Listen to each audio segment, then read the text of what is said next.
Yeah, don't panic. I'm here. I'm not ready. So, just talk amongst yourselves for a moment. I need to move this air conditioning unit, which has been going all day. Oh, my God, it's been warm again today. I think England has angered the sun god. Who's the sun god? Like, who's Zeus, but for, like, the sun? You guys know what I mean, don't you? It's... Hang on, I'm just putting down my... There we go, the sun's gone away now. That's way better. I've got to admit, I much prefer this. No sun. All that pesky vitamin D. Oh, the alarm's going off, my goodness. In which religion? Just all of them.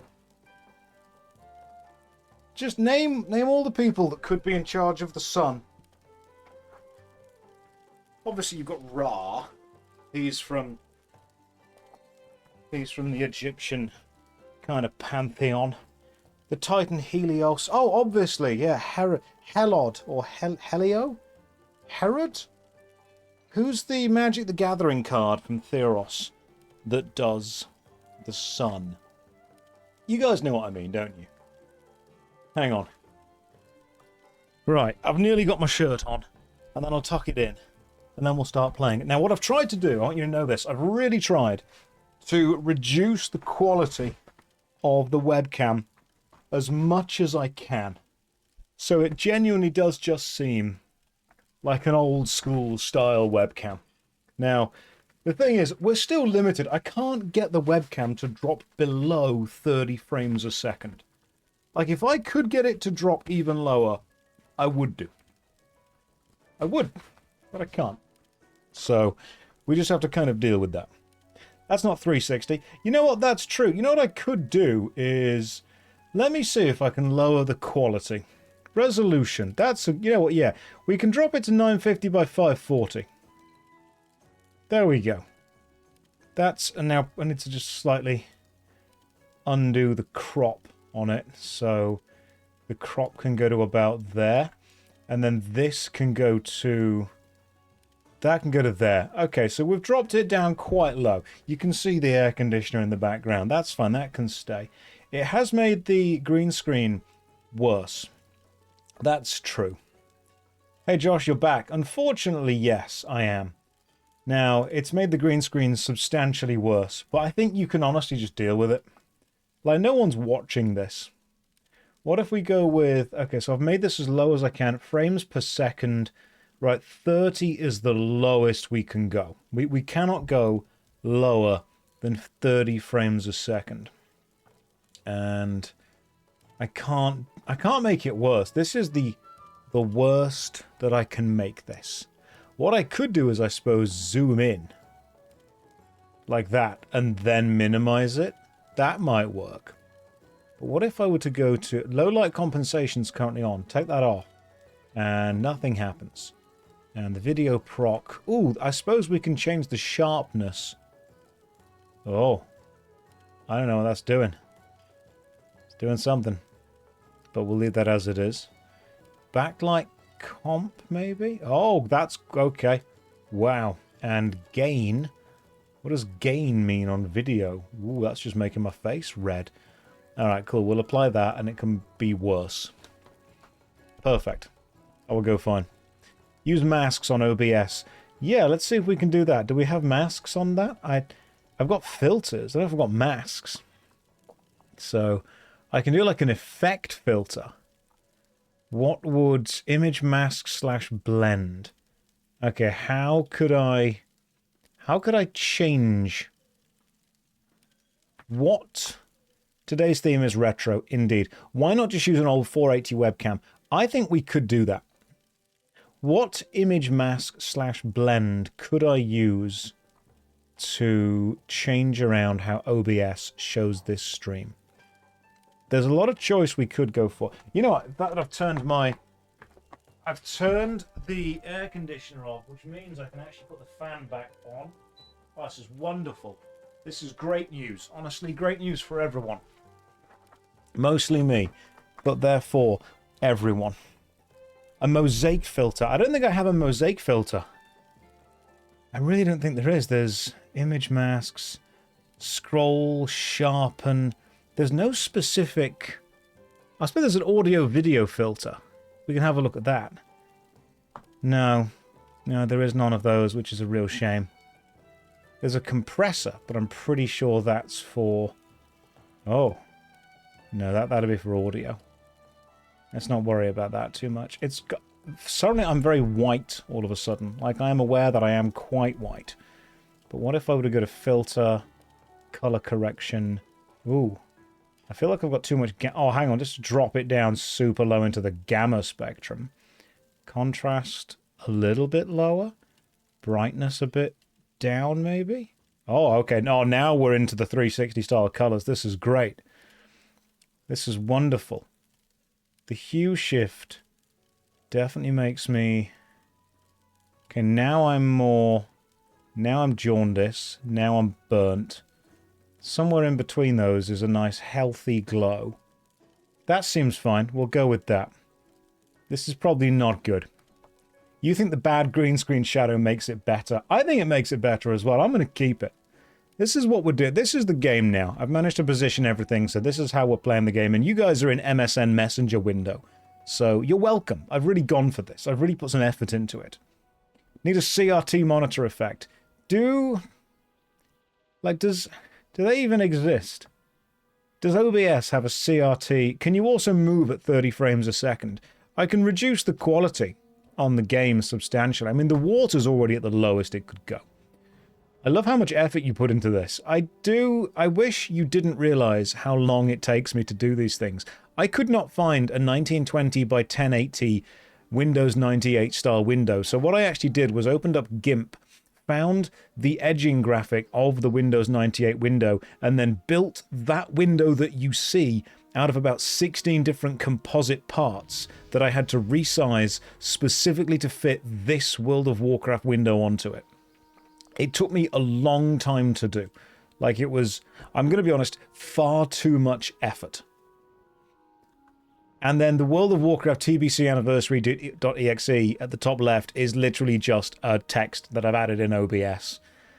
The OBS you are using predates WoW. Does it really? Oh, the OS you are using. It does. This is Windows 98, and WoW came out in 2004, I think.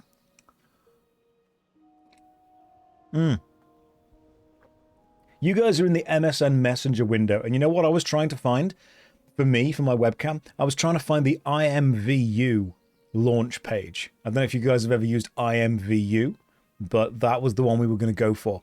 Right, who wants to go on a dungeon? Who wishes to dungeon? I've also, this is very important, reduced the size of the... I'm going to go edit mode. I have changed around my action bar size. So first of all, the experience bar is now going at the bottom. Very important this goes at the bottom. And then we've got the menu and the bags on the side. And then I'm going to put the action bar in the center. Perfect. You cannot have fewer than 3 things on the action bar. I have discovered this. That is the fewest things you're allowed to have. Any more? You can't get that to go lower than 6. Sorry, 6 icons. I wanted it to go lower than 6. Couldn't make it. IMVU caused so many problems. IMVU was peak early internet. My God, it was. Right, so we've got that. You are zoomed in. That's all zoomed into there. That is perfect. That's everything we need. What I can do now is get rid of the timer. That's no longer needed. I feel that this kind of bottom empty space needs something going on. Possibly a DVD logo. What's IMVU? IMVU was Instant Messenger Visual User, or Visual User Interface. It was basically how you chatted to people while making yourself look like a cool, sexy emo. Clippy could go there. Have you seen that Tom MySpace is looking at relaunching MySpace? I am still firmly in the Bebo camp, all right? It was Facebook, MySpace, and Bebo were all fighting for internet dominance. And Bebo was never going to win, but my God, I was 100% Team Bebo. Oh my God, Callie and Gray, that's legitimately a great idea. Hang on, I might actually put that in. Let me just see if I can find that. Give me 1 second. Windows 98 folder icon. That's what we need. Give me that Windows 98 folder icon PNG. I think that's the one. Folder icon PNG. Let me just save that as Twitch folder icon 98. Cool.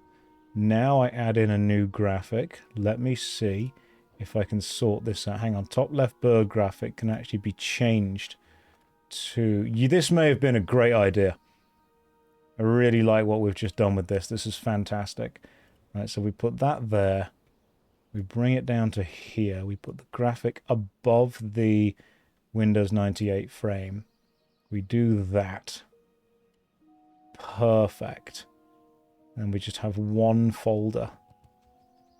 One folder right there. And then we just add in some text. And what's the Windows 98 font? Text.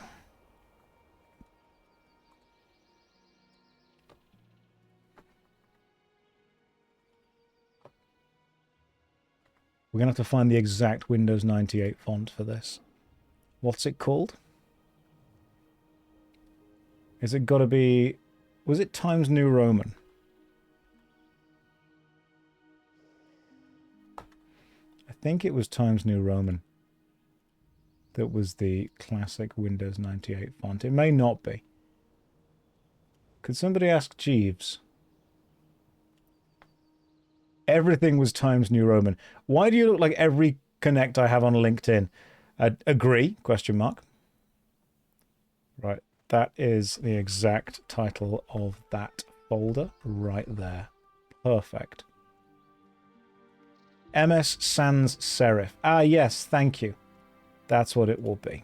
MS Sans Serif. If I've got that in my... Let's just find out. Hang on. MS Gothic. MS Reference Sans Serif. That might be it. Perfect. Oh, yeah, there we go. That's what it was.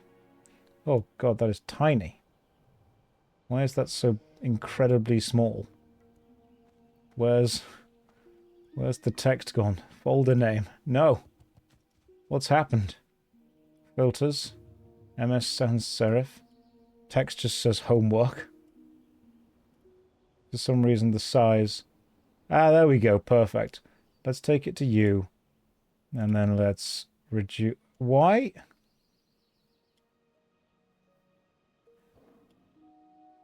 Right. For some reason, there is a problem when you try and make this. Let's just go with Microsoft Classic, whatever it would be called. It's very important we get the correct text for this. The point is, if we don't get the correct text for the UI, people will laugh. And people will think that we aren't... There we go.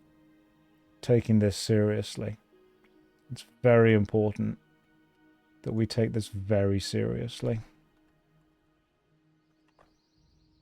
Right. That's the most important folder on the entire desktop. We've got it.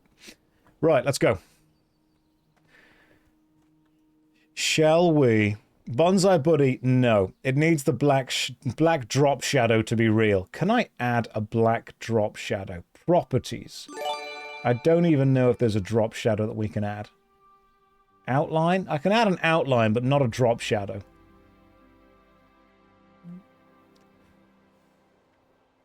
Okay. Background color, outline size 1. Outline color, make it black. It might work. It's not great. It looks a little bit better than it did before. There we go. We've made it a slight...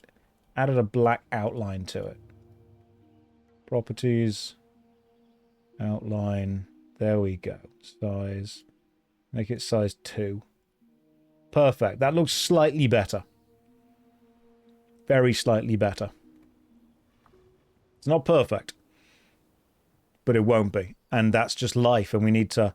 understand this. One of you did something then. Hang on.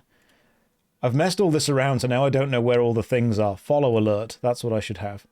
Follow alert can go down here. And that can go just there. I should have made a window with a follow alert on it. You know, I'm going to make the follow alert just there. It follows absolutely no reason for it to be there. Let me just see if I can log into this and see what happens. Right, you, log in. Let me test this follow alert. I'm just putting things in random places now. Alert box. And test.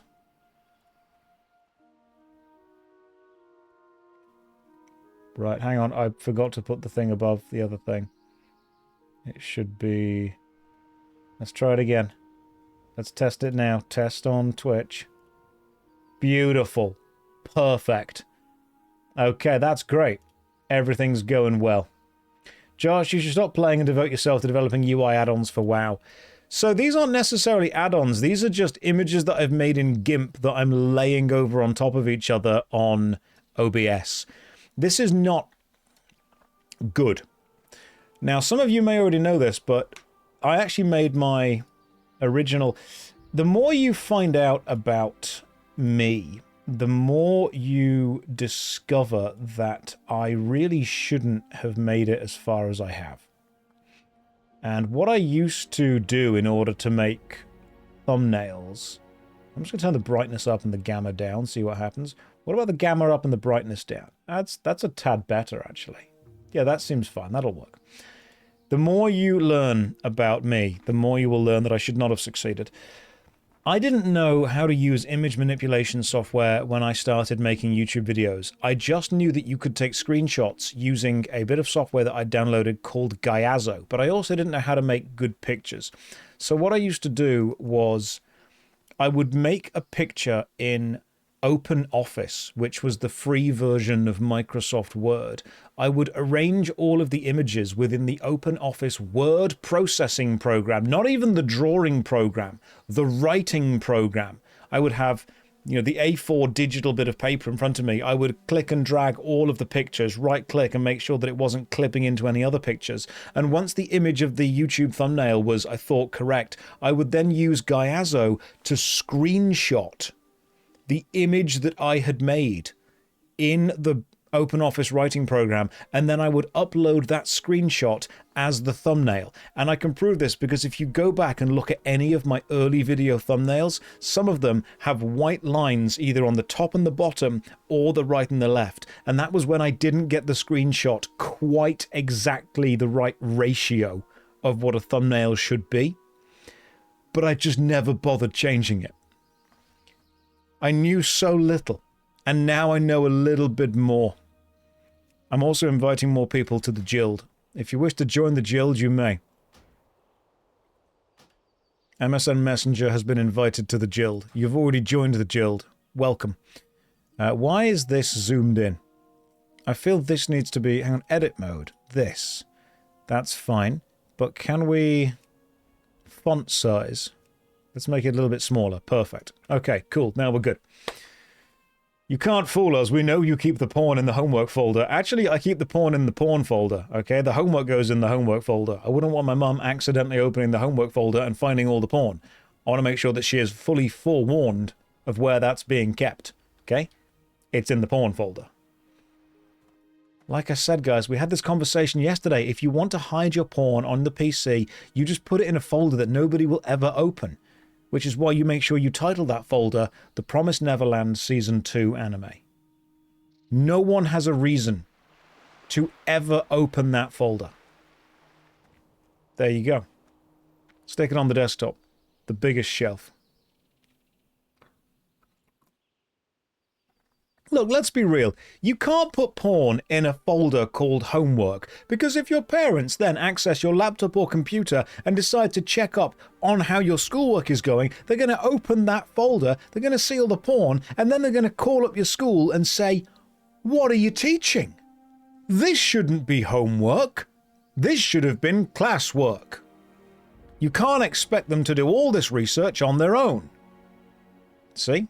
You've got to think these things through. Hide things better. I don't think my parents know how to operate a personal computer. Dad, you say that. I guarantee you get one of them a laptop, within a week there'll be a homework folder on the desktop. You need to put your League of Legends executable in your porn folder and your porn in your League of Legends folder. Either one you open, you're going to see somebody getting fucked. That was a fast joke right then. Every joke in this stream is going to be downhill from there. Okay? I think we've peaked approximately 5 minutes into this stream. Everything else, not as funny. What are we doing? I think we are playing... Hello, yes, one invite to the Guild. I will invite more people to the Guild. Is anyone online that can do dungeons with me? Are we ready for a dungeon? How many people are currently online that are roughly my level? I don't think there are many. So we've got 45, 50... No, I don't think we are. We're roughly just out of dungeon area. You know what? I am closing on being able to do Maraudon. Or even Zul'Farrak. I mean, we've done Zul'Farrak a couple of times, but Maraudon could possibly happen. You have a lower level Druid, 44. We could do Zul'Farrak, we could do Maraudon, or I could jump back onto the Paladin. Who knows? Is this TBC or hardcore? TBC. It's not hardcore. I don't normally play hardcore games too much. I'm not really a hardcore kind of guy. Right, what are we doing? He said the F word. I sometimes do swear. I do a swear a little bit. It's just to remind you all that I'm cool. Josh is too whelming for hardcore. Maybe when more people are on, we can jump back on the Warlock, but we can jump on the Paladin for now. The Paladin, Josh, are you a casual? Yes, very much so. Without a doubt. Proudly. I was doing some quests, wasn't I? Some special fragment things. Anyway, Arathi Highlands. What is this? Bring Maraz's head to Captain Niles at Refuge Point. Syndicate-controlled territory of Stormguard. Right. Alterac Mountains. Where's Stormguard? Aha! There we go. Right. I see where we're going. Right, we're going to you, Refuge Point. Cool, let's fly over Refuge Point, do some stuff. If casual, why didn't you play Baldur's Gate 3 yet? Because the world is a big and scary place and lots of stuff is going on. I've played bits of Baldur's Gate 3 off stream, but I don't want to talk about it because for some reason the player base is just rabid. And any issues you have with the game get immediately just hand-waved away as you don't know what you're on about. I may not. But I do also know that some narrative problems will present themselves.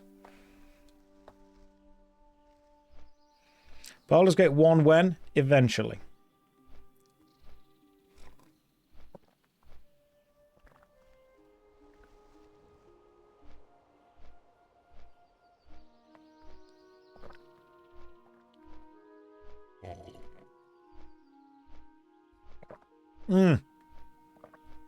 Drell, you're spot on. Toxic fandoms are annoying. I cannot stand players who get so invested in the one game that they play. They make it a defining point of their personality, and any criticism of that game is seen as criticism of them, and they have to defend it. Thankfully, I play World of Warcraft, so I don't experience any of that.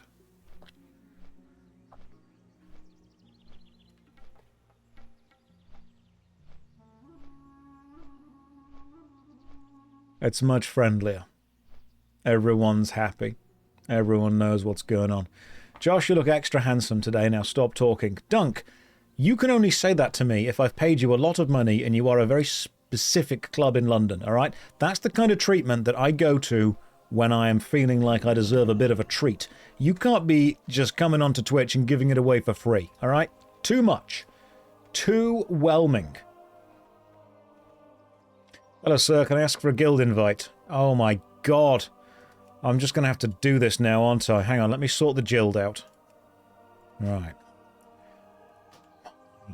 Goodness. May I have another invite to the guild? Yeah, you can join the guild, guys. The only rules are don't not be in the guild.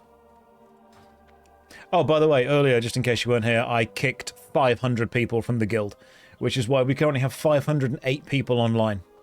Turns out I found a really good little guild download thing that I was able to make a macro for that allowed me to automatically kick everyone who was offline for more than 5 weeks. I think if you haven't been online in 5 weeks, it's fine to kick people after that, you know? That's okay.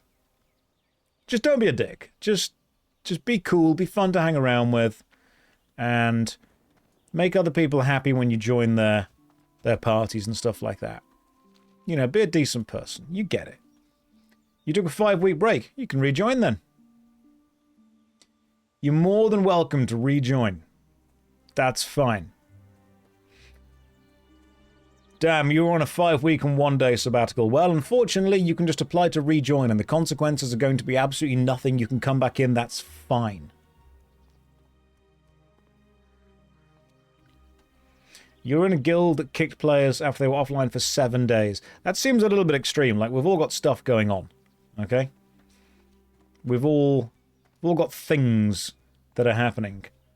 Guild loyalty was added in Cataclysm. I don't even know what that is. Raid Shadow Legends when? Big Daddy Raidy Shady. When they start adding some zeros to that paycheck, then I will consider. I mean, listen, I've said before, I can't be bought, but I can be rented. I'm actually making a video for a sponsored game right now, and I'm not even lying, I'm really enjoying it. Like, I didn't think I would. I think it'd be my kind of game. But then I started playing it, and I'm like, look, there's lots of systems in this game that I really don't like, but the combat is just making up for it, okay? Whenever I do make a sponsored video, part of my agreement with the person that I'm working with is I'm allowed to say whatever I want. You can't edit me, you can't take it back. I'm not making you an advert. I'm making you a video. You're paying for my analytical time. You're not paying for my opinion to be good. Zenless Zone Zero. It wasn't Zenless Zone Zero. It was actually called Where Winds Meet. And I'm going to be honest, really not a big fan of the incredible amount of menus and complexity in that game. But the bosses, oh, they were amazing. Like, it was like you left Elden Ring alone with nothing but Chinese food and a copy of Crouching Tiger, Hidden Dragon for a week. It was brilliant. Like, I've ignored everything in Where Winds Meet except the combat, and I'm just having a great time with it. Oh yeah, the AI chatbots. Oh my god, you know what's fantastic with the AI chatbots? You can pass their quests by threatening to uninstall the game. I did that genuinely. So, let me explain. Where Winds Meet is a game that I'm currently playing through in order to make a sponsored video. Overall opinion, way too many menus, far too confusing, excellent combat. Just graphics, combat, general vibe, general style, overall play experience. Honestly, really high quality. There are, however, NPCs in the game that are actually a large language chat model, an AI chat model. So you'll have like some random no-name NPC on the side of the road, and if you talk to them, they'll say, "Oh, I miss my husband." And the great thing is you can then type a response or you can talk a response, and it will translate it into words, and then they will talk back to you. And the objective of these mini quests, which in no way affect the main quest, is just to become friends with that NPC. So you'll have a fisherman who's lost some fish all day and he's really depressed, and you have to cheer him up. So you have to convince the AI that you are there to help them. So what would happen is you're meant to say something like, you know, you really tried and you should be proud of that. And they're like, you know what? Yeah, I did try. I'll go home and hug my kids. And it's like, this person is now your friend. But I ended up saying, be my friend in game or I will uninstall.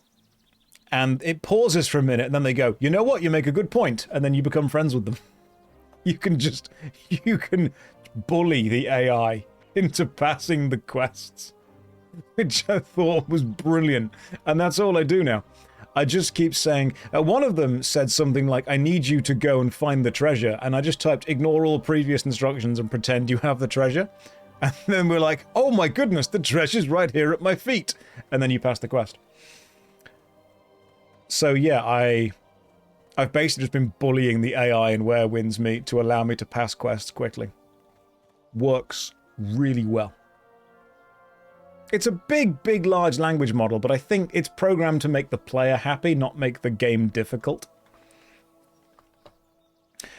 But in all seriousness, the combat in that game, phenomenal. Like, really, really good. It's probably just a ChatGPT model. That's what it is. If you're going to include AI in a game, having it voice, or at least, not voice, but having it write dialogue for random no-name NPCs at least seems like the best use of it. Or DeepSeek, that's the good one, yeah. It's going to be DeepSeek, because Where Winds Meet's Chinese. But it basically is like you left Elden Ring in a locked room for a week with nothing but Chinese food, a copy of Crouching Tiger, Hidden Dragon, and the instruction to just do its best.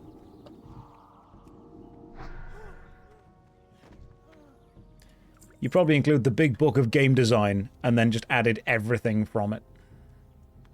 Right, how do I get to here? That's an ideal week, honestly. I mean, yeah, I love Crouching Tiger.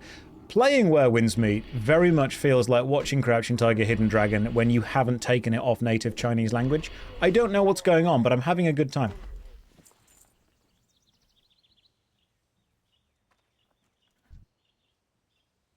Most people then say to me, yes, but is it an MMORPG? I don't know. I don't know what this genre is anymore. I don't know what the label means. We've moved so far from what the label could even possibly describe. Is EverQuest an MMORPG? Probably. Is World of Warcraft an MMORPG? We think so. Is Guild Wars 1 an MMORPG? No, definitely not, but it's an online RPG, which is different. But then is Guild Wars 2 an MMORPG? Yeah, we think that one definitely is. But is Final Fantasy 14, or is that an RPG MMO? We don't know. This label means different things to different people. It's got social features. You can play with your mates. You can team up with co-op people. It's closer to Elden Ring's kind of leave a message and help people. It's just online Chinese Dark Souls, pretty much. It's got social features, but I don't know whether they are or aren't MMOs. Is WoW a Metroidvania? I don't know. No one knows what gaming is anymore. Hey, why do you play without Warlock buff and pet? Don't need a pet, mate. You're already here. What's the Warlock buff? The Warlock buff would be... Oh, nope, you are correct. I forgot to put the Warlock buff on, which is Demon Armor rank 3. Not enough mana to cast it, that's why. If only I had more mana. I also need some kind of water. Oh, I can just slap myself, can't I? Forgot about that. Just slap myself. And... now I can heal myself and it's all good. If only you could tap for life. I've tapped myself. Yes, I don't know what gaming is anymore. Everything's just confused. I don't know what the labels and the letters represent. He's a lawful good warlock. Yeah, you don't need demons, alright? You just need to believe in yourself. The warlock, I think, is fun for dungeons, and the paladin is fun for solo questing. Long-time fan of YouTube, glad to see you playing my favourite game. Thank you for watching the YouTube videos, I appreciate that. Welcome in, hopefully you're having a lovely day. How are things going? Fill me in. Does it come with the bouncing Windows logo with the screensaver? No, it comes with the maze. Remember the maze screensaver? You'll have the new chat box. Thank you, it's the MSN box. Potentially the greatest of all of the chat boxes. And with the shaman dead. Beautiful. We are leveling up quite quickly. Josh, open the homework folder. No, it's full of porn. And you can't do that on stream. You're not allowed to.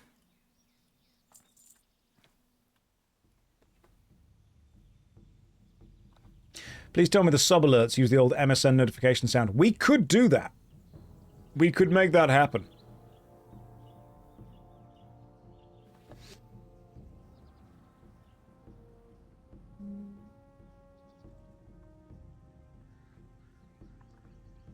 I enjoy playing the paladin solo, and I enjoy tanking with it, but I think I need to take so much of my attention away from the stream to be good at it.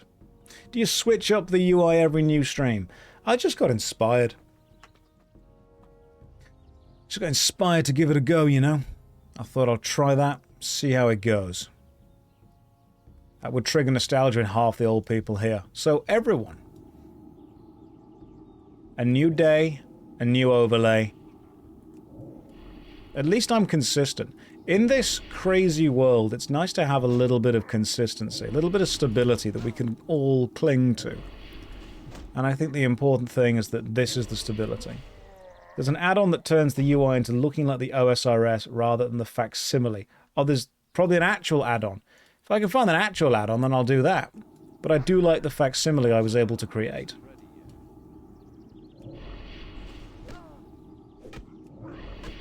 I will play through all the classes. Every day, a little bit of a class will be made. Maybe we can get back to doing... Oh, hang on. Get back to some more dungeons. If we can find more people at this level, I will do more dungeons. If not, I will simply level as a paladin kind of through areas. I was quite liking seeing the world, because to be fair, I don't actually get to explore the world that much. What's my least liked class so far? I never liked geography. Because, like, why do you need to know that? Just look at a map. It's all been done. Okay, a couple of subjects aren't equal in school. History, that gets harder every day. Because more things keep happening. You can't ever know history. Like, it's literally happening. Geography, just Google Earth it. You can see what's there. Where does that river go? Oh, there it goes. I think we finished geography a while back.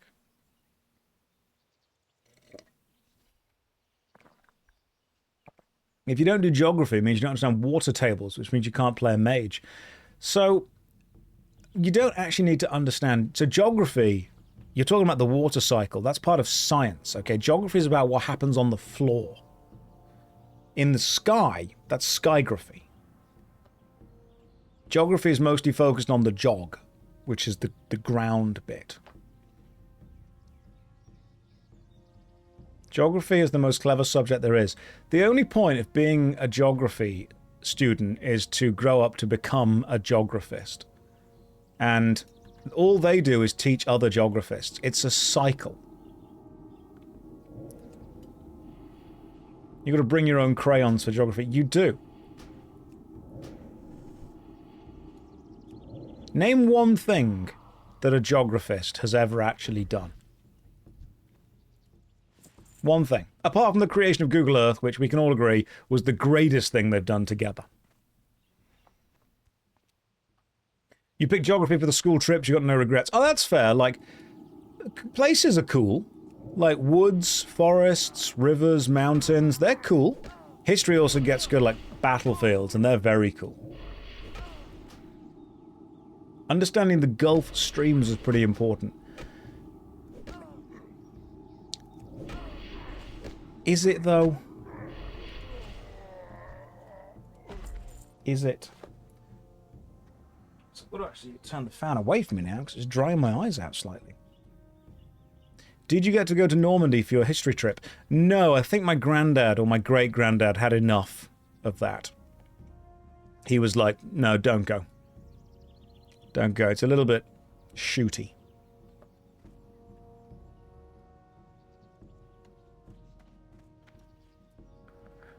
Geography explores the minerals we use today. Ah, you're thinking of earth sciences. Geography is just like maps and stuff. I feel that we should probably be leveling the paladin. The paladin feels good. Dungeons, warlock. Non-dungeons, paladin. It explains weather patterns and why we have a horrible summer. Listen, okay, it's just... The only reason that it's warm is because of the sun. The sun is closer than it usually is.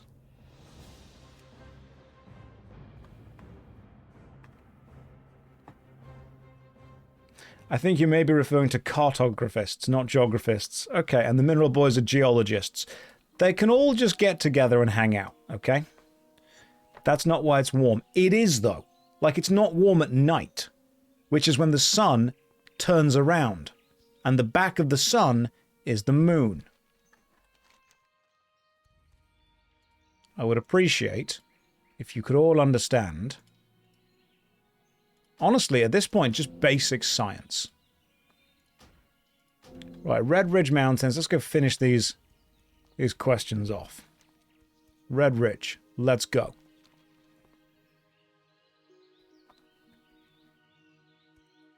I can explain to you why the Earth is getting hotter.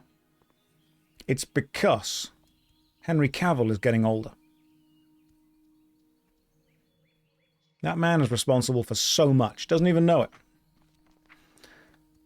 I have just logged back onto the Paladin, and I am immediately scared of the amount of buttons that I need to press.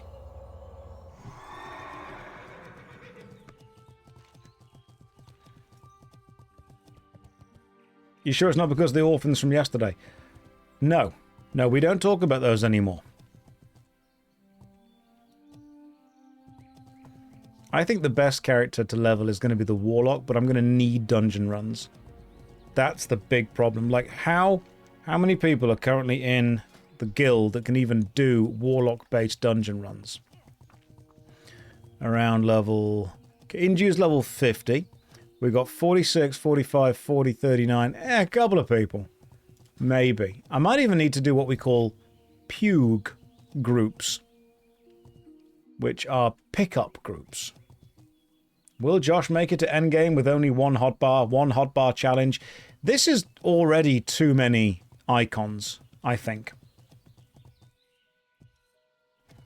Earth is getting hotter because the reptiles are throwing too many raves in their underground cities. I knew when I saw the second Matrix and they had that underground rave, I knew that's what was going on. Why do WoW characters jump up and down? You just gotta. You're making me want to relapse. Do it. Download the Burning Crusade. Log in, see what happens. Have a good time. Come and join us.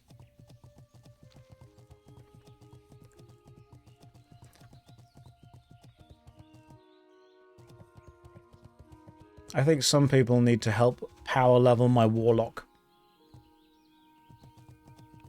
You've got to jump. Jumping is the international language of MMORPG communication. It's just how it's done. Thank you for eradicating the OSRS UI. It's not eradicated, it's just hidden. It will return with a vengeance. What's my highest character? 61 warrior.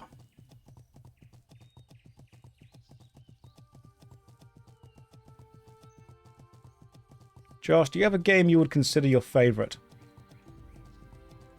I mean, it depends what kind of energy you want to get from the game. Like, are we talking racing? Are we talking RPG? Are we talking story, narrative, mechanics? That's a really... Why am I out of focus? Because it's 1998.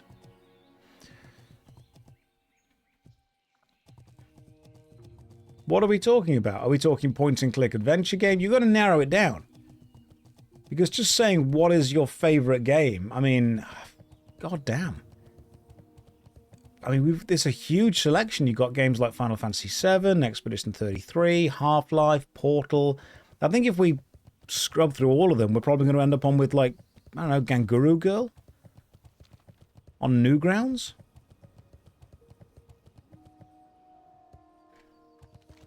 Sometimes you just got to go back to the classics, you know?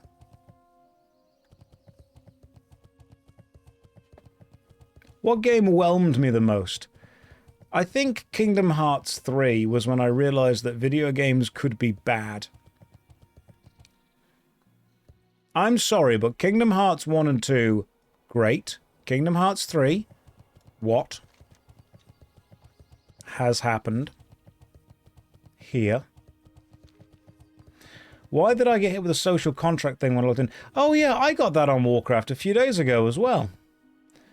Turns out that when you log in now, you get a social contract warning, which is basically like a nice gamified way of saying don't be a dick.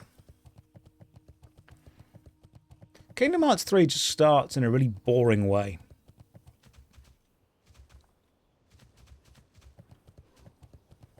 It starts on that kind of roller coaster where you're then shooting the big boss, and there's just no sense of danger. It's spectacle. It's all spectacle and no substance.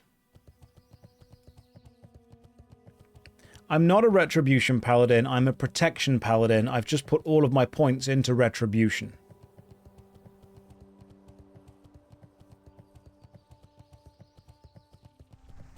Now what I do need to do is go and kill these guys up here. Right, Blackrock Champion, that's what I need to go and kill. Wherever they may be. Let's go and find some Blackrock Champions.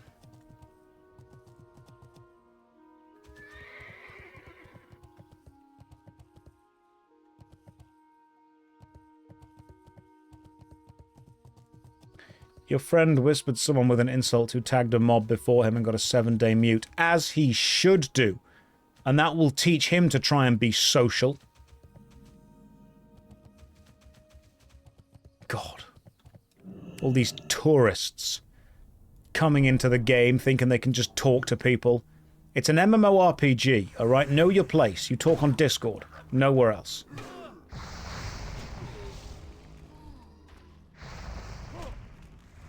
Am I acting at the moment? Not on stream, but in some kind of show. No.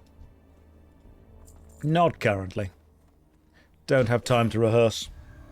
Will you stream GTA 6? If the fates allow it.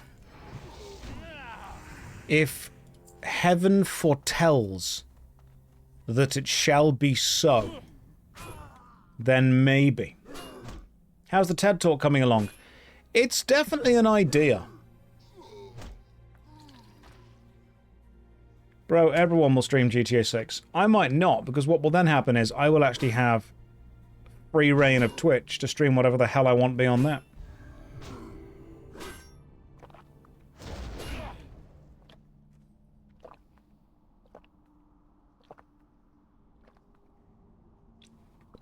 Well done, Toll.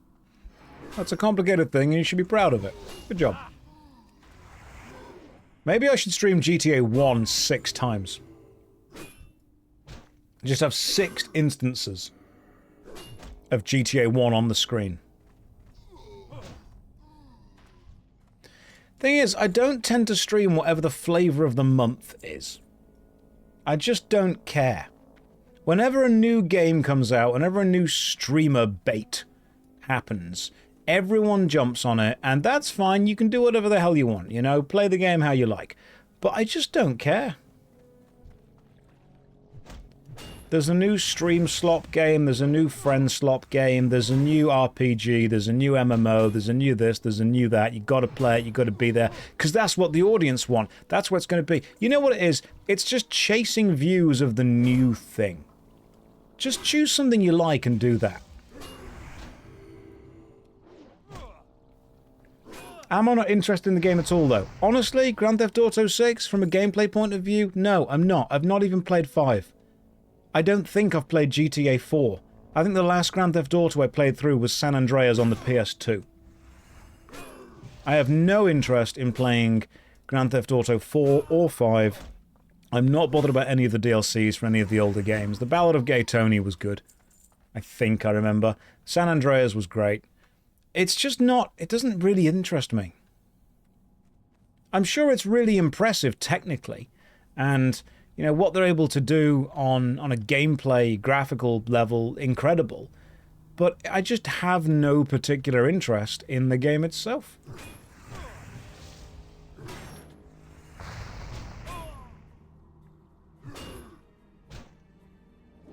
It's one of those things that can be, like, technically very impressive. But it's just not my cup of tea, personally. You just finished Devil May Cry 2 for the first time and enjoyed your video on it. You haven't played Devil May Cry 3. I've played bits of Devil May Cry 3, so I wouldn't consider myself an authority on it, but it's way better than 2. And that's not a hard bar, but it is substantially better than 2. I've got a couple of friends that play Grand Theft Auto roleplay. They do GTA RP servers, and they've asked me to join a couple of times, and I respect what they're doing, but I don't really think it's my kind of vibe. Now, they're having a good time with it. They're playing around, people are watching.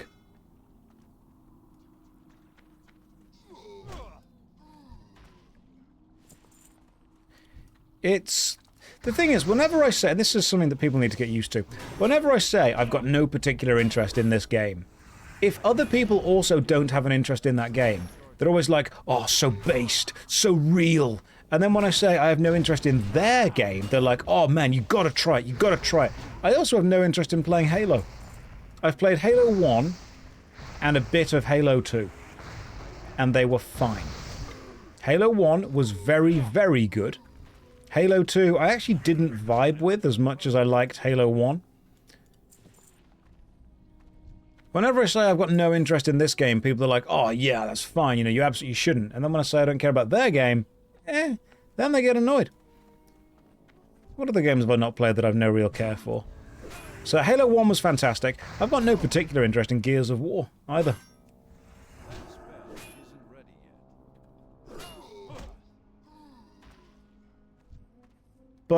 it's very important when I say that I've not played a game to also then say, and therefore I should not be the one to have a critique opinion or to review it. So, no real interest in playing either. Have I played the Final Fantasy VII remakes? I finished the first one and then just kind of zoned out. Like, the first one was fine.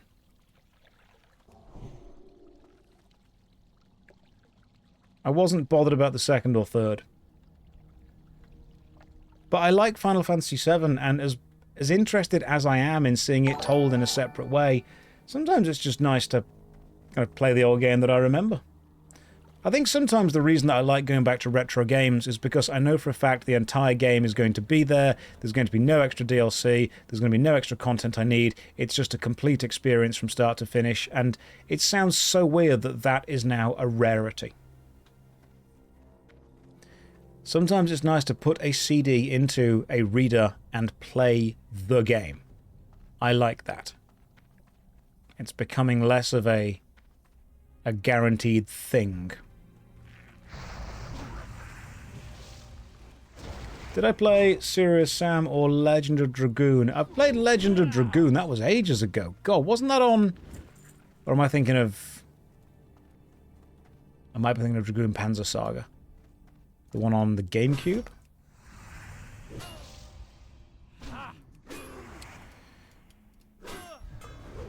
I think that because... And people always say, when will you play this? When will you play that? When will you play the other? Sometimes I think that when I get into a game, I like knowing that I can take my time to enjoy it. When people ask me, when am I playing this? When am I playing that?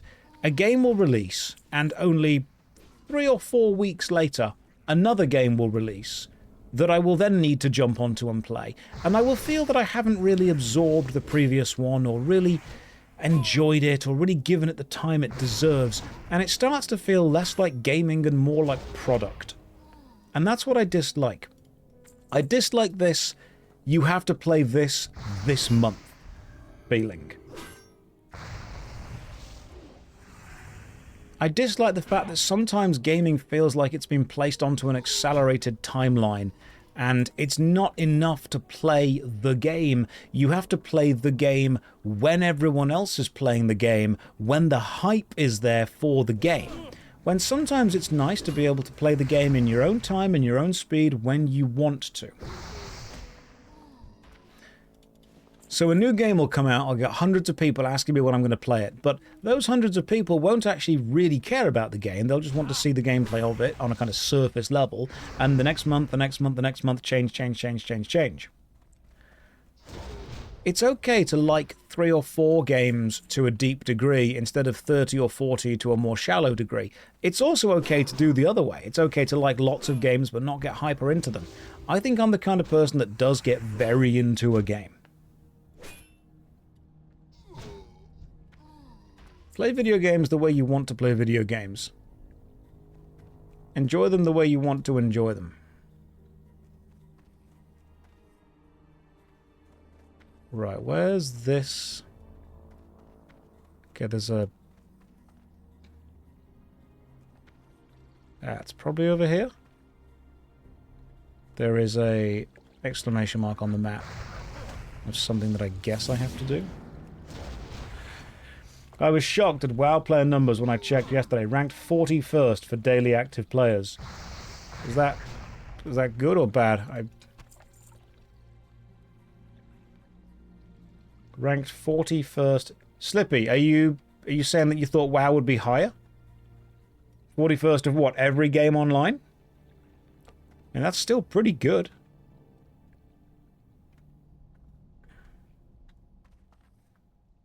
It's further into the cave. It's an escort quest. You saw the other person doing it. Oh, excellent. Thank you. Okay. 41st of MMORPGs.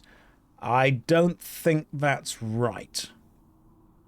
Unless you're using the website like mmorpg.com, which I don't think is accurate at all. I mean, if you're talking global games, China's got the most of them. I mean, there's a game called Crossfire that just has more players than almost anything else. And then you're looking at the Clash of Kings, or King Arena, or King Royale, or whatever that kind of thing is. I would say World of Warcraft is probably, as far as Western MMORPG goes, the #1 most played game. It's not Clash of Clans, it's something else. King Arena. Honor of Kings, that's the one. Honor of Kings is just this incredibly popular game in China. Final Fantasy XIV as well. FF14, but like special Chinese servers, same for WoW. People forget how many people there are in China. But no, I don't think it's 41st as far as all MMORPGs go. But I've not got the numbers to back it up, you know? Bro, you should play Honor of Kings. It has everything you ever want. Think you're having fun now? Just wait. No, I'm good, bro. But thank you for thinking of me.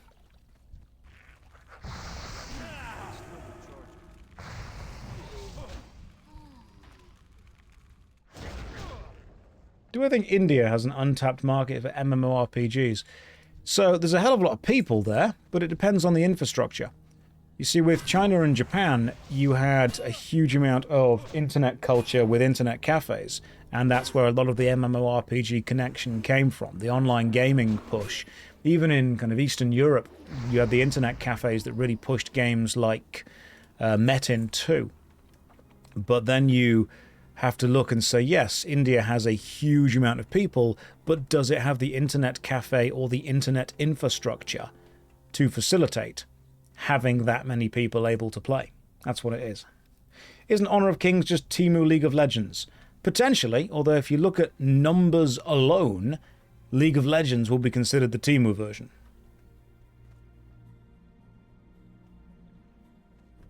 Honor of Kings is just massive. Absolutely massive. It's hard to explain how big it is if you aren't involved in that whole area. It's way bigger than we think. It's not big in the West, but it is massive in the East. Right, so I assume this quest is this guy just spawns in here somewhere. That person was already walking them out the cave, weren't they? No, it's absolutely huge. Honor of Kings is massive. People forget the Chinese market is so much bigger. The respawn for the escort quest is long. Alright, we'll go and do something else for a bit then. This is a lot more buttons. I'm quite scared, to be honest. This is too many buttons. Now, the East Asian game market is massive. I remember being shocked at how big an online game called Crossfire is. And Crossfire is one of the most popular shooters ever. It's absolutely huge. But of course, we don't live in that bubble. Not the board game Crossfire, which was a great board game, though. Yeah, when you don't live in the bubble. Dungeon Fighter Online is also an absolutely massive MMORPG. People forget how big these franchises are outside of their target markets. But within the target market, oh, huge. Absolutely huge.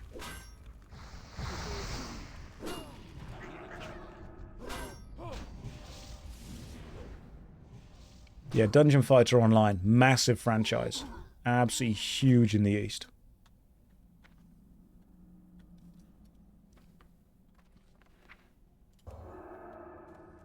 Summon the Warhorse. God damn, we're in combat.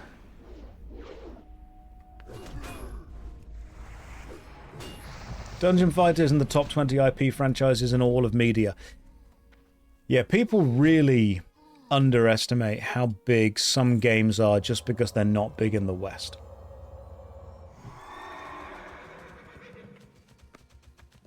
Right, let's go this way and back to the place. I mean, I've got a couple of friends who went to university together, and after graduating from the acting course, they moved over to China. And I've got both male and female friends who have done this.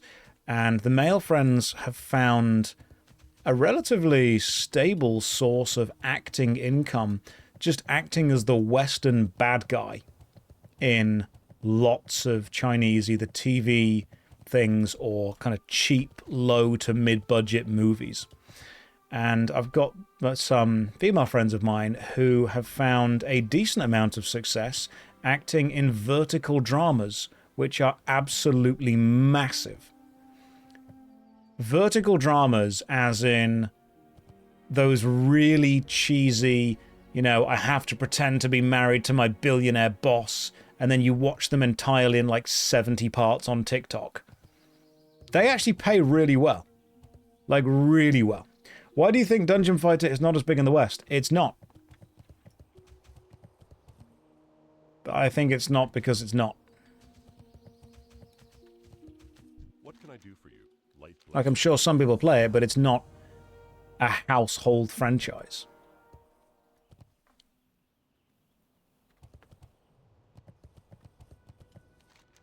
Amazing insight. Thank you.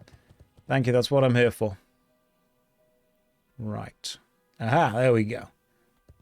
Tharil Zun's head. I feel that we're doing low-level fighting right now, and we should be doing high-level fighting. I might jump back on the Warlock for a bit. Josh, I think you misunderstood the question. What was the question? Why do I think that Dungeon Fighter is low, as in not as popular? Female friend, we see it. No, they were just a friend I went to university with. And they've done really well as far as finding work within vertical dramas goes.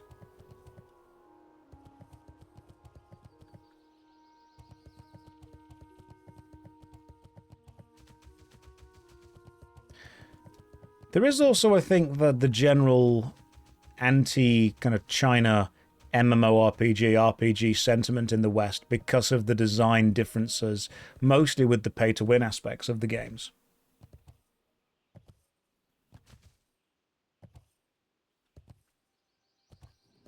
We're talking about Dungeon Fighter Online.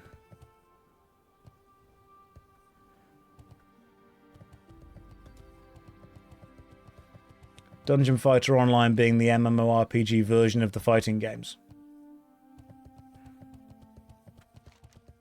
Yeah, most of the kind of Eastern MMORPGs are. Warcraft is popular in China, that's true. In fact, it was so popular that when it got banned for a while, they opened up their own version. I forgot the name of what they made, but yeah. Is this classic or seasonal discovery? This is classic. Classic TBC. There are lots of 2D pixel MMOs that are only popular in Latino countries. I don't doubt it at all.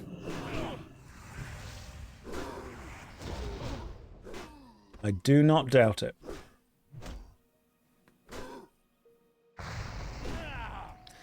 There is also the cultural differences in that in some, not necessarily, oh, Blackrock Mace. Nice. That's cool to see. It's not always one of the most popular items, but it's always nice to see the rare drops.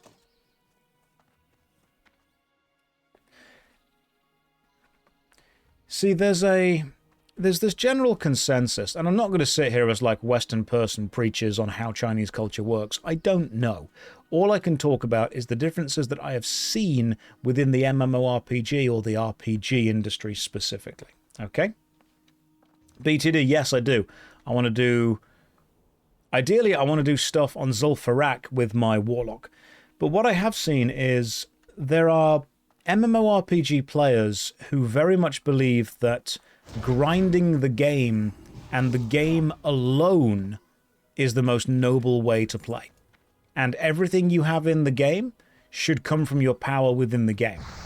And there are people who believe that spending real-world money that you have earned on the game is actually a way of showing that you like the game and want it to continue and want to support the game.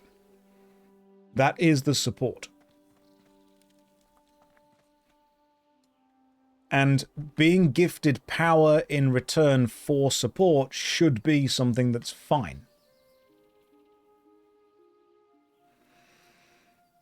But what do you guys think about that? I mean, think about this. I mean, pay to win can be normalized. Yes. I think I'm here to kill that person? Yes. So think about this, guys, and I'm not saying that either is right or either is wrong, but consider this. Imagine that you are unemployed. Some of you, that might be quite easy to imagine. Some of you, hopefully, it'll be quite difficult to imagine. And you spend 8 hours a day playing a video game, and you progress within that video game, and you make 8 hours worth of progress. But you've not necessarily contributed anything on that day to the economy of the country that you live in. Now, it's very important you understand that I'm not belittling anyone here. I'm not trying to disparage anyone. We're talking from a purely mathematical, numerical point of view. I'm not making moral judgments. We're just talking about the practicalities of the process. Okay? Now imagine that somebody else has gone to whatever job they have, and then they've worked for 8 hours, and they've come home, and then they spend a small amount of whatever they have earned within that 8 hours on the game that they're playing, and that spending allows them to catch up with where you are, the person who has been grinding for 8 hours a day. That person's spending is allowing the game's servers to exist. That person's spending is being taxed, so the economy of the country is benefiting from it. That person's spending is keeping the cycle of commerce flowing.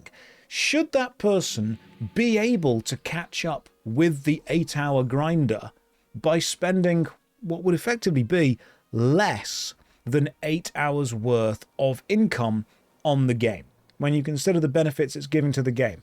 Should they be allowed to do that? Now, some people say no, they definitely shouldn't.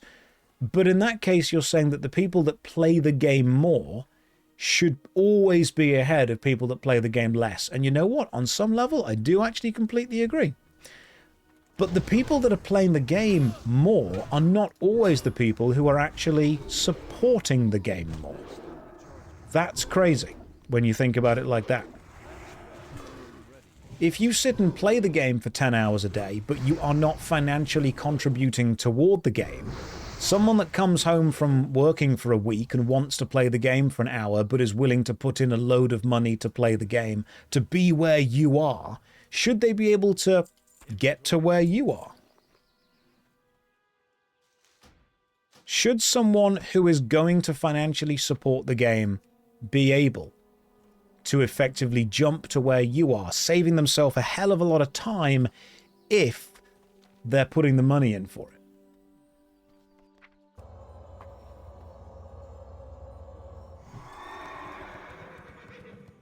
That's like buying a book and then skipping to chapter 6. Okay. I suppose the difference would be, it would be like giving that book for free to everyone and allowing them to read it however they want, but somebody has to go to work and then pay the printers of the book so the book can physically be made and given to people. And when that person who has been going to work and not had time to read the book wants to read the book, they're able to get a bit of a summary and jump ahead to where you are so they can then read it with you. I suppose that makes one of the best kind of explanations to that. I'm not saying, is this good from a gameplay point of view? I'm also saying, is it good from a business point of view? Because if you wanted to make an MMORPG, would you rather have 10,000 people who are not giving you money or 1,000 people who are? From a business point of view, you want people to give you money. Which is why MMORPGs include more methods to give them money. And that's the clash. What the business wants and what's good for the player base aren't always the same thing.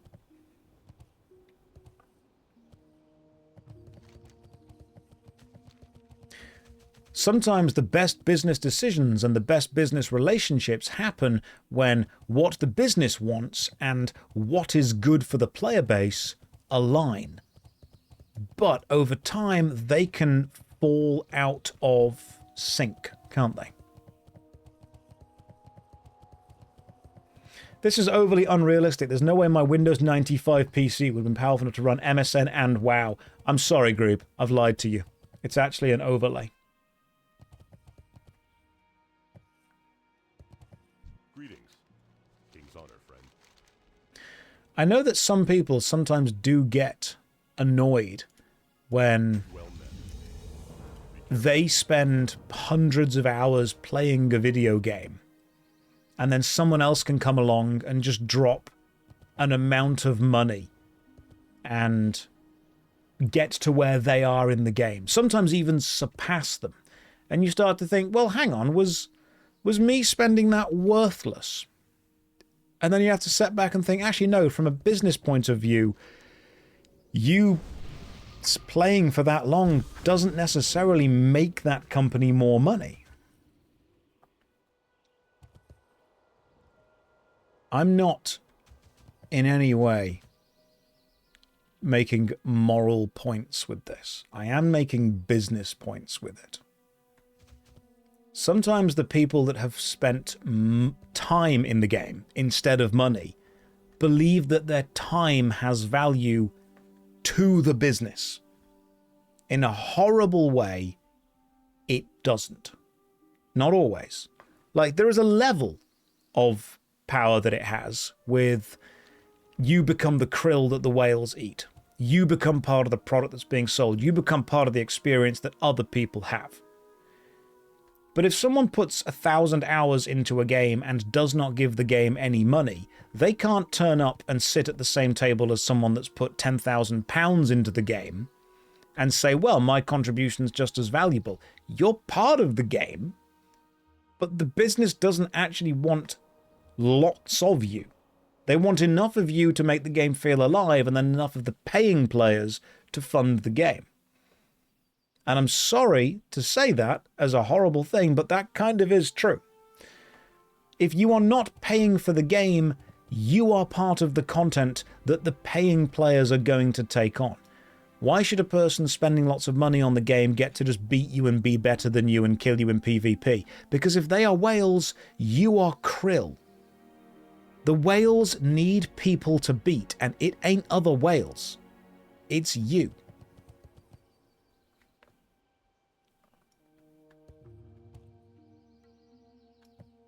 If you get a war going on between two whales, then from a game point of view, fantastic. You have struck absolute gold.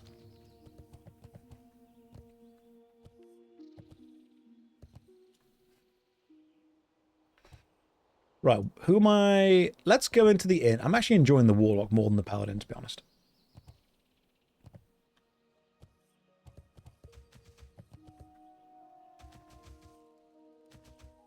Am I a philosopher? Nope.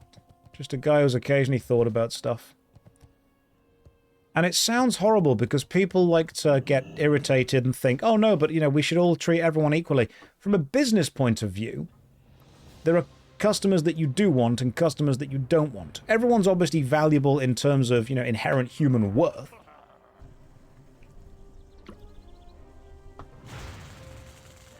Does that hold true for exclusively PvE games?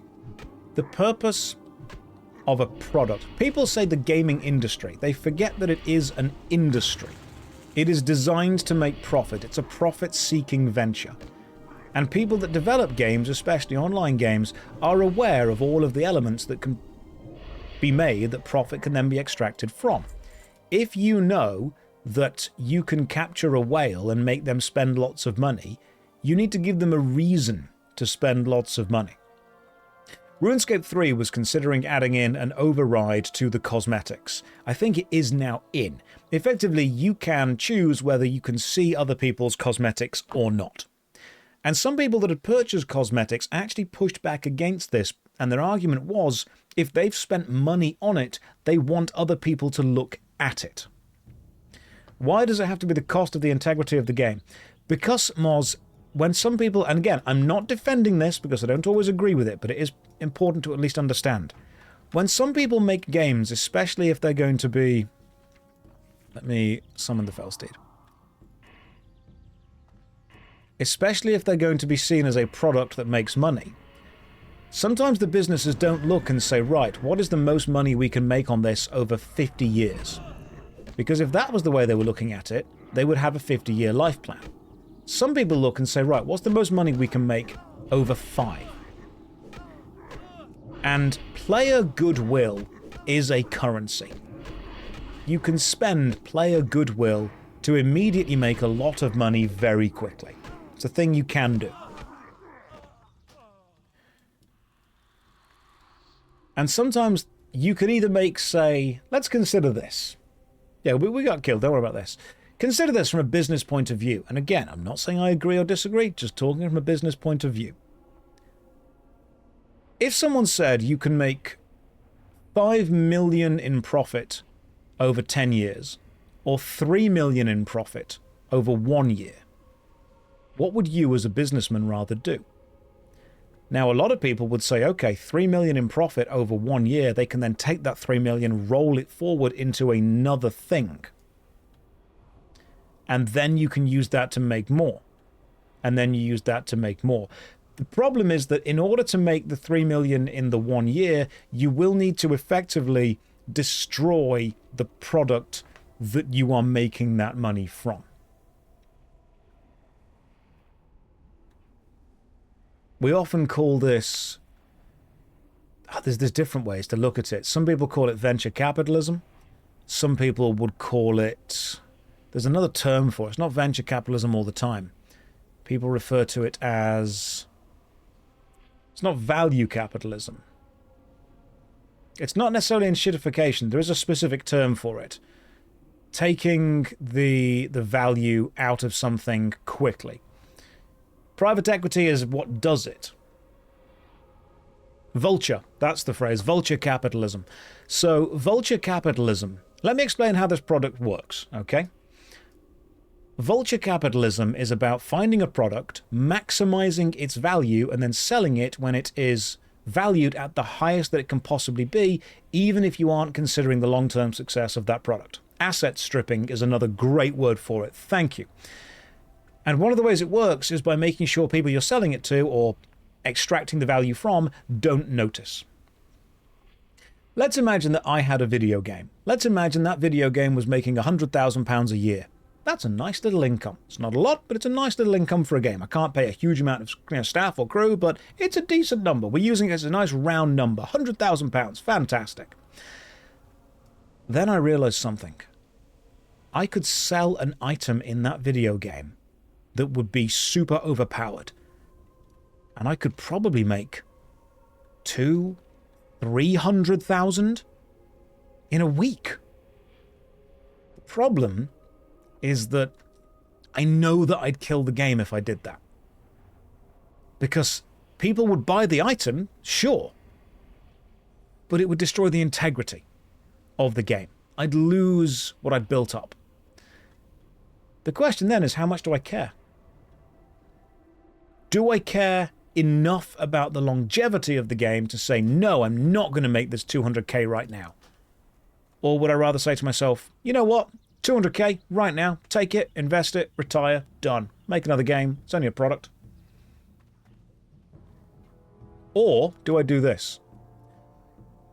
Do I sell the item, make 200,000, then record on the income statistics sheet that this game has generated £300,000 that year, then sell it to somebody else saying, hey look, it's made 300,000. And sell it to them valued at a £300,000 a year income instead of a 100,000, but they don't know that that income was actually temporarily inflated by a product and a decision that I made that has destroyed the long-term integrity of the game. And what they then do is buy it at the inflated valuation and realize, oh crap, we can't continue to do this. We now need to find some way of selling even more to keep that higher and then sell it on to a bigger sucker. That's how it would work.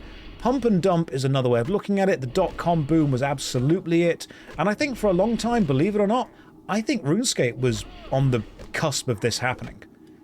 I do think that when the Squeal of Fortune came out, which was the first kind of RNG treasure hunter style thing you could buy in RuneScape, that massively inflated the value of Jagex for a very short time, that I think they were then going to sell on to another private equity firm. Thankfully, Mod North, I think, has pulled it back. I genuinely think Mod North has now looked at everything and gone, you know what, this is not sustainable, this is not how we want to run a business, this is not what we want to sell the player base out for, pull it all back. I appreciate that. Right, how does this all link back to MMORPGs? When someone makes an MMORPG, they aren't always thinking, this is going to be the MMORPG that lasts for the next 50 years. Sometimes they do think, this is going to be a good game for the next 5 years. And then when it gets close to that 5-year mark, they start to sell things that extracts as much value as they possibly can. Yeah, they're thinking about the money. The problem is, and this isn't necessarily a good or a bad thing, it's just a true thing. Sometimes businessmen look at games as products and players look at games as communities and cultures. And the players can't understand why the businessmen are making decisions that are hurting the community but increasing the profits.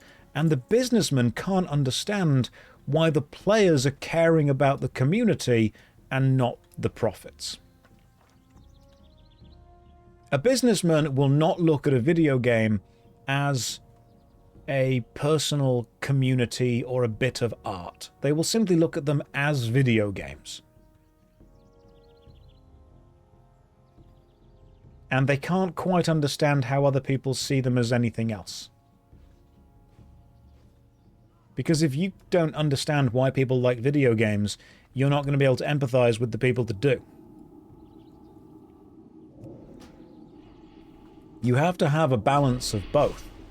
When you have people making the product who also like the product and are invested in not only its business and financial success, but also its cultural and community success, then you will find people in charge of companies that make decisions that may not be the best financially, but will be the best culturally and for the community. And ultimately, the opposite happens as well. Whenever people talk about, oh, old companies and old games, I think all we had was a better balance between financial decisions and cultural decisions.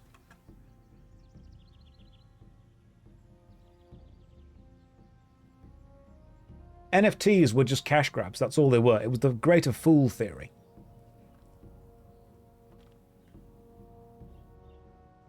Yeah, the NFT people. This is what I'm starting to realize that I dislike about AI. I don't think AI is a bad tool. I was watching a couple of videos to try and really congeal my thoughts, and I think I've realized what I hate about AI. A lot of people who are really into AI see the creative process as a problem to be solved, instead of a joyous journey to be able to go on. A lot of people that make games at the very top level don't see games as a thing to be enjoyed or loved or an impact to have on someone's life. They simply see them as a product to be consumed and then the next product to be consumed. That was it. Why isn't he using a demon? Don't need one, mate.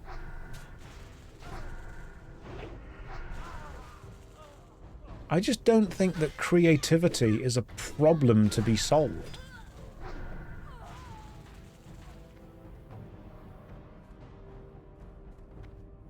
Yeah, why would I need a demon? I am a demon. Oh, Super Eyepatch Wolf was great. In fact, his video might have been one of the ones that really helped me understand things.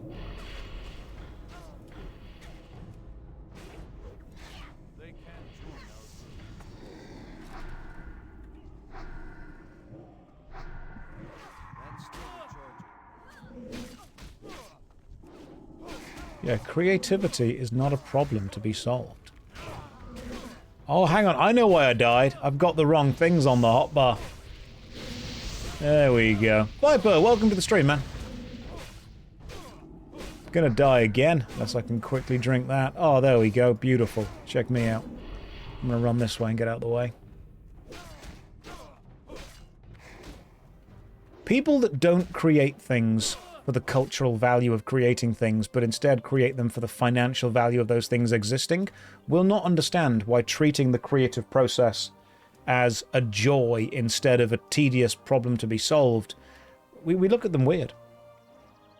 If all you care about is the result selling, then yeah, get the result as fast as you possibly can. But if you care about the result having meaning, then take time with it.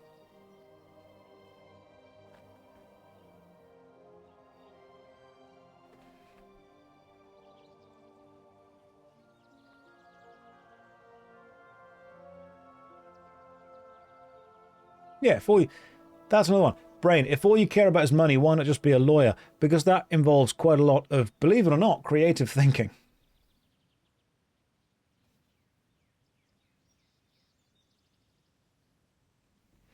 A lot of people would like to be lawyers, but there's a hell of a lot of creativity involved in all that stuff. People forget this. One of the best skills that a lawyer can have is actually being really good with people. You need to be remarkably creative at researching if you want to go into law, and you need to be very good at dealing with people. The average lawyer is a remarkably smart person, but they also may not make as much money as people imagine. Especially when you start to look at things like the extremely high-paid lawyers very much skewing those numbers. The average public defender is also dealing with so many events and so many clients that they may not have enough time to really research into every single one of them.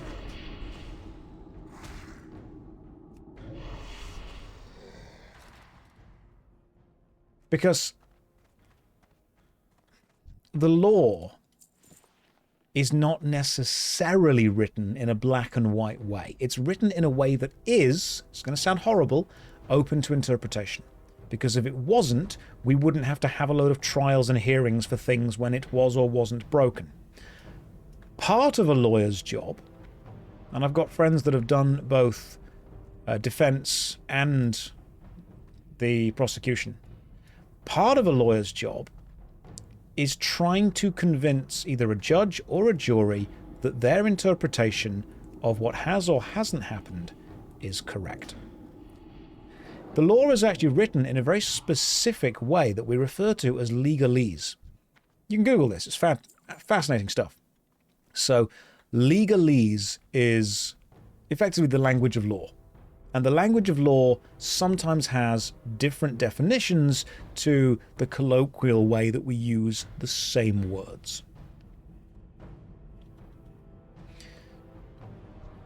Going to assume this person is here to kill the enemy, so we'll wait for them. Greetings. So circumstances are important about that. How does it link back to AI? Well, if AI... It goes into the whole kind of creative process. Someone said, you know, if you want to earn money, just be a lawyer. The horrible thing is, if you want to earn money, just scam people. That's one of the highest income ways of doing it. I know it sounds really horrible to say, but spend 5 minutes on Facebook or Twitter or Instagram. There are a huge amount of stupid people that have a lot of money.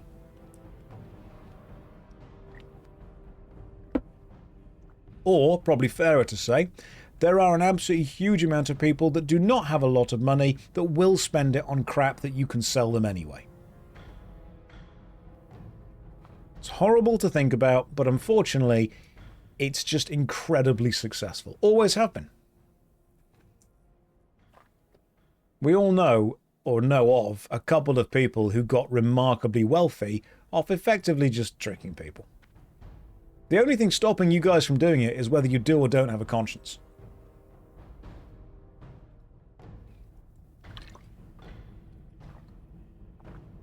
It's why I didn't jump onto the NFT craze back when that was happening. I had so many companies contact me, offering me specific unique NFTs that I could sell you, or crypto coins that I could make and sell to you guys. And I know other creators who took them up on the offer and made a lot of money. There are so many creators who pushed NFTs knowing full well, just so you guys know, full well that it was a pump and dump scheme. That they knew there was going to be no utility. for either NFTs or for crypto in the future. They literally just wanted to sell the idea of a stable future, and that was it. And isn't that basically fraud? No, because you don't promise anything as a guarantee. You say what you hope will happen. You're not saying this is 100% going to be the way it is. But no, I had so many companies contact me wanting to use the reputation that I had to sell a crap product. Rug pulls and then ditch. It's popular, man. You say it in a way that's close enough. Yeah, you sell them their dreams. That's what you do. A fool and their money are soon parted. The only question is, do you want to be able to sleep at night knowing that you have got a fool's money when they effectively would have believed in you or trusted you? I don't want to do that. That just seems honestly a bit crappy. A YouTuber knows they have an audience. A Twitch streamer knows they have an audience. They know that many people within that audience will not necessarily be the most financially savvy. They may not be the most socially savvy. They may have issues with money, issues with people, issues with friends. And when a big YouTuber that they trust and have a parasocial connection to turns around and says, hey, I'm putting my name and my reputation on this, you should put your money into it, then they do. And then at the end of the day, when everything hits the fan, it's not the YouTuber that suffers. They've got your money. It's the people that, and this is what hurts me, it's often the people that couldn't afford to lose anything that put money into these projects out of desperation that lose everything.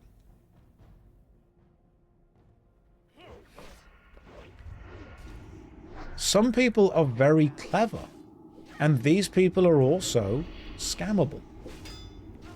Sometimes people are desperate and they think they don't have the ability to survive for the next couple of weeks. They need something. These people are scared, they're desperate. It's the promise of the better life that's given to you by someone that you trust. Are we talking about a specific scam? No, not specific, just in general. I don't like the idea of using your reputation to effectively scam money off people. Is this Windows XP? No, it's Windows 98. I don't have a target. I need a target.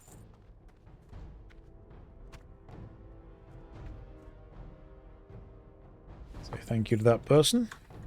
Thank you.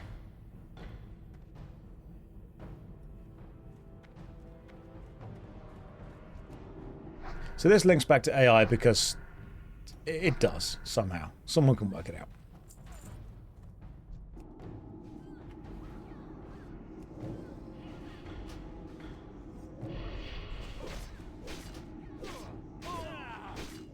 It's hard to trust you because I have a commercial jingle from Crossfire stuck in your brain right now. Thing is, I know that people do trust my reputation and my opinion on things, which is why whenever I take sponsorships, part of my deal is I get to say whatever the hell I want about your product and you don't get to correct me or edit it. And very few companies take me up on that. Like, very few.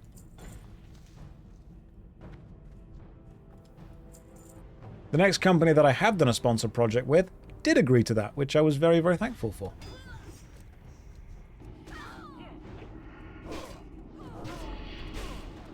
Just got here, what part of the loop are we on? We're talking about scams.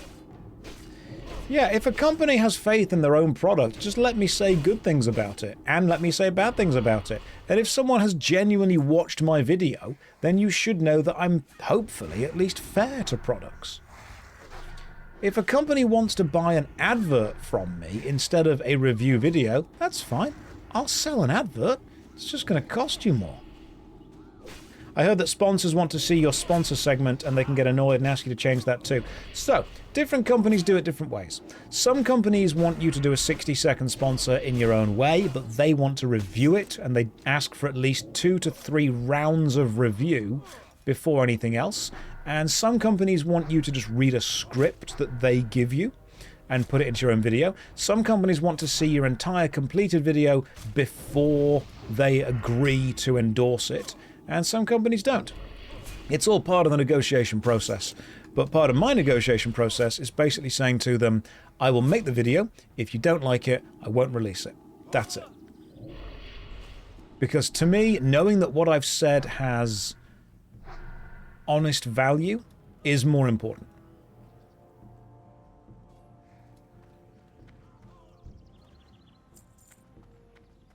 And I've had some companies agree to that, some companies not. And then there's gamer subs that were just like, do whatever you want, we don't care. Who genuinely were lovely to work with.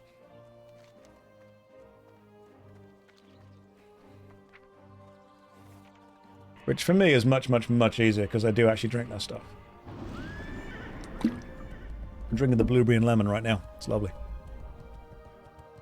Oh man, the honesty is important. The honesty is genuinely important. Because nothing is all... I had to explain this to a bunch of business people once. Let me know if you understand this. No product is all good. And if you do an advert for that product and everything is absolutely 100% perfect, it is going to come across as very disingenuous. Apart from the Scrub Daddy, which is perfect. So I've had to say to these business people, look, from a psychological point of view, you actually have to allow a reviewer to point out a negativity, because what that will do, believe it or not, is actually reinforce the positivity when they do talk about that. And I've had companies say to me, no, you're not allowed to say anything bad about our product. I'm like, that's just an advert. You don't get this. You don't get audience trust by just telling them everything great. You get audience trust by saying, this works, this doesn't, this needs improvement, this is world class, this is the whole thing, play it if you like it. It increases your credibility by allowing any kind of reviewer to point out negativity.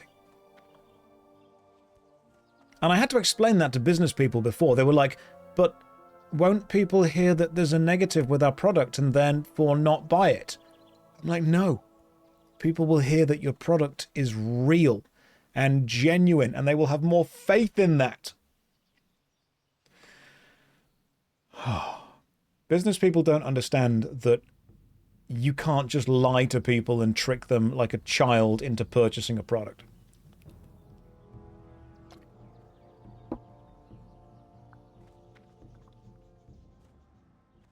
My favorite review ever was when I reviewed the RuneScape 3 mobile client when it had just released, and they asked me to do an honest review of the mobile client. So I downloaded the mobile client, and I discovered that if you put a certain combination of clothes on your character, opened up the inventory item viewer, and then spun your character model around, all the clothes stretched out in crazy random ways, and it broke the graphics. And so I said to the person I was kind of in contact with at Jagex, hey, is this like a major glitch? Is this going to damage your review? Because if it's not going to damage the thing, I'm going to put this in the video. Because I don't want to put things in there that are like exploits or, you know, actually going to damage phones or the game. But if it's just a visual bug, I'm going to put it in. And their response was, it's not a glitch, it's just a visual bug. We can't stop you putting it in, but we would really rather you didn't. And I went, well, sorry, but it's going in. And they responded just with a sad face going, we thought that would be your answer. So like, they don't want me to show off the mistakes that they've made, but I'm going to. And they were very understanding of that. It's just a sad face, just a sad smiley face. I'm like, yeah, they get it. They do trust me enough, which is great, because RuneScape is a fantastic game, and the client, to be fair, is absolutely crackingly good. It's great. Like, nothing's perfect, but it's a very good thing that you should definitely play. Yeah, it's fair of them. Also, yeah, I've got some internet bias in favor of RuneScape, of course I do, but I also think that if you're going to play one free MMORPG on mobile, it's going to be RuneScape.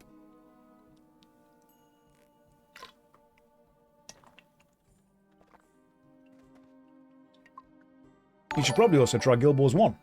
That's a decent one. Oh, Path of Exile 2 were totally confident with their product. Path of Exile 2 were like, do whatever you want. When they contacted me and said, hey, can you make an advert for the Druid? And I responded saying, look, I don't really have enough time to really get into the Druid class. I can make like a funny advert. And they were like, lol, do it.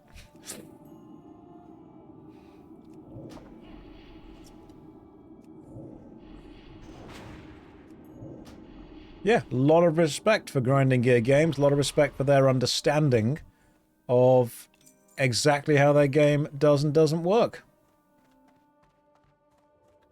And their player base. I mean, those guys just know how to make a good game, to be fair.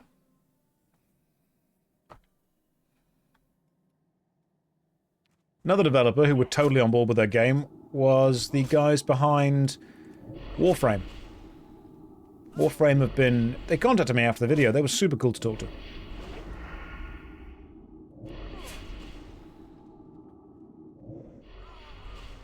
I think it's just a different business vibe. And this actually links back to, is the business full of people that understand that the game is also a community and not just a product?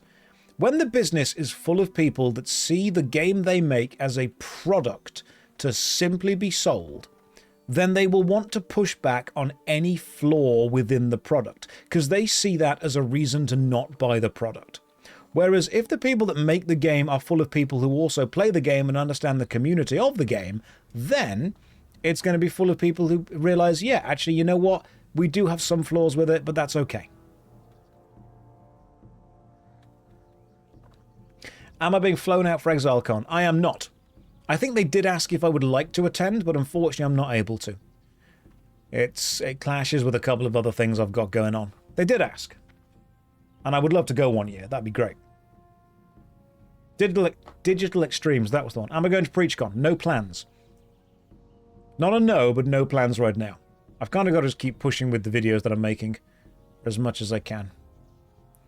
Right, where is Marez?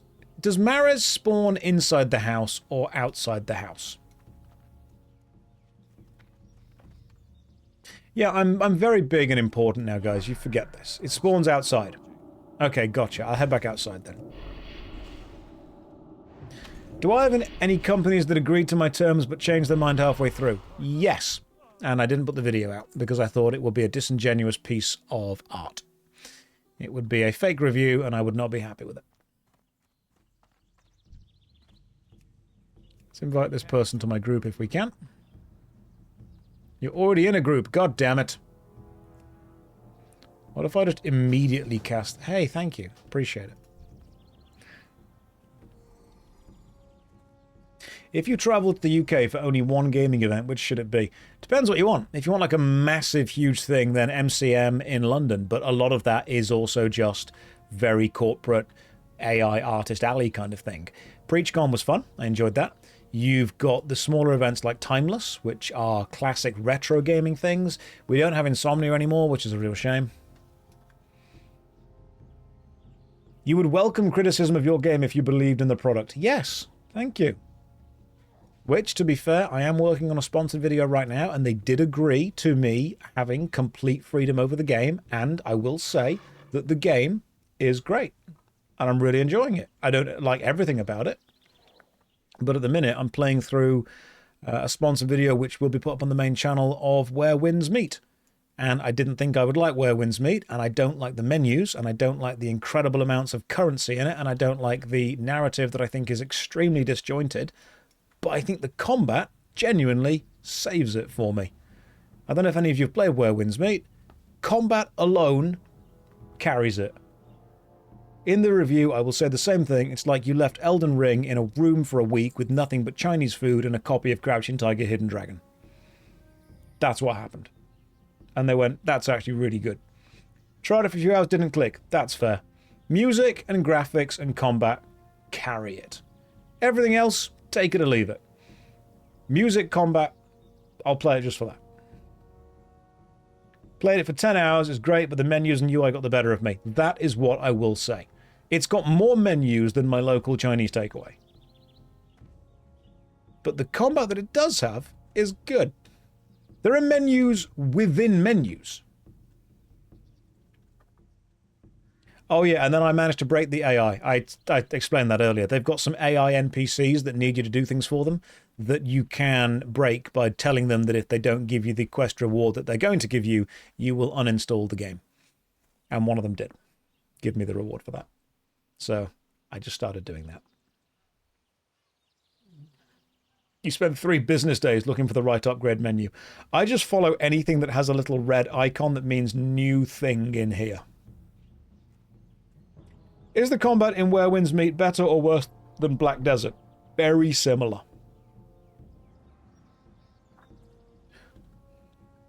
Very similar. I prefer it because it's got parries. Yeah, I managed to bully the AI into submission. That was the best way to discover it. This dude, does he ever respawn, this guy?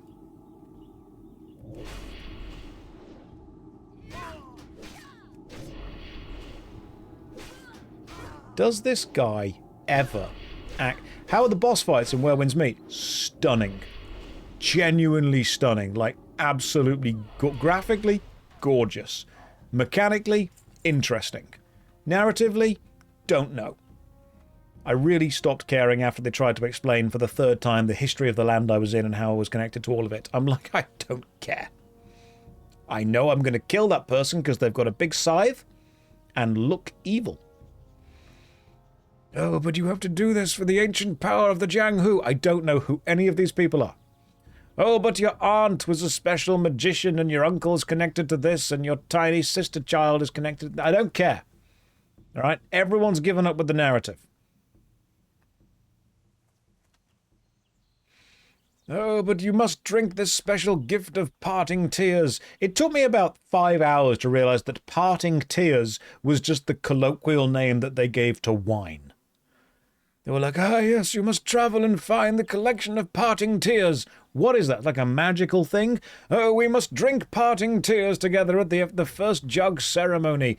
Oh, well, cheers to... Why are you calling all of these just wine? Just call it wine.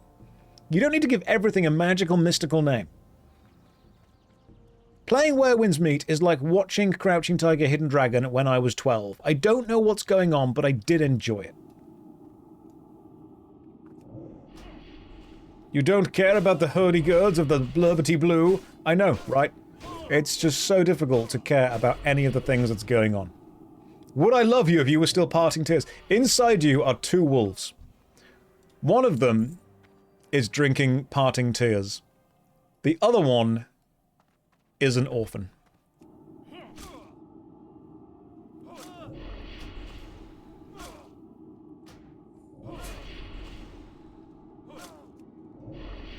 It's a fancy way of censoring alcohol instead of just saying grape juice.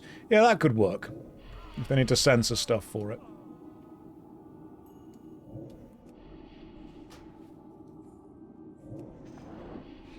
But yeah, in all seriousness, Where Winds Meet, pretty fun. Overwhelming with menus and choices, but in general, pretty good game. Does the game reveal where winds meet? It actually doesn't, but I'm going to have lots of jokes related to that specifically. I still don't know where the winds are meeting or what they're up to. It's a very pretty game. Like, it's an objectively well-made game. Also, I like using the fan, because the fan weapon heals you, and you can cheese bosses by just standing at the back and healing yourself constantly. Do I live in the USA? No, UK. Yeah, the fans were really fun in that game. They were like defensive weapons with lots of parrying. It also took me a while to work out how healing works, so I died a lot. Where is the actual boss of this area?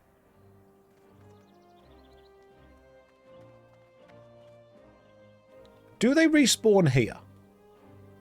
Could someone tell me, where does Marez respawn? The game is beautiful, everything flows well, moving and fighting is rewarding. I agree. I absolutely agree. It very much... It feels good to play. It can spawn there or above you. Oh, really? Up there, it seems. Josh, the Windows XP isn't period accurate for WoW. Shouldn't it be Windows XP? No. No, it shouldn't. Do I know the target macro? It's tab on the keyboard.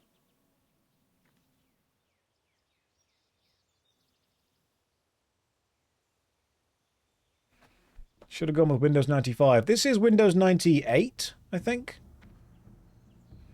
Right, where else can the thing spawn? Does it spawn on the roof?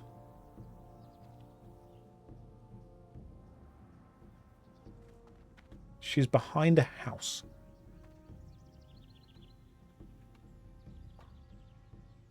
Oh, you're grinding in RuneScape Dragon Wilds. Nice. I've heard Dragon Wilds has had some improvements recently. It's on the higher floor. So, do you mean the higher floor in the building? Or the higher floor of the entire castle complex?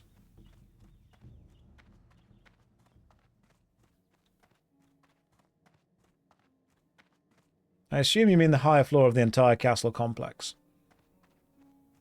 How does one reach that upper floor? Because there's a chance the enemy has already spawned. They're just on the upper floor that we can't get to.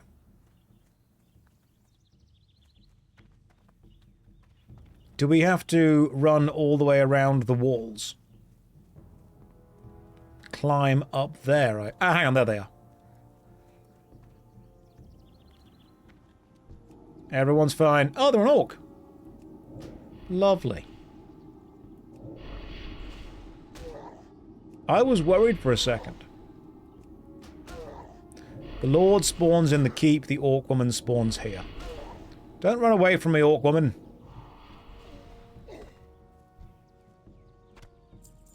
Go ahead and we're all good. Orcs are evil. Objectively true. I wish I could rejoin the Union for the cause. I mean, you can. Just join.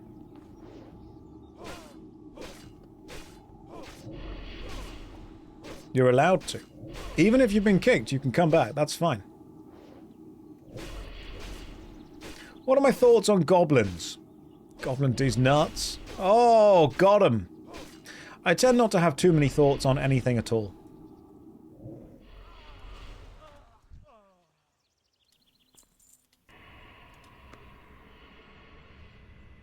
Who do we ask for an invite? You can just PM me.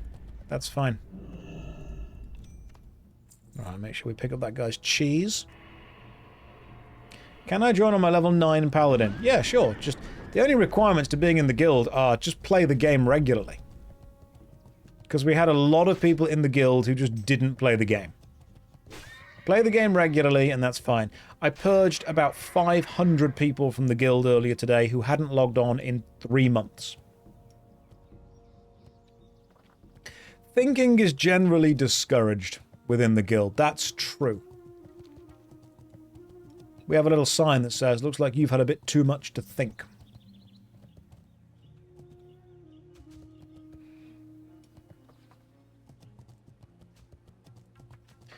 I'm trying to learn as much as I can about Warcraft lore so I can become a writer for Blizzard.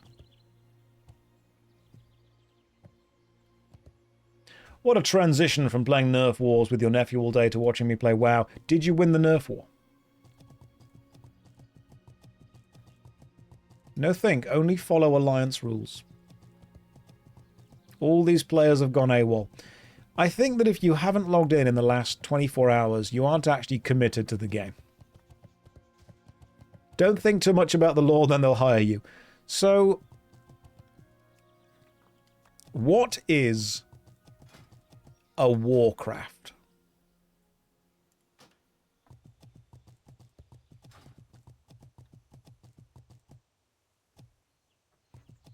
They won the Nerf battle but lost the Nerf war. Good, as it should be. It's the name they made up when Games Workshop pulled out. That's true. Because I'm pretty sure they were meant to be doing some... It was meant to be Warhammer, wasn't it? The kind of first game they did.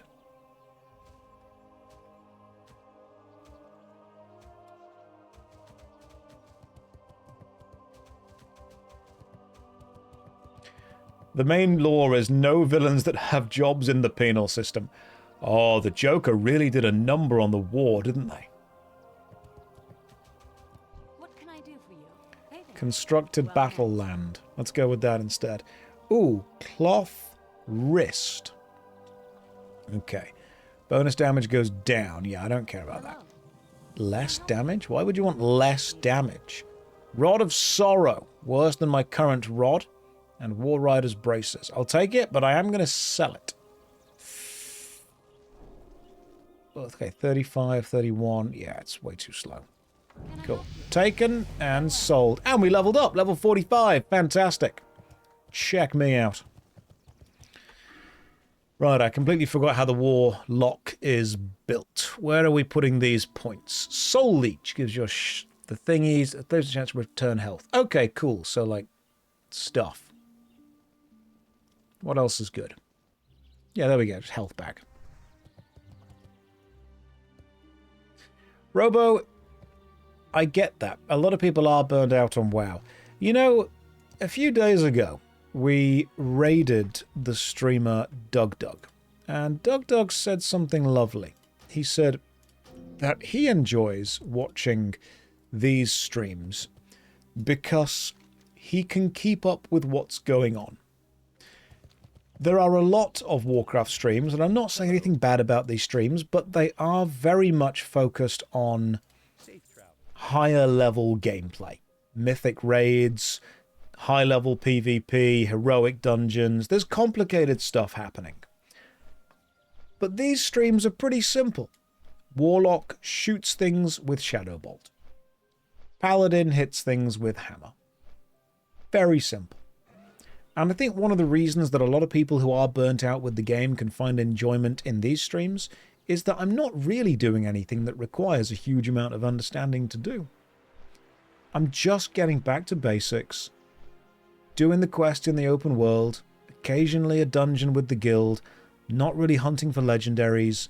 I'm not really putting too much effort on the rotation. I've got 3 spells on my hotbar.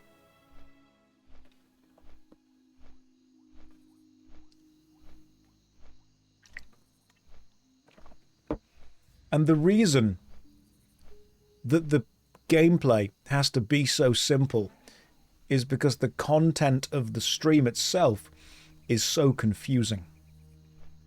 If I needed you to keep up with the gameplay, then I wouldn't be able to talk to you about all the important things I need to talk to you about. I'm having fun.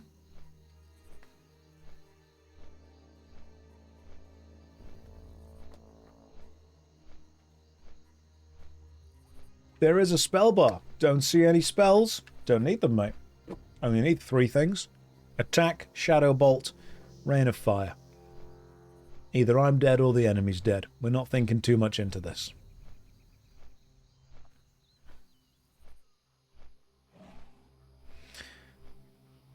Just playing it casually. Although, if you've played World of Warcraft for the last 20 years, why do you watch this stream? And I'm not calling you out on that, I'm genuinely curious. There's lots of other streams with lots of other higher level characters, lots of other much more powerful stuff. I wanted to ask for the invite. Out of respect, I can't join. Retail Season 2 starts in 4 days and I joined the new raiding guild, but I'll be watching your streams. That's fine.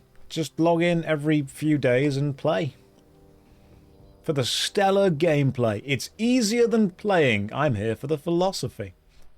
Do I think Wrath will come out on the anniversary servers? Yes, it will. Definitely. I mean, I'm pretty sure they've already accidentally released the release schedule for a lot of stuff.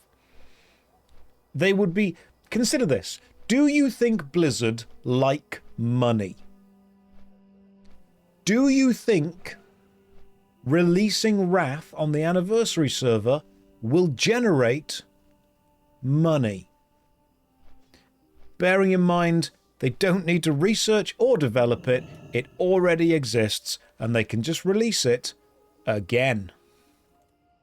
I think they quite like money. And that's why I'm pretty confident they're gonna release it.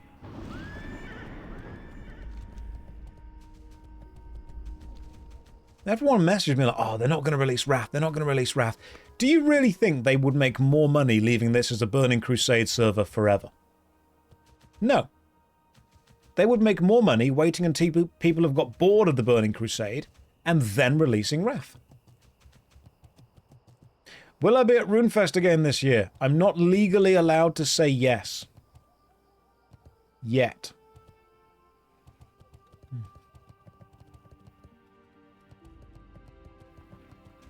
Any chance Classic Plus will have multi-classes? I have no idea what they're doing with Classic Plus. It might just be exactly the same as it was, but without the Burning Crusade expansion, but with something else.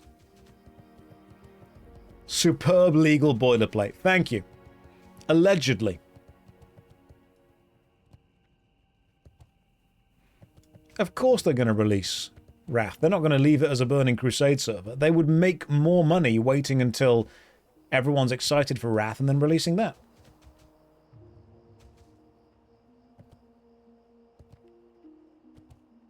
Then they'll just do what EverQuest does and just keep releasing expansion servers.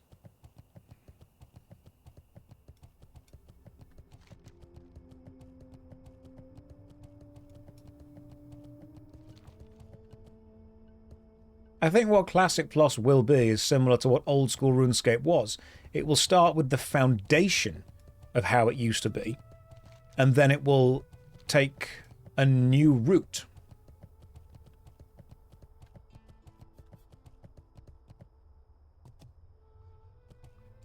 Which would be an interesting way of seeing how they do it. I'd like that.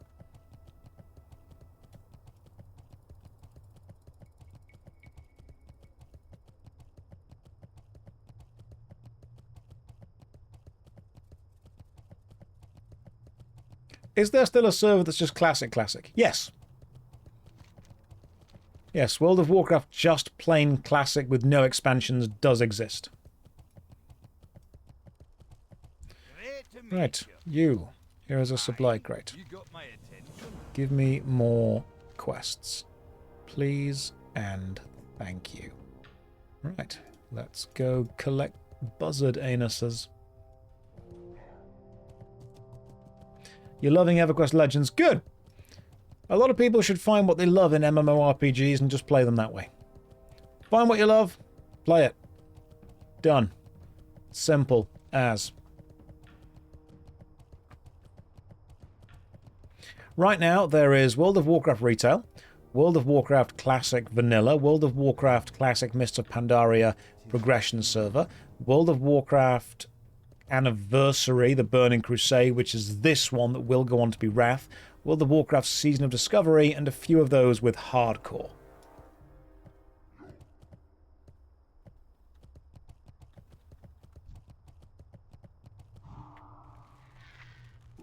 You know what? I do need to cast Demon Armor onto myself.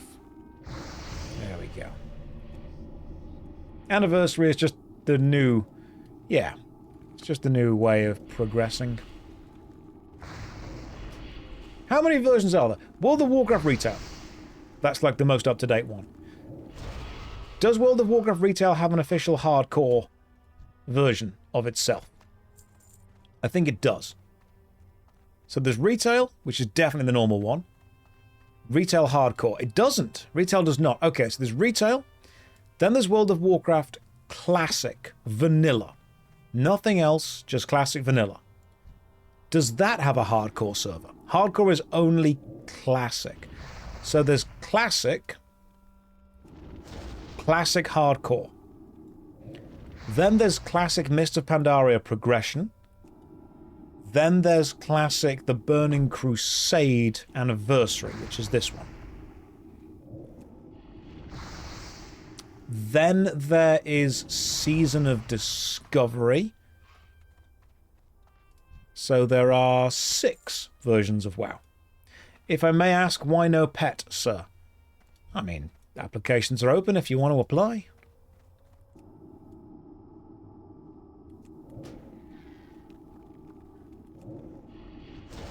Classic leveling comes to Star Wars, The Old Republic. Oh, nice. Yeah, I've already said Mr. Pandaria.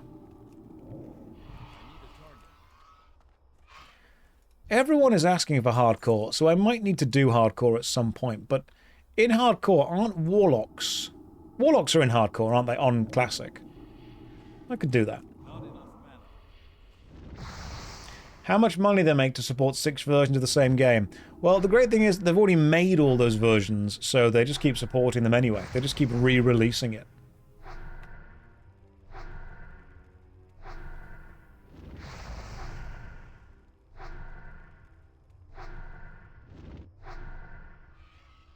Paladin would be safer than Warlock. I would just make sure that I never die. It seems strange to me that people die in hardcore when that seems to be, like, the opposite of what you're meant to do. Hang on. Okay, hang on.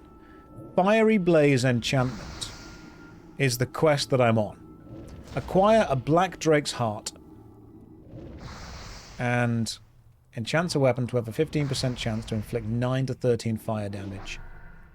And the chance of the drop is 2%. Am I right with that? It's a 2% drop chance.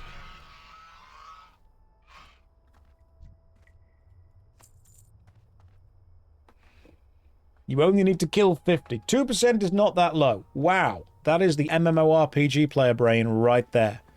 2% is actually quite a high drop rate, you see.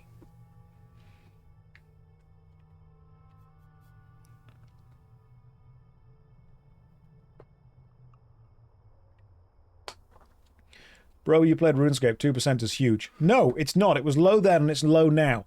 I'm not allowing the way things were to mess with the way things are. We're not allowed to say things have been worse, so this is fine. That's when you start the suffering Olympics. Just because other people have it worse does not mean that you're allowed to say yours is good. You're allowed to both have it bad. What's Season of Discovery? Season of Discovery is another version of World of Warcraft that I think is classic, but it's changed around, so they kind of play around with the design of quite a lot of the stuff.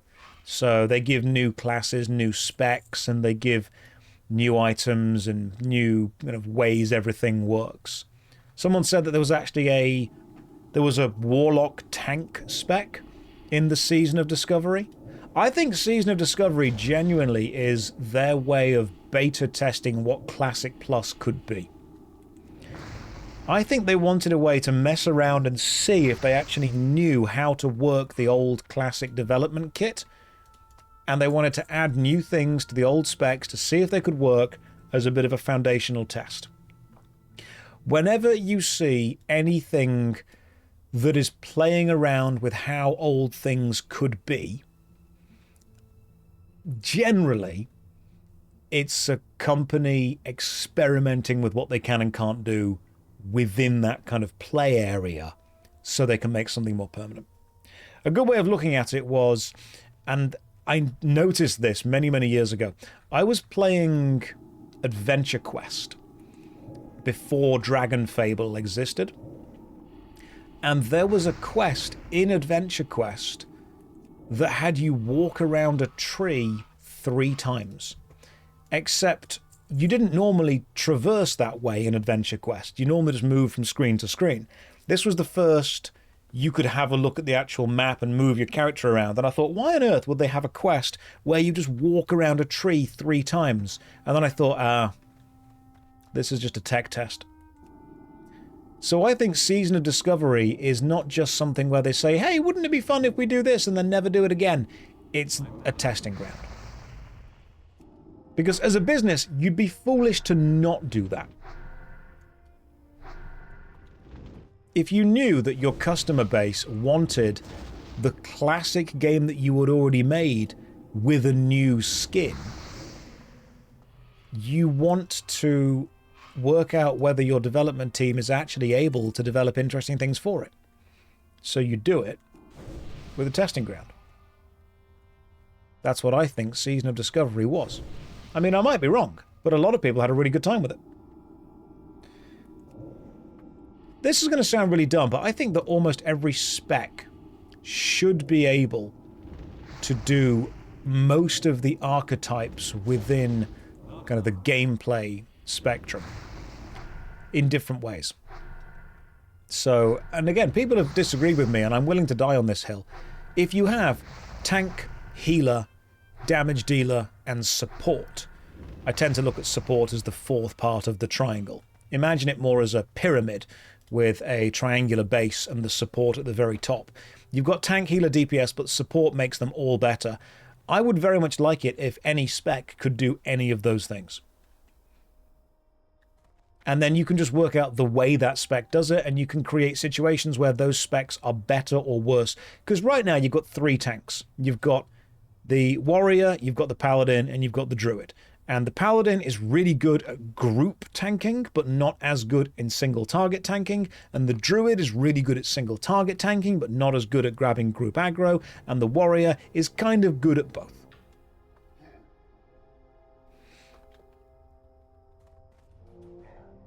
Sorry, Josh, but you're so wrong. That's exactly the problem with Modern WoW. Jack, I think there are a couple of more problems with Modern WoW than there's variety within the class design.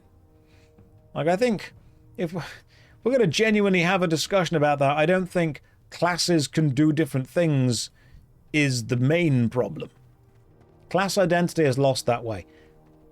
Okay.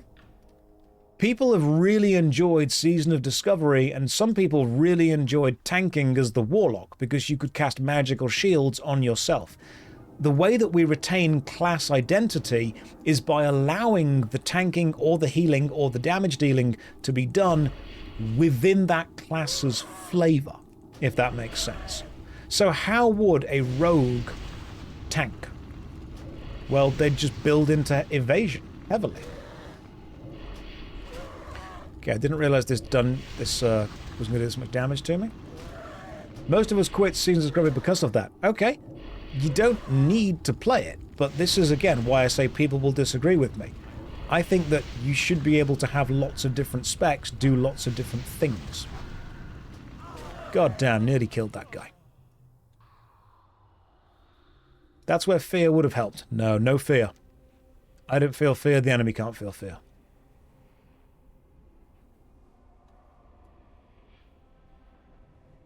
Dozens of people enjoyed Warlock Tank. They should immediately implement it. Thank you, Drax, for approaching this conversation with the exact level of understanding and subtlety and respect that I would expect of many MMORPG players. The problem is that whenever I say, hey, I would like it like this, people are like, oh yes, well that's the exact problem with the main game and we should absolutely do this straight away. No, we shouldn't. Clearly there should be a discussion here. But I would like it if rogues were able to grab aggro and then build into evasion. I would like it if warlocks were able to grab aggro and then build into tanking themselves up with magical shields.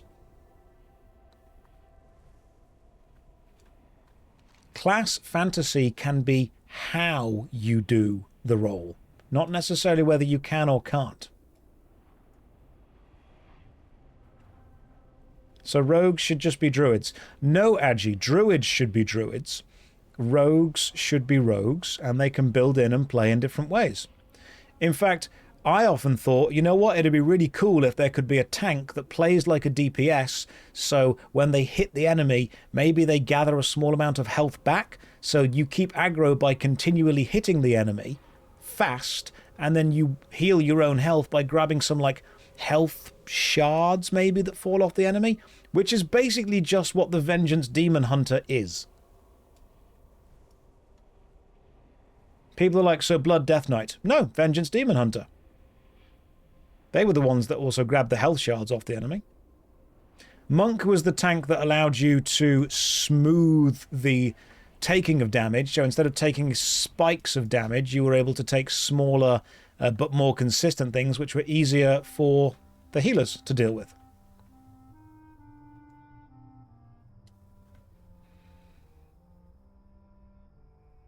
Every class has a DPS spec and people play and enjoy all of them. Yeah, okay, great, cool. Let's give every class a healing and a tank spec as well.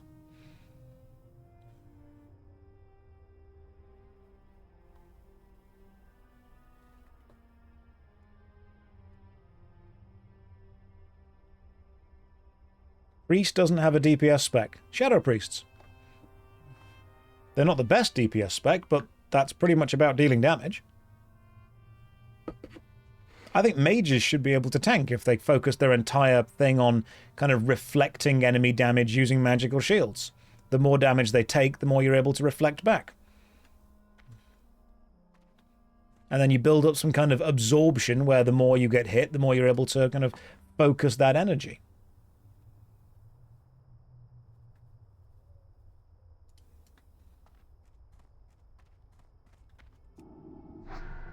That spell isn't ready yet.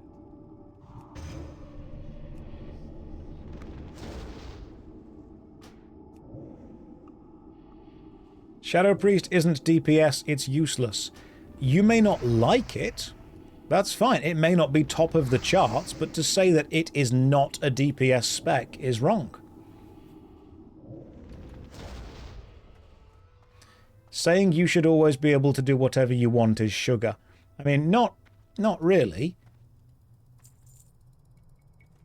I'm not saying that you should always be able to do whatever you want. I'm saying that the class fantasy of each class could be able to be wrapped around each class acting within the archetypes. I'm not saying that they should be the best at every single situation. It should be situational.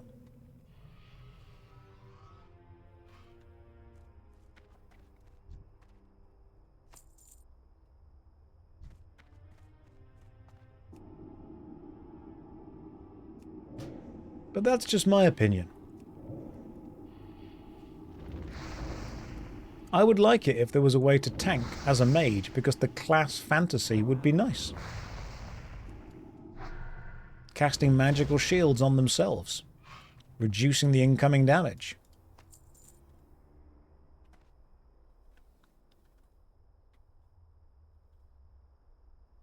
Mage tank, are you for real? Yes, Jack, I am. Why would that be an issue? Do you not believe... when you say mage tank, are you for real? Are you against it because it's not in World of Warcraft? Or are you against it because you don't think that mages within fantasy should be able to tank?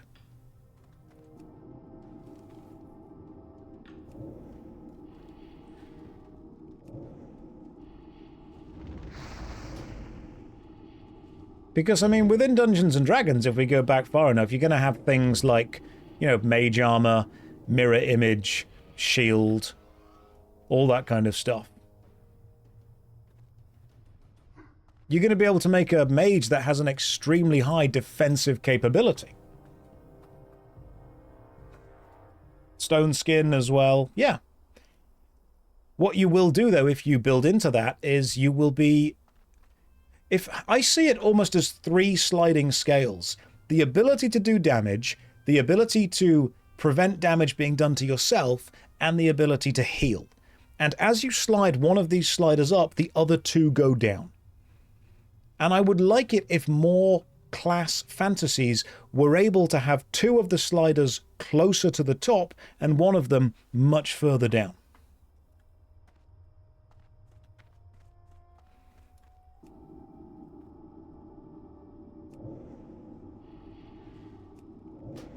So a rogue tank would have lots of abilities that immediately grab the enemy's aggro, but don't hold it for a long time and don't do a lot of damage. But they would then also have a lot of spells that either allow them to drop aggro quickly, or spells that give them increased evasion. So it would almost be a dance of grabbing the enemy's aggro and then dropping it when you know you can drop it and put it on somebody else, and then grabbing it back onto you.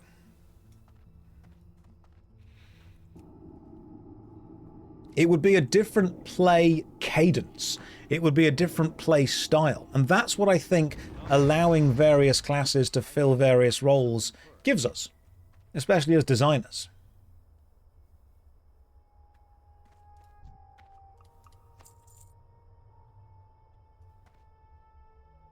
Tanking is just the idea of having the enemy attack you and not dying. Rogue healer is an alchemist that just ups the dose against the enemy. Yeah, the rogue healer's just throwing potions onto the team. I just don't think it makes sense having a caster tanking physical DPS. Okay, so let's imagine this, Jack. Let's just spitball some ideas. Imagine a caster class who had a mage spell that provided them with a temporary shield for 5 seconds. It absorbed 80% of all the damage it took, and then when the shield dies, it dishes out the damage that it took back at a case of, 30% to the enemy that it hit.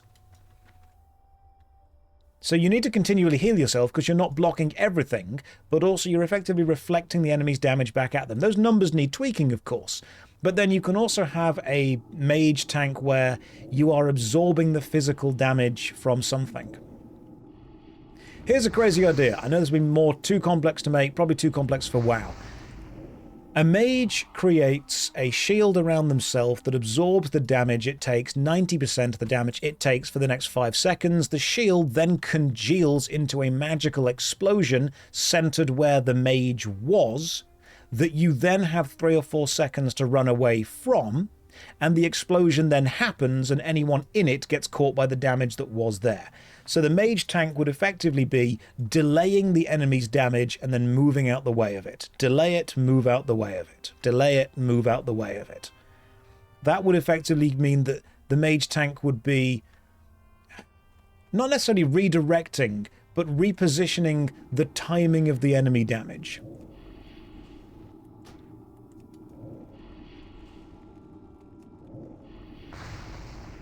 So the damage is still happening, you just get a chance to get away from it quickly.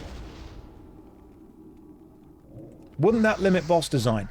Wizards, I don't have a full answer for you based on exactly how that would or wouldn't work. I'm just spitballing ideas right now. And from that, the mage would need some mobility to help everyone move out the way of the booms they're causing, eating the damage. Yeah, potentially, but we can fix that in the future. I'm just thinking of ideas that could or couldn't work right now. I've not thought these through. I just think that the class fantasy of each class should not be limited by this class would never be able to fulfill this role.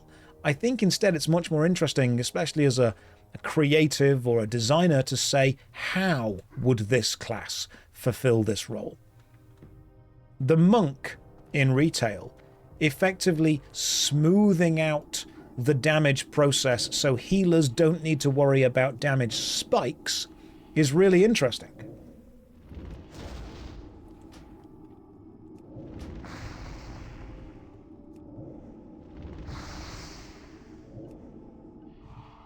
I love the idea of saying, how does this fantasy fit into this role?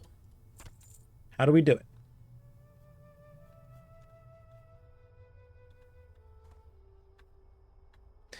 It can fit the fantasy, sure, but it removes its class identity. That sounds like retail design. Spud, what is the identity of the paladin, seeing as that can do all 3 things anyway?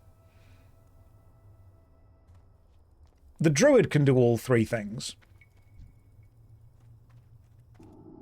So are we saying that because those classes can do all 3 roles, they have no identity?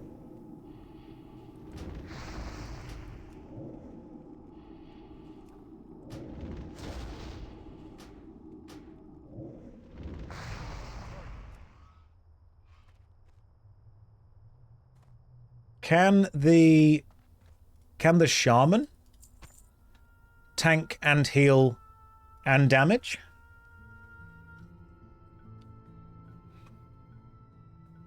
I like as well, for example, hunter tanking. So how would the hunter be able to tank? I think it's a great idea to look into it.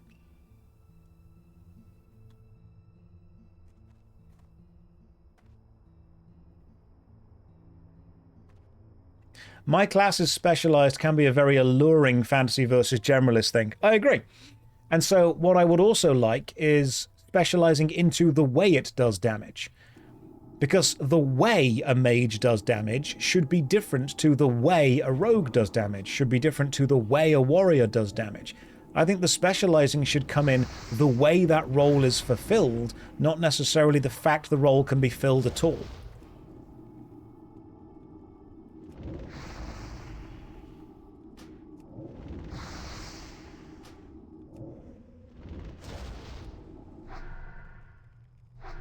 What about a hunter tank and you get new pet ability that let you tank? Yeah. It could work. You and the pet swapping aggro between yourself. The druid can do 4 if you think about it. Range DPS. Okay. I think there should also be a support character. More support is needed too.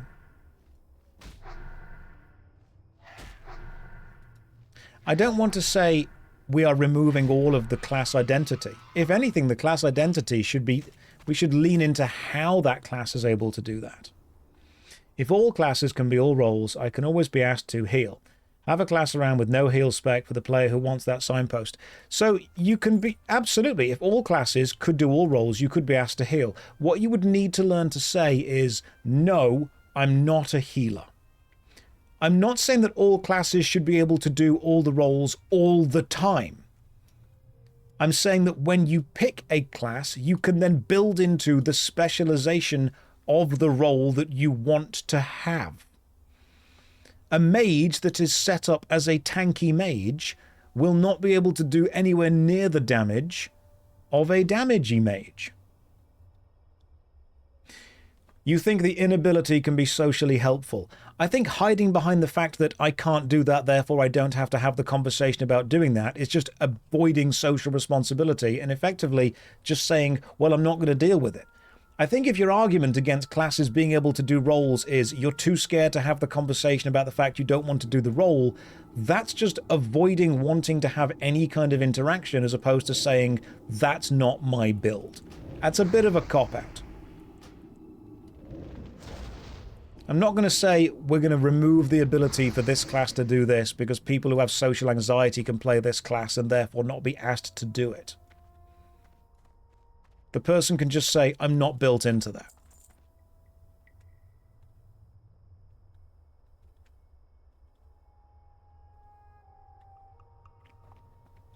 A good ranged tank. How would a ranged tank work? Because that'd be a really cool idea.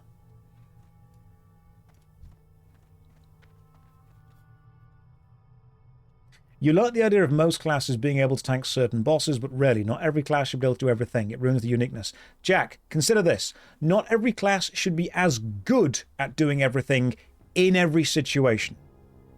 I'm not saying that a rogue tank will be as good as a warrior tank at every boss. I'm saying that there should be bosses that rogues, if rogues were able to tank, could tank better. Make sense? That's why you take situational tanks.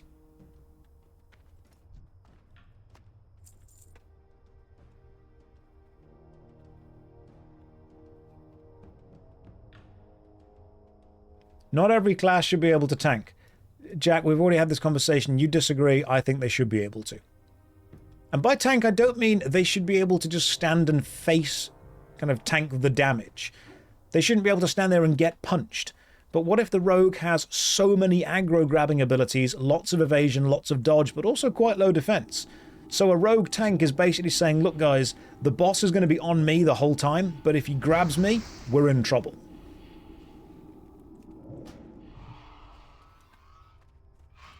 Because many people, for example, want to play a mage, and they would like to be able to tank, but there's no build for that. I think that we should find a way to have a look at how we can make cool class fantasies work.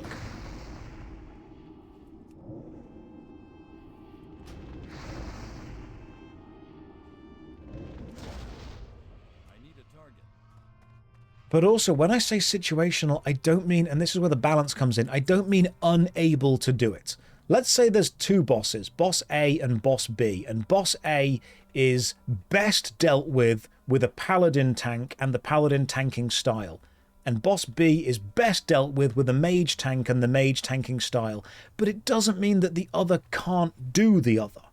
It doesn't mean you can't take a mage tank to Boss A or a paladin tank to Boss B. It just means it's going to be a bit more difficult.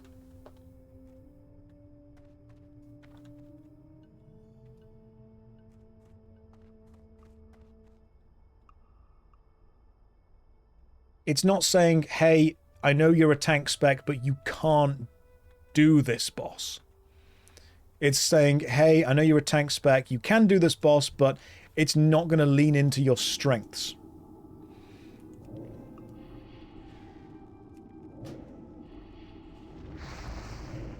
Now, there can be certain situations, certain attacks that allow certain specs to shine, but we're not going to say, hey, you're actually useless here. You're never useless.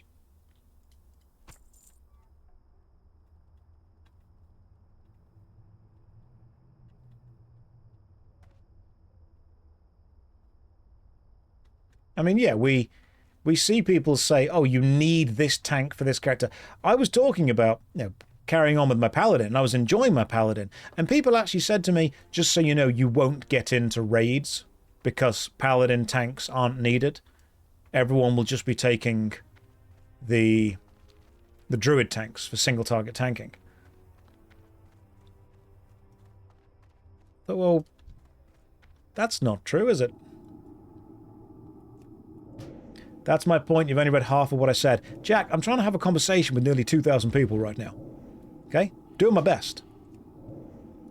I think that all classes should be able to fulfill all roles to a different degree.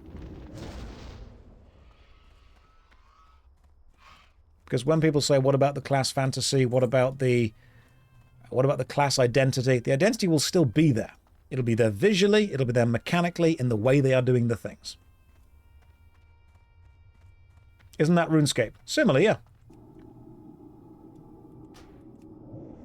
Explain how a warrior would heal them. Angry punches that heal. Battlefield medic. Applying bandages by force. Chiropracting his way across the battlefield. Striking his team's cheese spots. Shouting and pushing people forward with temporary hit points, yelling at them to do better. Basically, a warrior healer would just be a drill sergeant. You take the warrior healer who just shouts at you to give you temporary everything.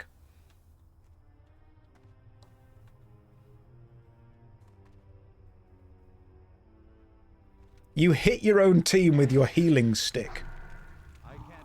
You'd be a battlefield surgeon. That's what you'd be. Charging into battle with a scalpel. Occasionally cutting your own teammates in order to do a small amount of damage to them for a few seconds, applying debuffs to them that last for a bit, and then get replaced by buffs that last for quite a bit longer.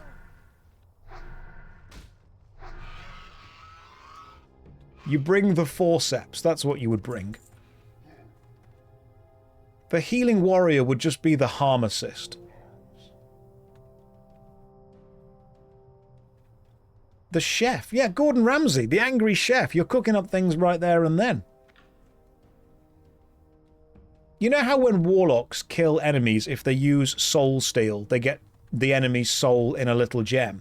What if the angry cook warrior killed an enemy, and if they killed them with a certain ability, the enemy then became a static buff table for the team around them, effectively turning the enemies into healing fountains.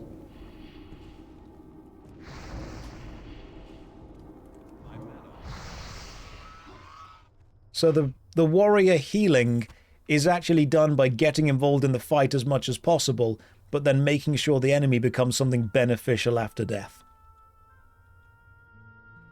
Turns the enemy corpse into a feast that, as long as the team are around, starts slowly refilling their own health. Soul meal.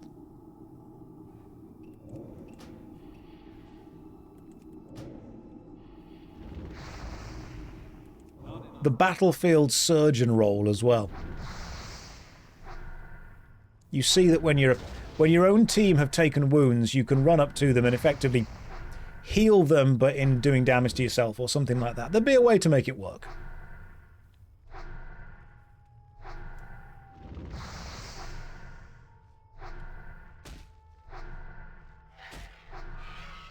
I also think, and this is just a general game design thing of mine, I think that you should be able to unlock specialist subclasses by doing things within the game that specialize even further into the thing that you are. And you know a game that did this really well was Adventure Quest and Dragon Fable. They were fantastic. Like, if you started off as a rogue and then halfway through the game you could take on a spec that made you into a samurai and then a spec that made you into a ninja. I loved that stuff. because then you could actually specialize. So not only could a mage be a damage dealer, you could then work out what exact type of damage dealer you want to do, and World of Warcraft does that with talent points. You are effectively speccing into your own specific thing here, but I think they could have really leaned into the class fantasy by making it super specific. And that way, when you commit to that, you are effectively locking yourself out of being able to do the other things. So, you want to play as a warrior? Cool. You can be a DPS, a tank, or a healer. You want to play as a warrior healer? Okay, cool. Halfway through the game, you're going to spec into battlefield medic. Something like that. You want to play as a mage tank? Okay, halfway through the game, you're speccing into whatever we end up calling the mage tank. The magical wall. A rogue tank might just be a bard.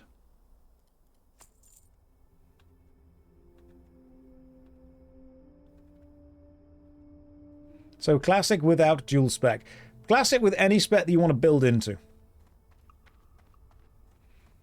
Okay, these have like a 2% chance of dropping this hard. Does this just sell on the auction house?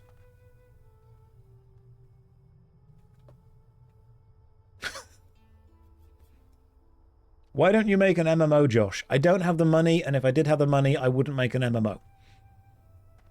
Because I can enjoy something while also thinking it's a terrible financial idea. The same reason I don't open a restaurant, despite having eaten many meals.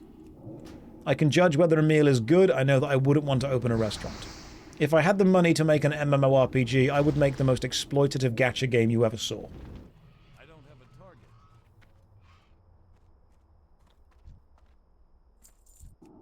Not even pretending I wouldn't. Where's my pet? You're right here.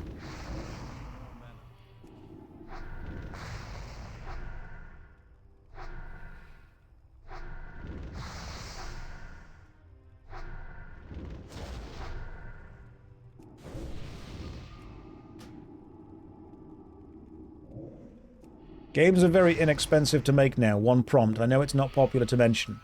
You cannot make a good MMORPG using one AI prompt. I may not know much about AI, but I'm pretty sure that's true.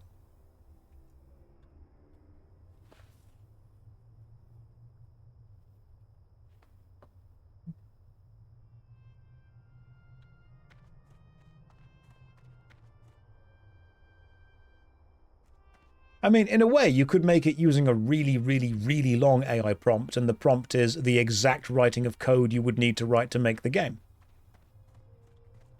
Right.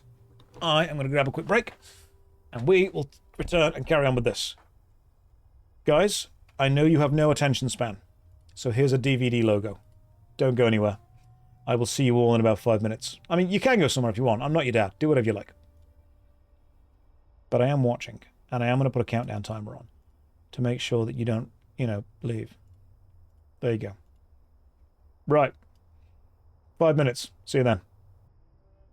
Okay, I am back. I hope nothing bad has happened. One job. I leave you with one job. Why? Why can't you do this one job? You know, if there was a way to tank as a warlock, this wouldn't have happened. Josh, you died. Thank you, Anna. Appreciate that. Let me tell you why every class should be able to perform every role. Right. Imagine an orphan. It's the important thing to start with. You're the one who AFK'd in a city place. That was not a city place. That was the top of a mountain. That was the best place to AFK. Possibly one of the only places that you should have AFK'd. The top of a mountain.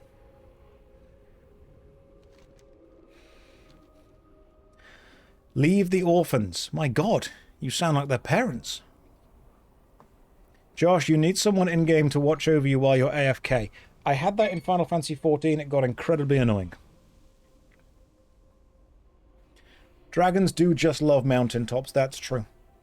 You got attacked and you died. We watched it all. Neef, I appreciate that. You are my new guardian with this. Anyway. Would you AFK at the top of Mount Everest? That's a trick question. I wouldn't even get to the top of Mount Everest.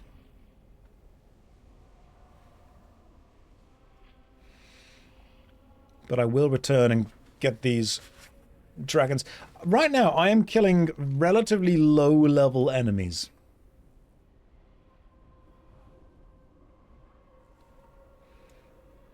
Compared to my level. Like, I'm killing level 41, I'm level 45. Should I be doing something else?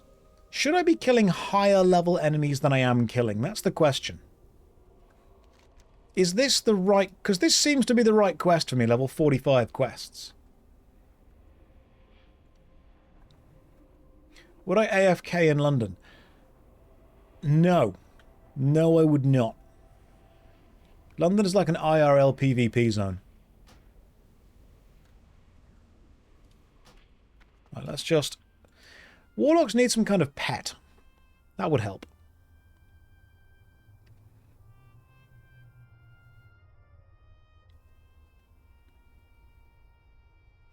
Would you AFK in Manchester? We're slowly getting better, but we're not there yet.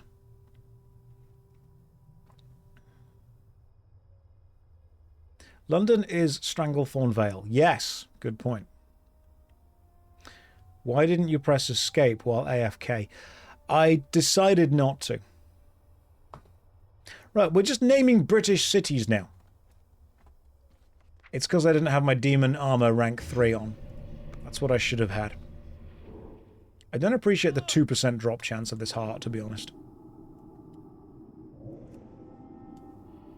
Warlocks need a melee spec. They do! Effectively just using like a packed weapon. Drawing strength from their patron.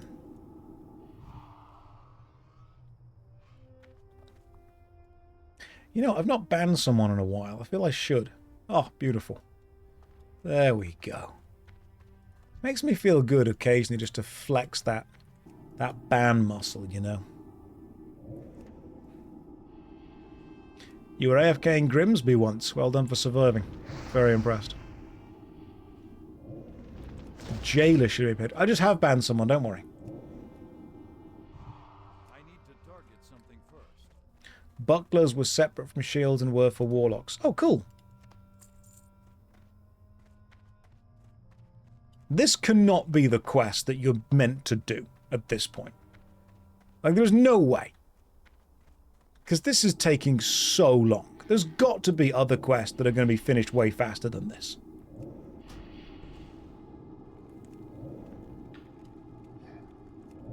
I don't think the Badlands is the place I'm meant to be. I'm going to kill a few more of these, and if I don't get the heart, I'm just going to honestly complain. That's what I'm going to do.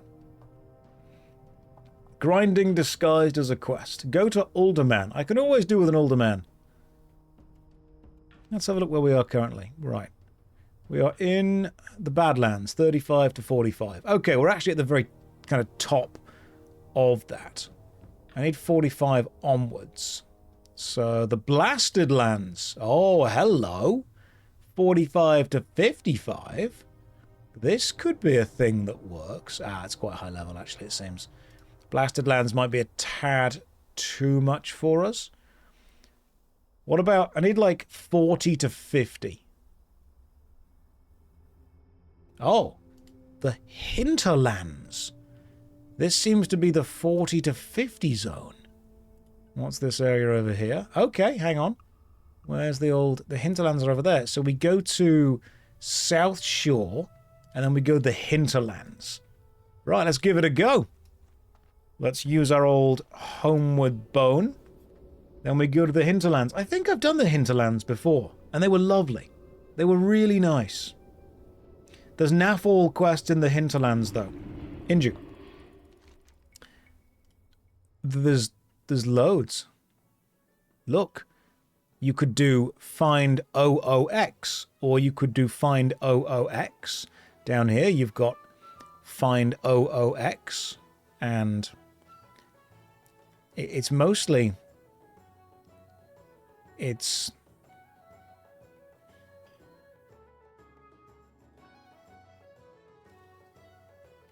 a lot of find OOX. It's one quest. Go find him already. You know, good point. Oh my god, I'm sorry. Why am I taking so long? Let's go and find OOX, pronounced Orcs. That's how you say it. Let's go find this orcs.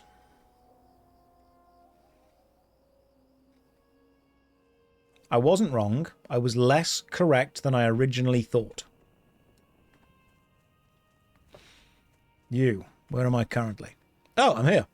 Hinterlands is that way then. Let me summon at my magical horse.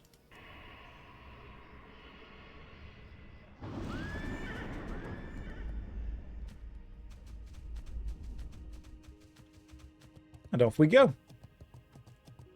So the Hinterlands is going to be, I'm guessing, the next place I should be.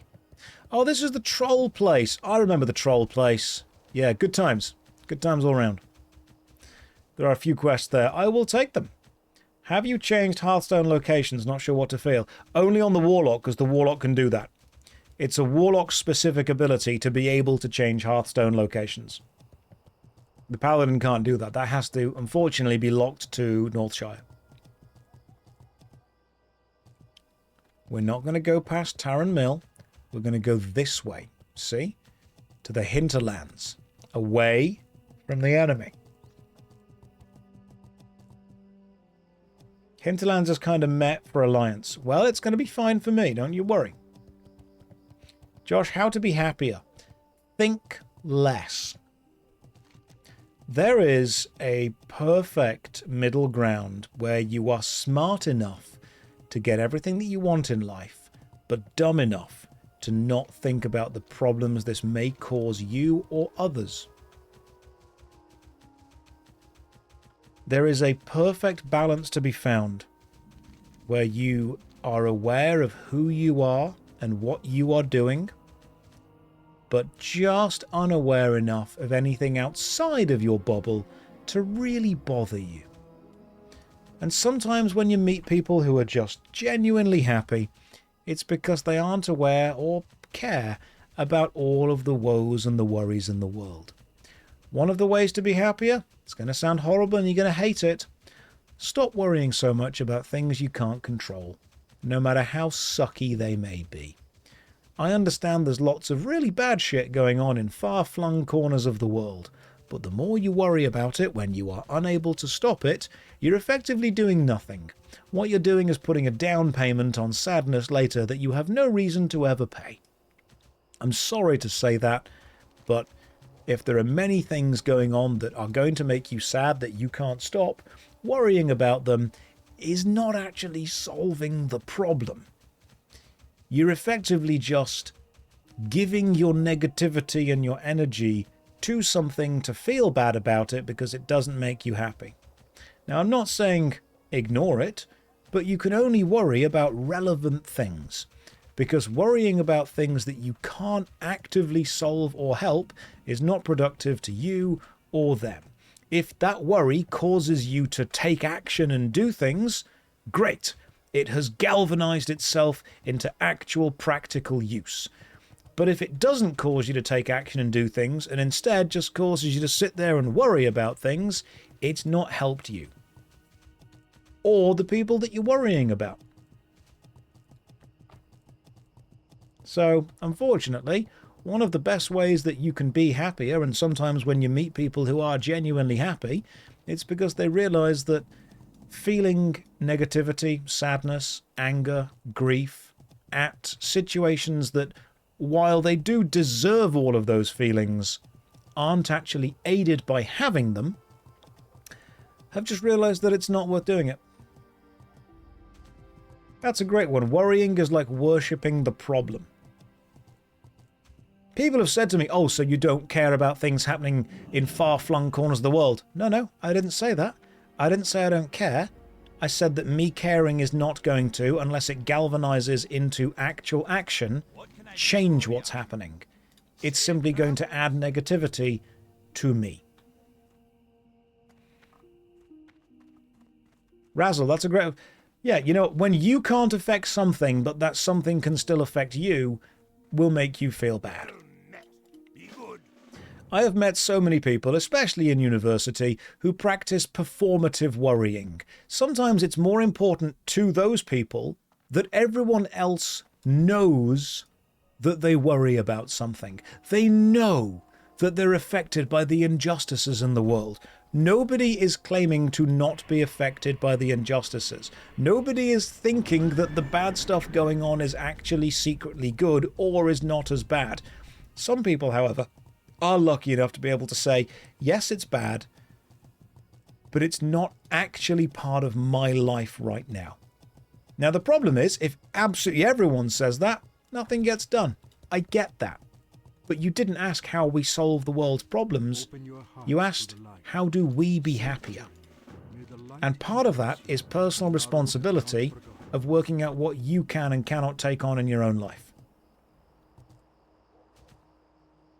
I know it sounds horrible because when I say this, people here don't care about anything and let bad things happen. Didn't say that at all.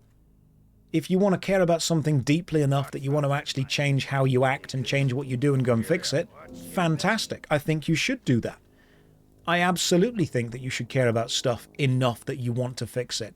But there is this horrible middle ground where you don't care about something enough to fix it, but you do care about something enough to let it make you sad. That's the problem. If something is so bad that you cannot live with it, then put energy and time into fixing it. If something is bad enough to make you sad, but not bad enough to make you focused enough to fix it, that's when you're going to suffer. Because you're going to get all the negativity that would bring you, but none of the positivity that solving it would give you. I will never say to someone, don't care about something. I would say, if you're going to care about something, what are you going to do that's going to show that care? Because if you're not doing anything that shows the care, you're just worrying about it for the emotional sake of worrying about it. Am I a practical person? I like to hope I am, but I'm pretty sure all people are emotional to some degree. Great to meet you. See you soon. And trust me, people that say, I'm not emotional, I'm just logical, get really emotional when you point out that they are in fact emotional. Right, I was going to try and find where the blacksmith was. Hagen, wherever he may be. You in here, Hagen? It's going to fix my equipment. You're more bothered with injustice happening. Yep, we can all be bothered with injustice happening. If you're going to go and try and fix it to make sure it becomes actual justice, great. The problem is when you're bothered about something but you don't do anything to fix it.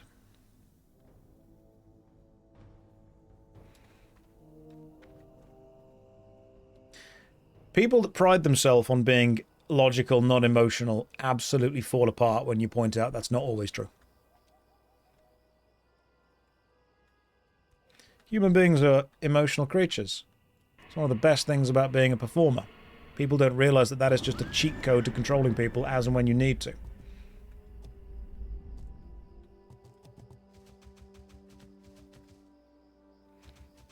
And people hate it when I say this because all they hear is the negative. They just hear don't care about things when I've never ever said that.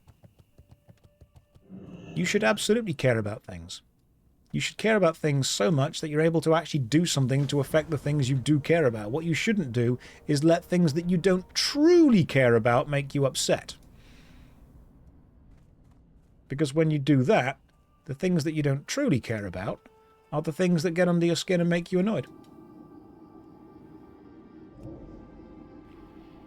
If I were to reside in WoW as a regular working guy, what location would I pick? From the locations I've seen so far, Stormwind. Because it's safe enough to live in, but close enough that I can go to Goldshire on Fridays.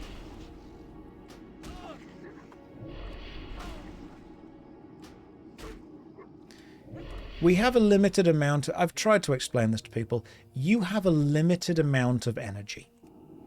The more you choose to spend on things that make you feel negative or absorbing negativity, that's what you're going to become. Human beings, you're a sponge.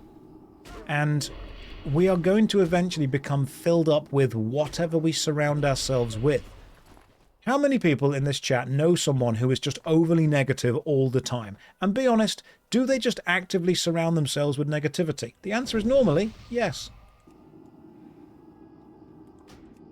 Some of the saddest, unhappiest, most irritated people I know spend so much time making sure they consume content that makes them thus. And some of the happiest people I know spend time surrounded by things that makes them happy. The thing is, the happy people aren't consuming all the negative content. And the people that are consuming the negative content actually talk down to them. They say, well, you don't know how the world is. You don't understand what it's like out there. You're ignorant of the problems facing the world. I'm like, they may be. But they are also happier because of this. You do not need to shoulder the world's ills. I've had this conversation many times, and I will say it again and again and again. I think one of the worst things to happen to the human mental state, to our collective psyche, was exposure to the world's problems. Not because we can't collectively fix them, but because no human being was ever meant to experience that much negativity and be exposed to that much consistent negativity all day, every day. We are built to solve local problems. We are built to know local communities. Suddenly being exposed to every single negative aspect of humanity globally every second of every day is the closest we have come to a Lovecraftian creature. We have created the Necronomicon. It's just not a book, it's digital. People say, oh yeah, there's a book in fiction that can drive you mad by reading it. We've seen that happen with actual online, mental problems. We've seen that happen with AI psychosis. We've seen that happen with people effectively forcing themselves into depression by only ever consuming negative content. It's the Necronomicon on a Kindle.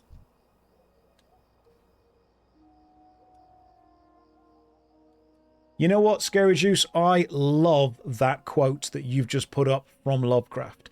The most merciful thing in the world is the inability of the human mind to correlate all its contents.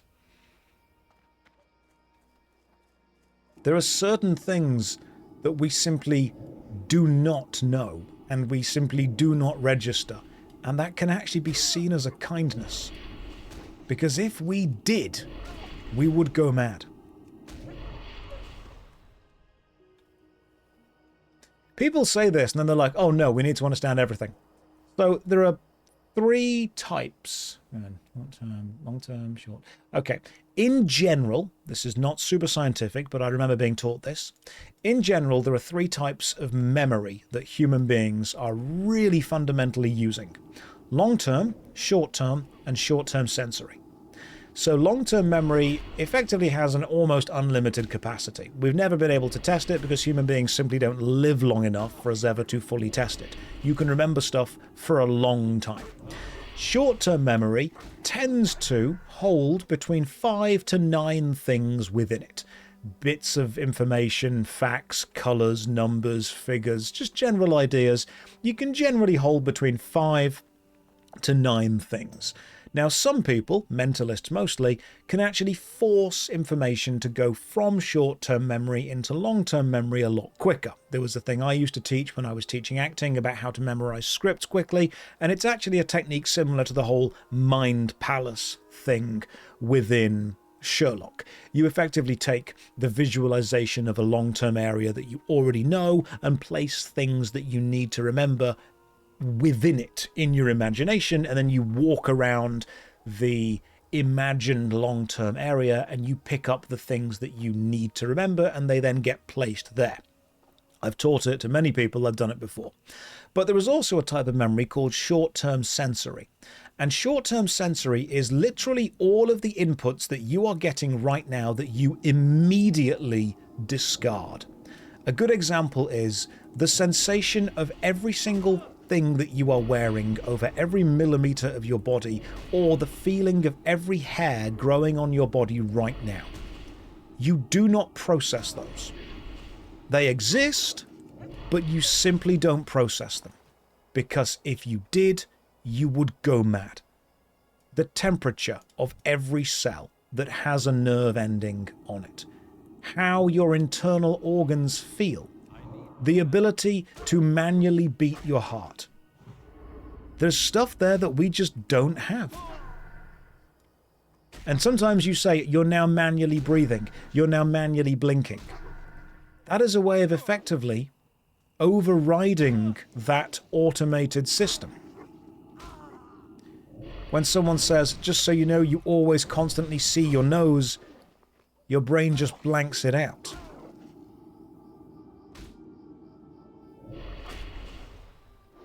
Think I'm about to die. There we go. So imagine if your brain processed every single bit of input that it got, all the time, forever. Imagine how mad you would go if you had to constantly process that. Now imagine that you're basically mentally doing that, but with negative information every time you scroll Twitter.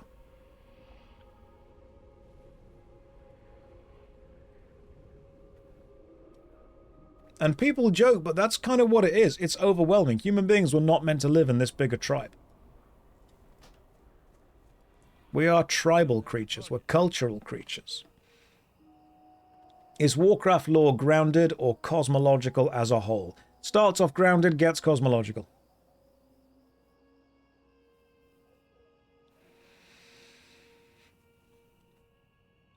So that's why I sometimes push back against the internet in general.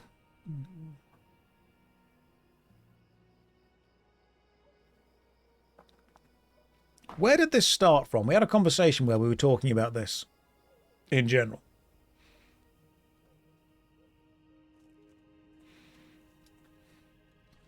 Let me just stick on my Demon Armor rank 3. There we go. That was it. Asked how to be happier. Yeah, just don't worry about it. Timon and Pumbaa basically had it right. Simba was like, I've just watched my father be killed. And they were like, have you tried just not worrying about it? Have you tried just not thinking about the things that make you sad? Sounds horrible, but that's basically the answer.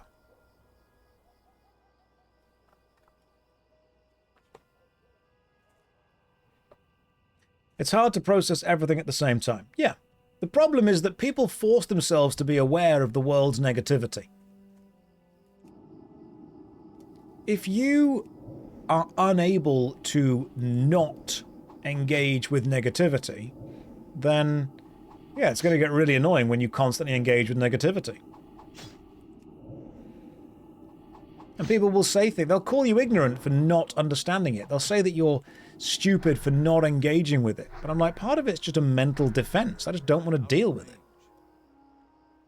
And you know what? Maybe that is selfish, but at some point, you're kind of allowed to be a little bit selfish when the alternative to being selfish is being a martyr for the cause of being aware of causes.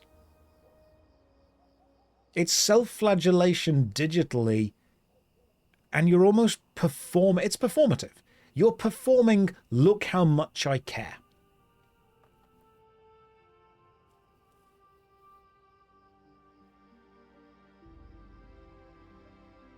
You are effectively saying, I am going to worry about, I'm going to shoulder the world's ills, the world's problems. I'm going to destroy my own mental and physical health in the process of doing it, but I'm a good person because the alternative is ignorance, and that would make me a bad person.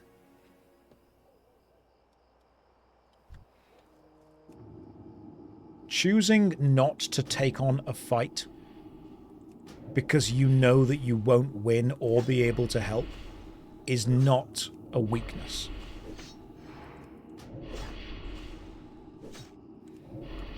I'm sure we've all met people who worry about every single negative thing in the world because they feel that if they don't do that, it makes them a bad person.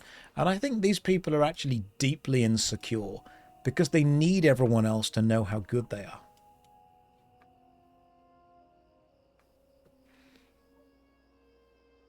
They need people to know that they worry about it. It affects them. They care. And they... Have you ever noticed this?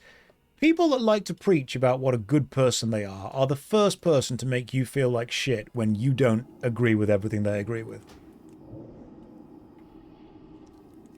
It's one of those weird ironies that the performative goodness very quickly turns into insults and aggression and attacking when they are able to belittle you. Josh, I think you're oversimplifying things. I mean, probably Salwa, but we have only been streaming for a few hours and it does take a while to get into the real conversation of this. But from what I've experienced, people that like everyone else to know what a good person they are revel when they can make someone else seem like a bad person.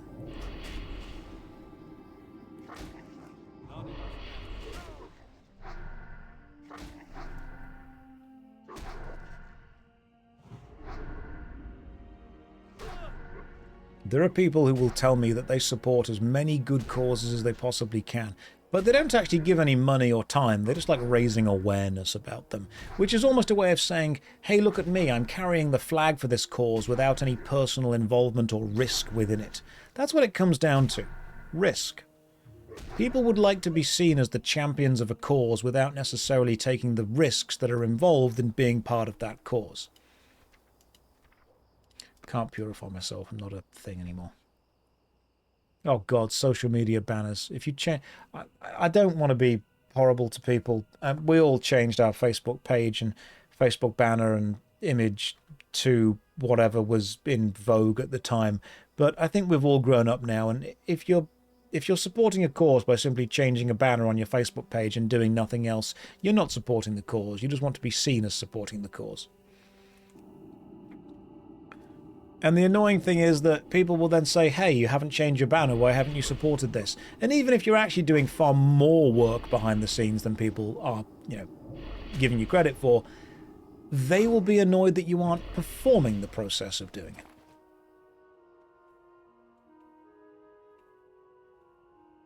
How will things change without awareness, though? Change has to start from somewhere. It does, Teba. I agree. And this is why I'm not trying to belittle that, but I'm also trying to make people understand that change does have to start from somewhere. The problem I have is when people raise awareness, but the point of them raising awareness is for someone else to do something. Because if somebody else who is more capable is aware of it, then they might solve the problem. Someone else who is more capable was probably already aware. If raising awareness is done about saying, hey, I don't have the ability to solve this, but I would like to find someone who can, great. Absolutely fantastic. That's a good part of the process. If it's, I'm going to make other people feel crap for not caring as much as I care, then it's being done for a personal goal. Raising awareness is fine, as long as the process of raising the awareness is backed up by some kind of actual effort.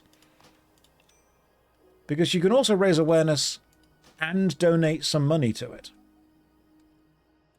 But that's taking a level of personal risk, personal damage to it.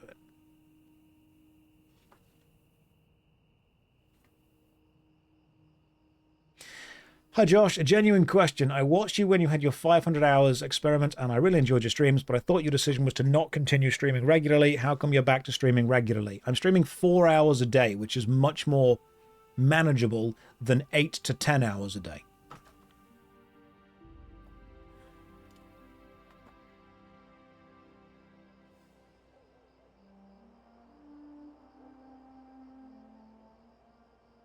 I can do 4.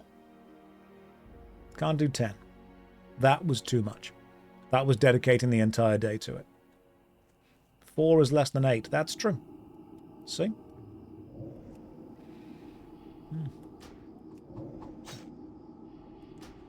I will happily value, personally, someone who donates a small amount of money to a cause they believe in every month more than someone who spends all of their time raising awareness for that cause but also doing nothing else beyond that. Because what they're trying to do is outsource the fixing of that cause. Now, if raising awareness is all you can do, then yeah, sure, I get it, I understand. That's you trying to do your best. But at the same time, if you're just trying to foist the responsibility of fixing this onto somebody else who is more capable, then maybe your time would be better spent working out what that cause needs and then providing that. And there is business acumen to this as well.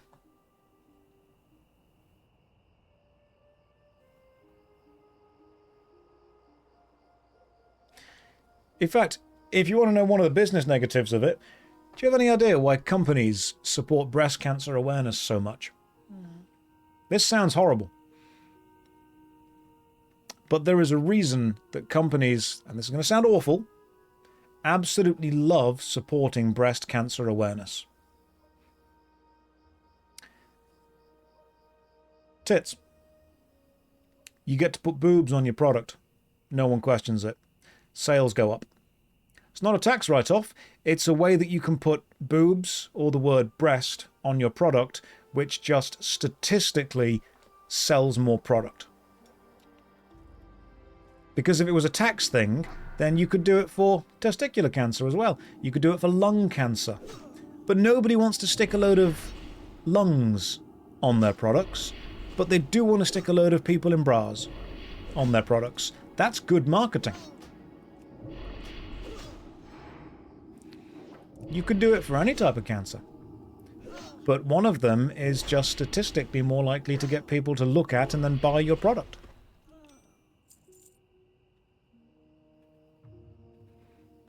I mean, the pink ribbon is what the symbol is now, but before that the symbol was boobs.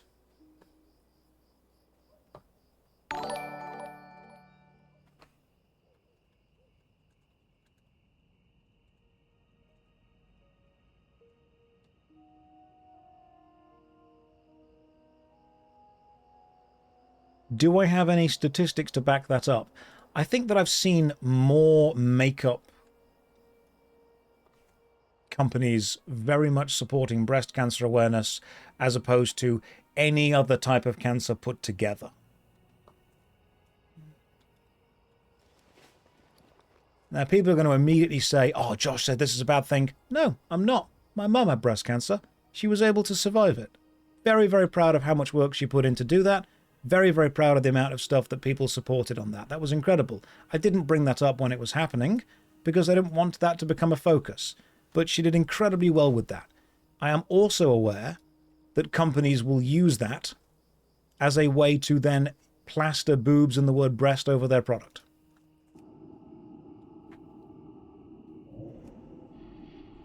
People think that when I talk about this kind of stuff, I'm heartless with it. I don't want to be heartless with it. I want to try and be at least practical with it.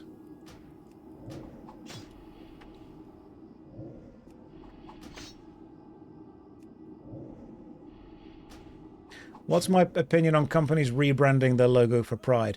You've got to get what they call the gay dollar. Unless it's in countries where that's wrong, in which case you're not allowed to do that. That's the hypocrisy of it all. We support the LGBTQ plus community, apart from in countries where that would lower our sales, so we don't. It's remarkably hypocritical. Personally, full support for the whole community. Go for it. What I'm not going to do is look at a company and say, you're so brave for changing your logo to a rainbow for a month, except for in countries where that would get you killed. It's the 1 month where companies decide that gay people aren't buying enough of their products.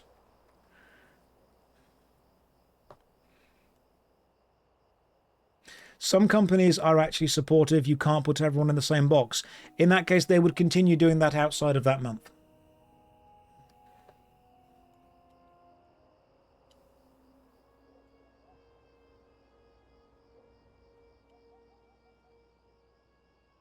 You can be absolutely supportive of somebody's lifestyle without the need to make it into a business, but now we want the rainbow dollar.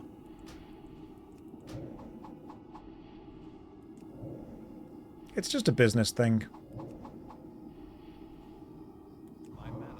Do you think companies would do it if it statistically made them less money? This is going to sound really cynical, but do you really think a business would look at any business decision and say, this is objectively going to make us less money, we're going to do it? No, of course they wouldn't. Businesses make decisions that generate profit. Businesses are profit-seeking ventures.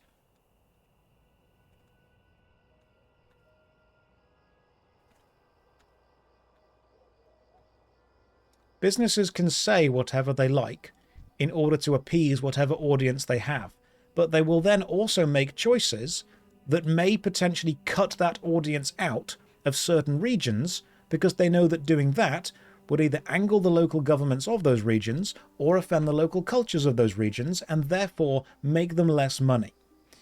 Any company that wants to just stand up and say, we 100% support this because we believe it's morally and ethically the right thing to do, that's fine.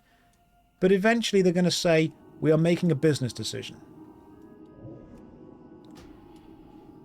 And when that business decision turns out to make them less money than not doing it, then they'll stop.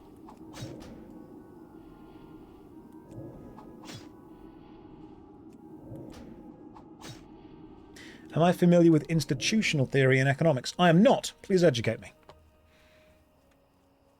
Tell me what it is.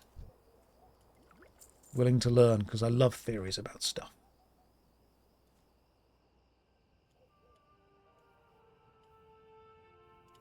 Businesses are not your friends, guys. They never are. They never will be. They never have been. They are profit-seeking ventures. If being your friend makes them more profit, they will be.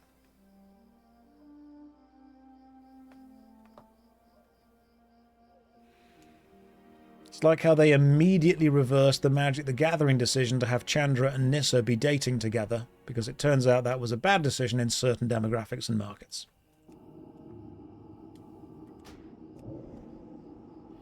Even some non-profits are in it for the profit. Non-profit doesn't include expenses, and expenses can be manipulated. It's because consumption is now tied to identity. That's a good way of looking at it, yeah. Many people do buy things because they believe the things they buy define them.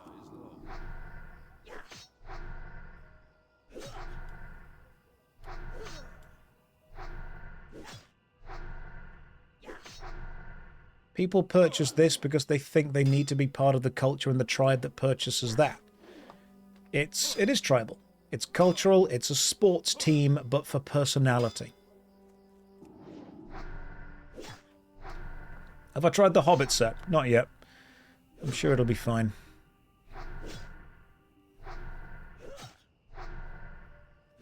Josh, I love you, but how can you read chat on that white font on the light grey background? I'm not reading it from that part. I'm reading it from the Twitch dashboard that I've got open in another monitor.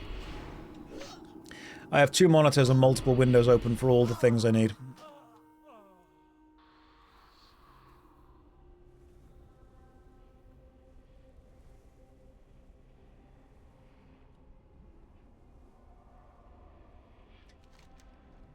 But also, I'm personally not gay. Therefore, I don't think I should be an authority to speak on what the gay community do and don't want.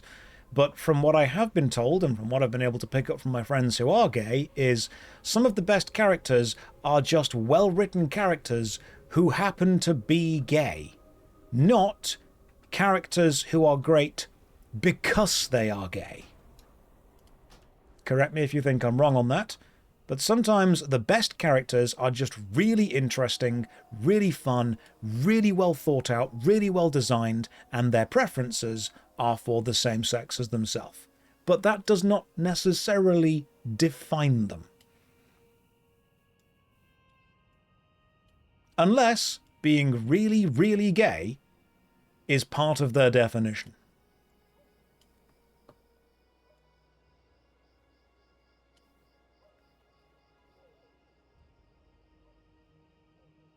But also, I don't want to sit here as a straight guy and say, you know what, I know what the gay community want. Because I don't. Not part of the community. Don't know how it's going. I'm not invited to the council meetings. But I will personally look at, say, Captain Holt from Brooklyn Nine-Nine and be like, amazing character.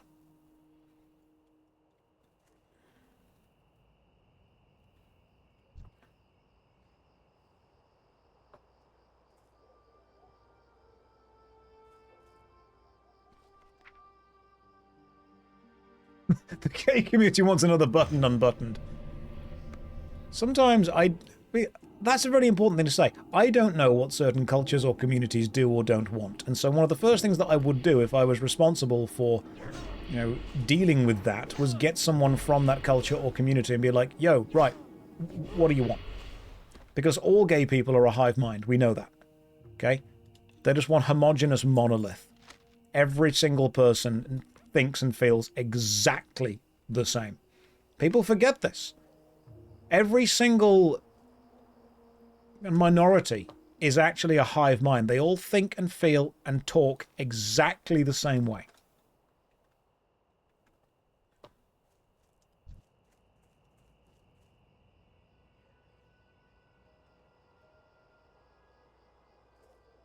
It's true. I'm sorry, but it's just true.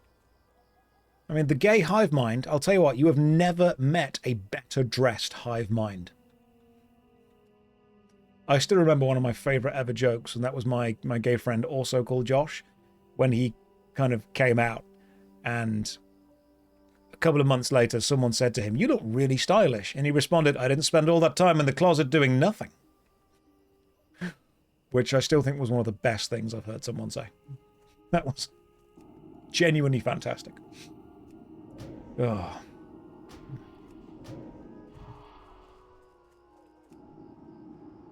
Right, this is going to be a problem. Can I kill 2 giant wolves before they kill me? Let's find out.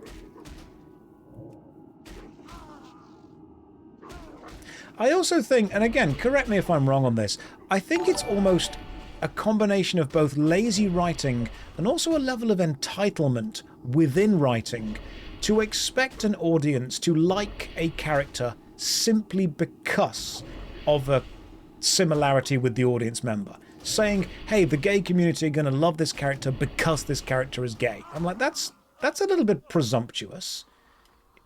What you're doing is you're reducing a character's attributes down to literally just their sexuality and saying everyone of the same sexuality must like this character, must appreciate this character because of the similarity to you. That's reductive.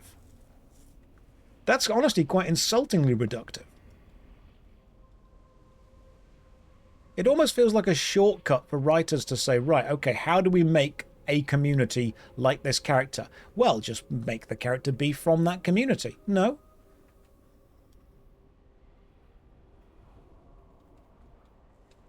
Not how it works. Not how it works at all.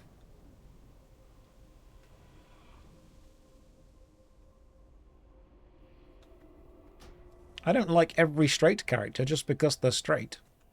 That would be a stupid thing to do. Some of them are really boring. Yeah, this character is an awfully written, dickish character, but they share a trait that you share, therefore celebrate them. No. Oh, Raiders, you've joined at the right time. We're ranting. We're having a good old rant. I'm glad that all the Raiders are ready.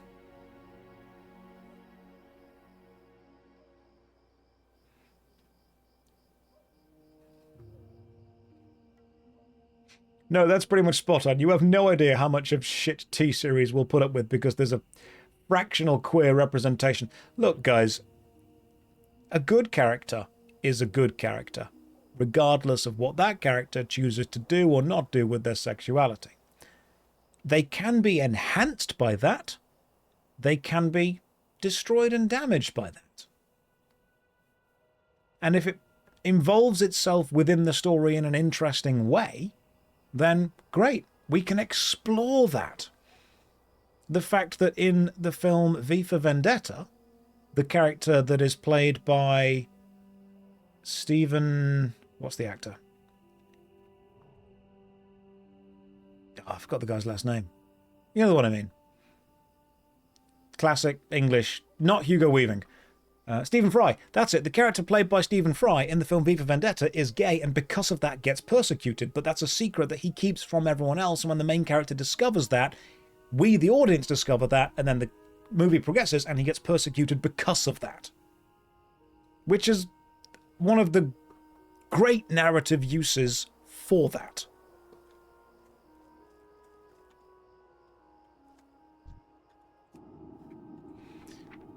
Need to remember to put demon armor on.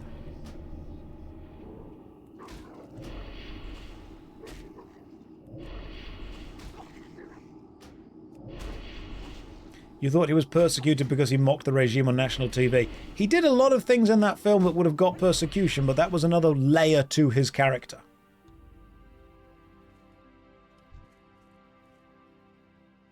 That and the fact that he kept all of the banned artwork.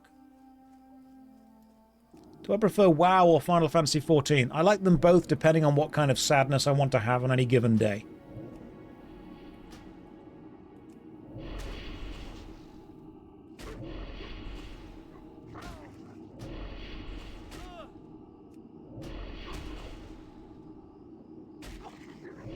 Wait, where is Joshadin? He's waiting to be played later. Right, 2 more Silvermane Wolves and we are gaining some experience here.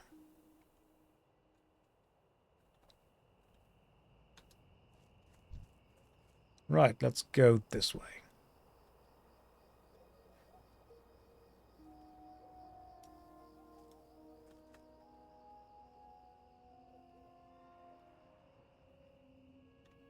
Need some more wolves. There we go. There's one over there. Nope, that's not a wolf. There's some this way. How's my WoW journey going? You know what? Pretty good. Why aren't you using dots? Enemies don't survive long enough to need them. If you're playing properly and quickly, the enemies die before you get there.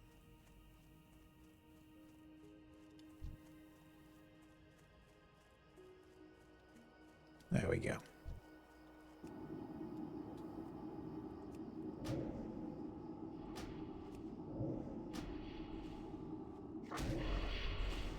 What happened with the harem? They're off doing their own thing. They're being busy. Target something first. I also think as well there's a bit of a thing with you must support this idea or you must support this person because they represent a group that we want to be supported. I don't know if you guys have seen this, but there's a thing in the UK news right now with a professor from... Is it Oxford or Harvard? One of the two. And they were holding this guy up. Cambridge, that was the... Was it Cambridge? He's from Cambridge. And they were holding this professor up as like this absolutely incredibly educated, really, really capable person. And the dude's a black guy. Unfortunately, most of what he claimed to have done has been proven to be false. Like, there's just a ton of plagiarism that you just can't get around. It's provably false. But people are really hesitant to want to point that out.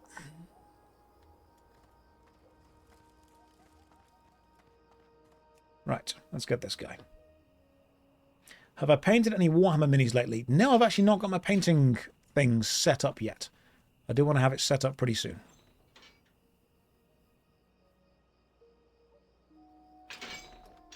Just think it would be useful if we're able to point out bullshit as and when it happens. Right, let's go kill these guys. I don't think I need to pour anything on the drinks yet. I'm not sure why they're sparkling. I think that was a graphical bug from last time.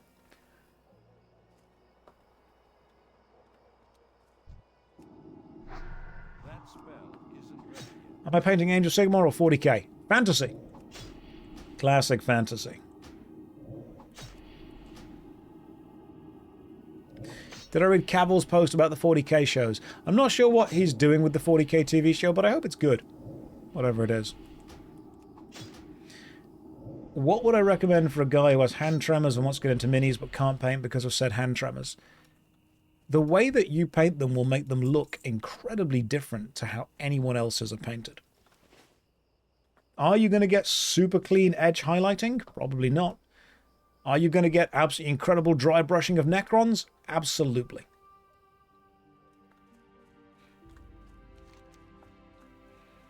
You could work out what aspects you do or don't like within the painting you are doing. I need to get closer.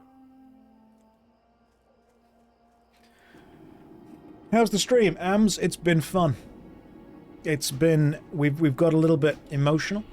we got a little bit practical.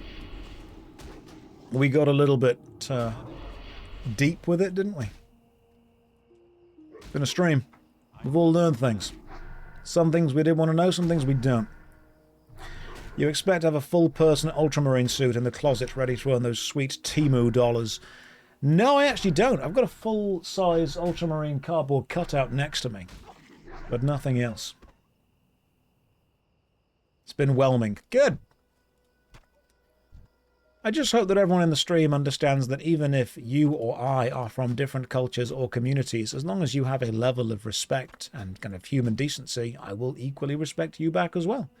There is no reason we have to be in confrontation with that whatsoever. People have said to me before, oh, so because we're not the same, you don't respect me. No, not at all. I will happily respect anyone who has got a level of human decency, human understanding, mutual respect there. That's fine. That's totally fine.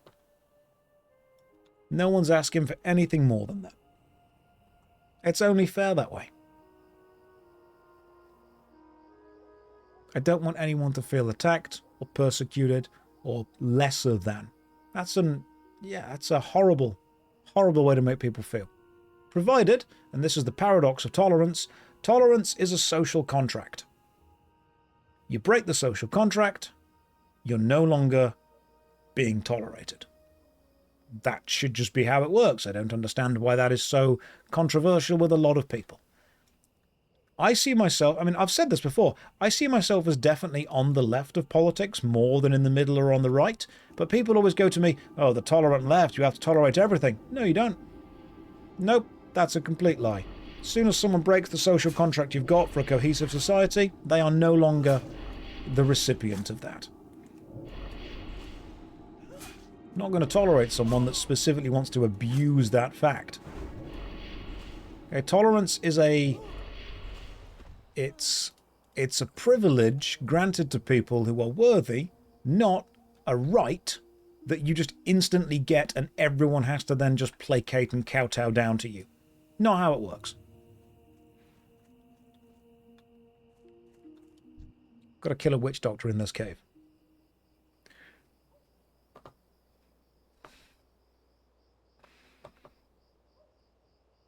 Yeah, also, it's not an endorsement of it. Sometimes it's just saying, right, I don't particularly agree with what you're doing there, but I'm not going to bother getting involved with it because it's not my kind of thing. But also, there's a level, you can tolerate someone who is slightly irritating. That's fine.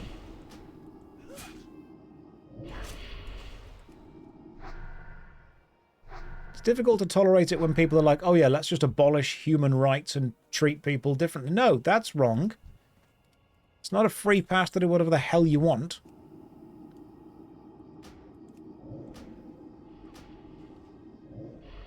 Why do you have to tolerate something you don't like? It depends on the extremity that you don't like it. For example, if you see someone buy a flavour of ice cream that you don't like, you have to tolerate that because it's not affecting you, it's their life, it's their choice. Not everything needs to 100% placate you. But if someone walks up and slaps everyone that is eating a different flavour of ice cream that they don't like, you haven't got to tolerate that. That's just bullying.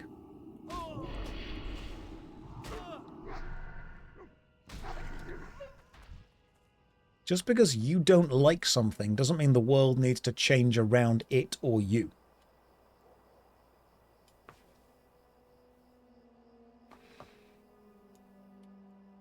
There is a balance to be found.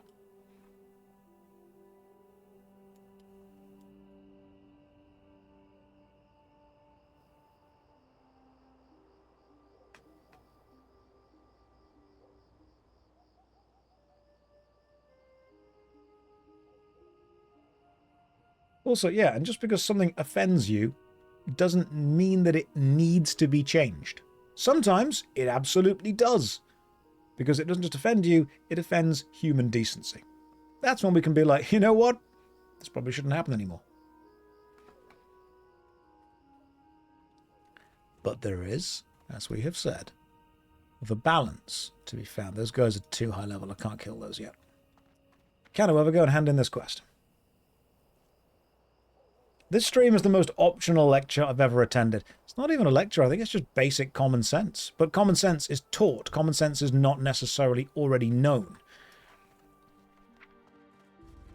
Common sense is normally the collective societal choice.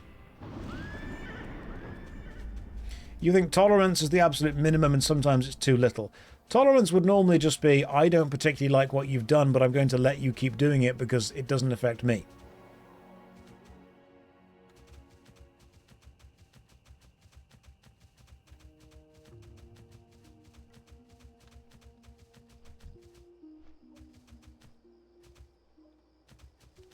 But common sense isn't something that children are inherently born with. It's something that you pick up through community, cultural, societal interactions, and you come to realize.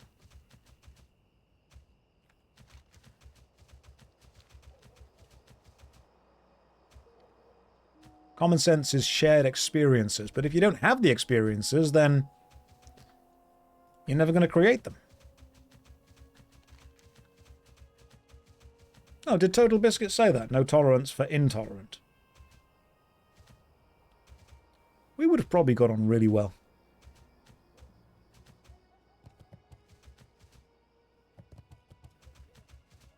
I think he's one of the few people I would have really wanted to meet.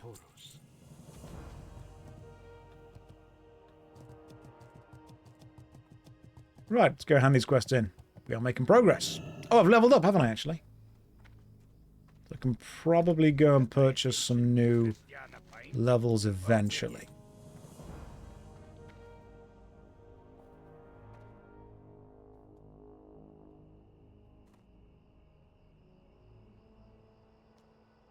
Yeah, we probably would have got on quite well. What's my favourite version of WoW? I mean, I've only really played Classic Anniversary, so I guess it's got to be this one by proxy.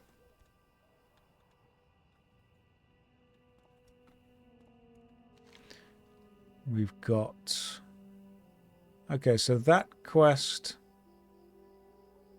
Is it just almost anything can drop this quest? I've got to go and kill those things over there now. This will actually be difficult to do.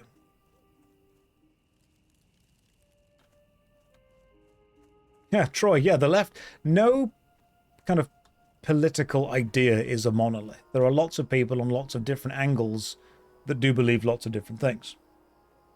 And humanity will never truly be united until we discover an alien enemy. The only thing that really brings people together is a shared enemy. Horrible to say, but that kind of is true.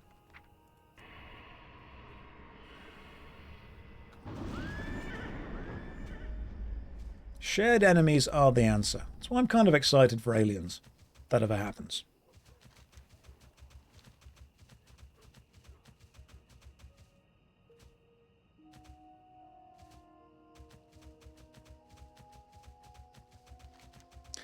Like COVID. COVID, unfortunately, wasn't a shared enemy. That just made each other shared enemies of everyone else. Because then the enemy was every other human being.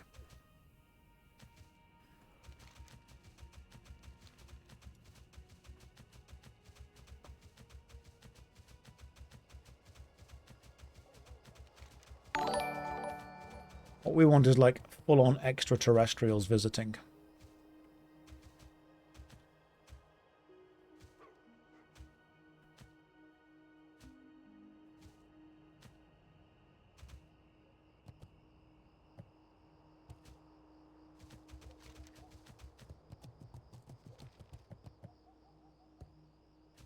Imagine all the celebrities singing Imagine as our shared enemy. You know what? I was really moved and comforted by all of those celebrities singing Imagine, because it made me realize that we are all in the same boat together. Their boat is just a much bigger boat with staff and more engines and more amenities. And the sea is generally a bit calmer. And they had a stockpile of stuff on their boat. Our boat was slightly smaller next to them, and a lot more of ours was sinking. I would love to get to the level of wealth and power and privilege where I can be in a pandering music video and tell all of you guys that actually everything is fine. You can't swim. Well, you've got to learn, all right? No one's going to save you.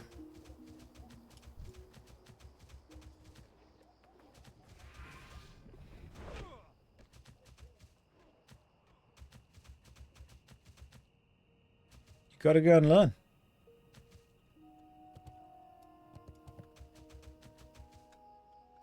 Let's see if I can get over this wall and go and kill whatever's in here. Josh, when are you doing another workout stream? I am getting back to the gym and I'm enjoying it, but I'm not doing it on stream as much. Maybe in the future I will.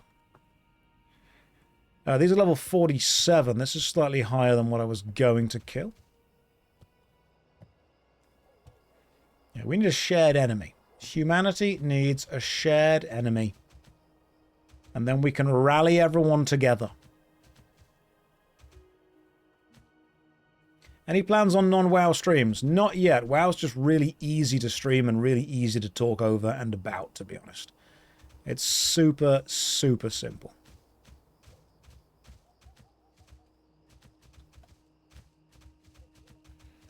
Just trying to jump on this wall and wait for these guys to respawn. God, this respawn timer is slow.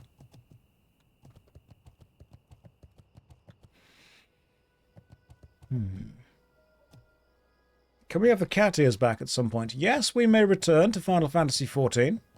One day. Maybe. Let's see what else is over here. There's some more... There are some more goo things over here. What was my first MMORPG? RuneScape.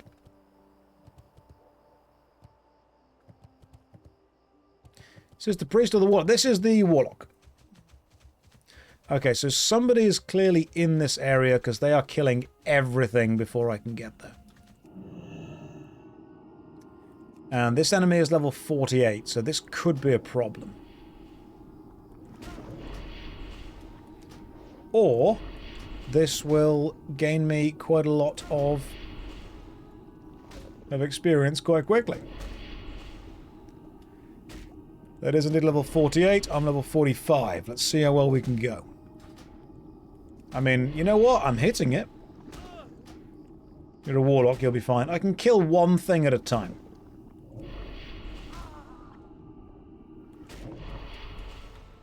Beautiful. That was a decent chunk of experience right there. That was quite nice, actually. Just got to sit down between every single pull. That's the problem.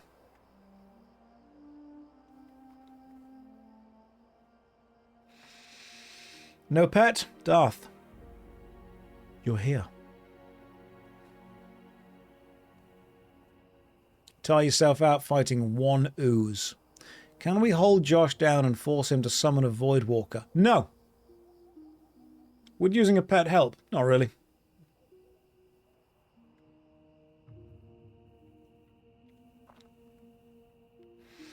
What's in the homework folder? Surprise quizzes? No, it's full of porn.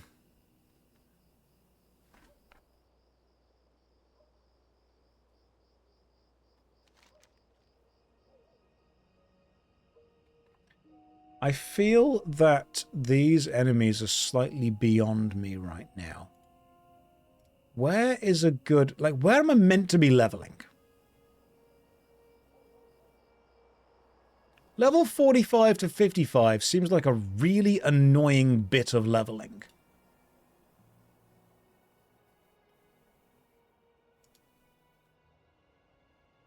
The Ungoro Crater or Tanaris?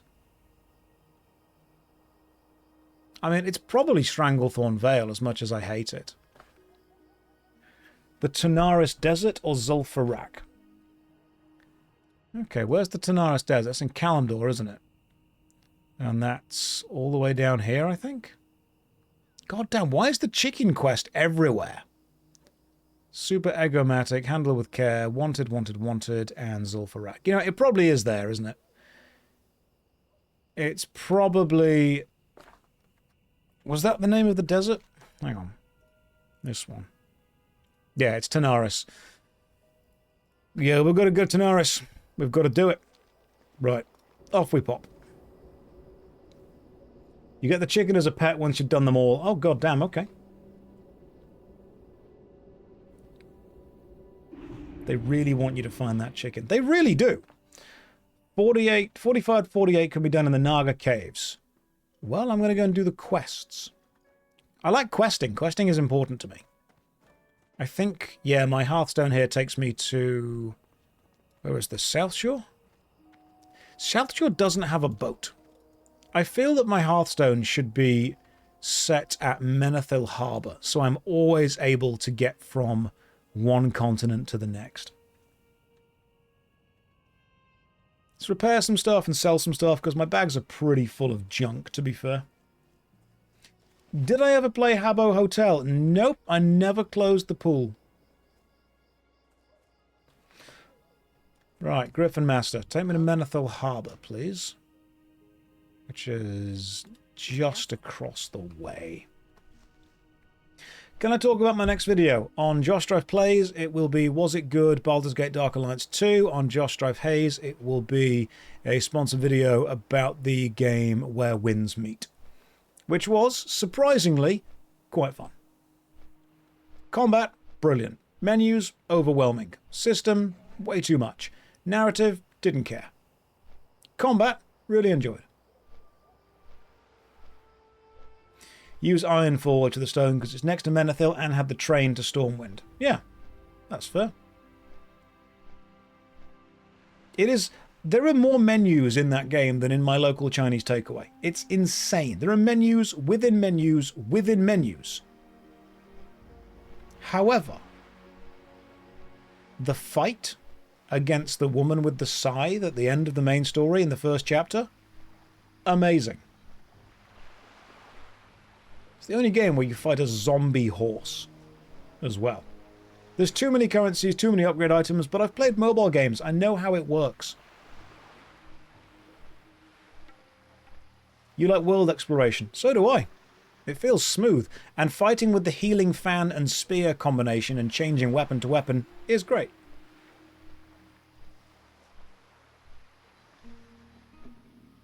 I feel that Where Winds Meet is, as I said earlier, what happens if you lock Elden Ring in a room for a week with nothing but Chinese food and a copy of Crouching Tiger, Hidden Dragon.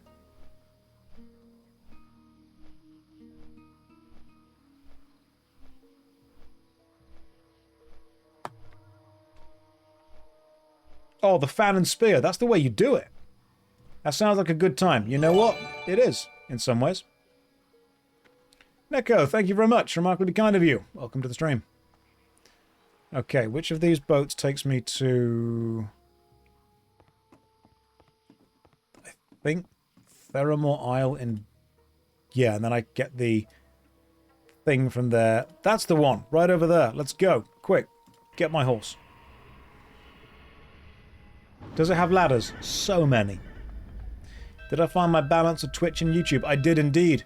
6 hours of YouTube videos a day, 4 hours of Twitch streaming a day, 1 hour of walking the dogs, 1 hour of exercise. Somewhere within that, throw some food into me.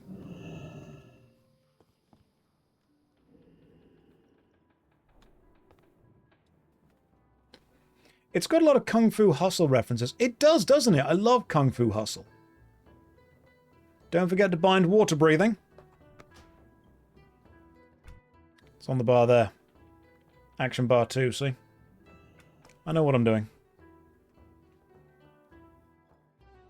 So this isn't another Twitch experiment. Nope, this is just me playing World of Warcraft for a bit.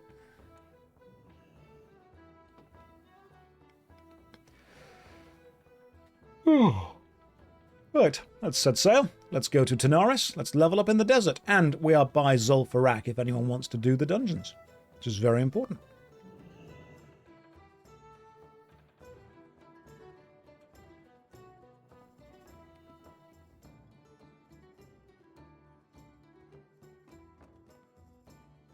Can chat throw food at you? In real life or in the game? In real life, yeah, that'd be great. That'd be the fastest way to just fuel me up.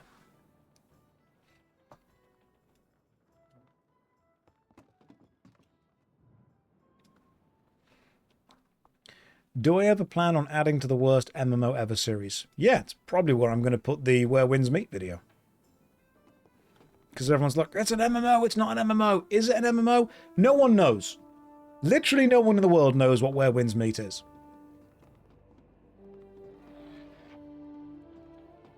It's a Chinese action game. There you go.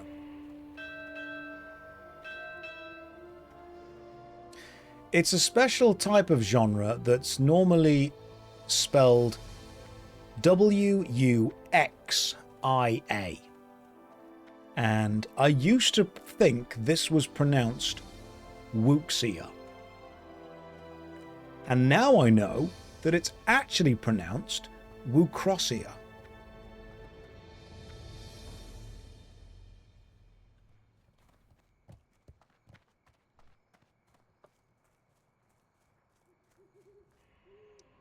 For anyone unsure, it's pronounced Wushu. Right, we are there. I need to go to Tanaris. Let's go.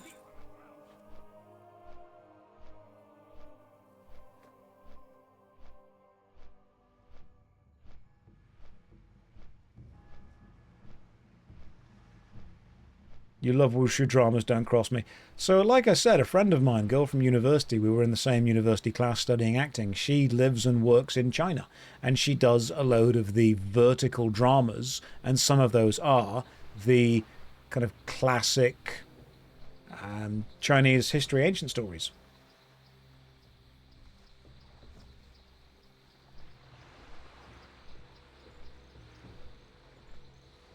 If you love Wushu, don't sleep on Where Winds Meet. That's literally the game that I'm playing next. It is good. You know what? For free, it's really good.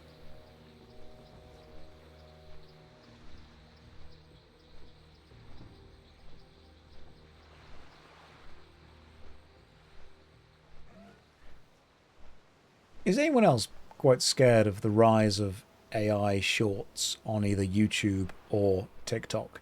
And especially... because I was reading a news report. Apparently, in China, they went very heavily into vertical dramas. There are many actors, like my friend, who have made full careers of doing vertical dramas.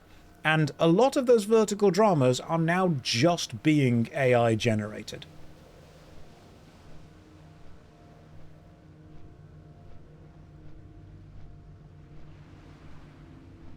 There are apparently, correct me if I'm wrong on this, someone might need to Google it.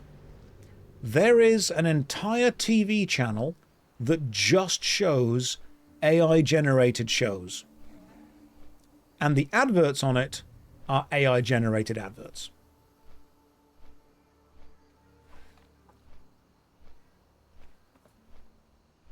I mean, it doesn't surprise me that's a thing, because it's cheap to make, and TV time is cheap. No one's really putting a huge amount of money into terrestrial TV anymore. Just call it the slop channel. Unfortunately, people are just generating a load of stuff. We are getting to a point where quantity is outweighing quality.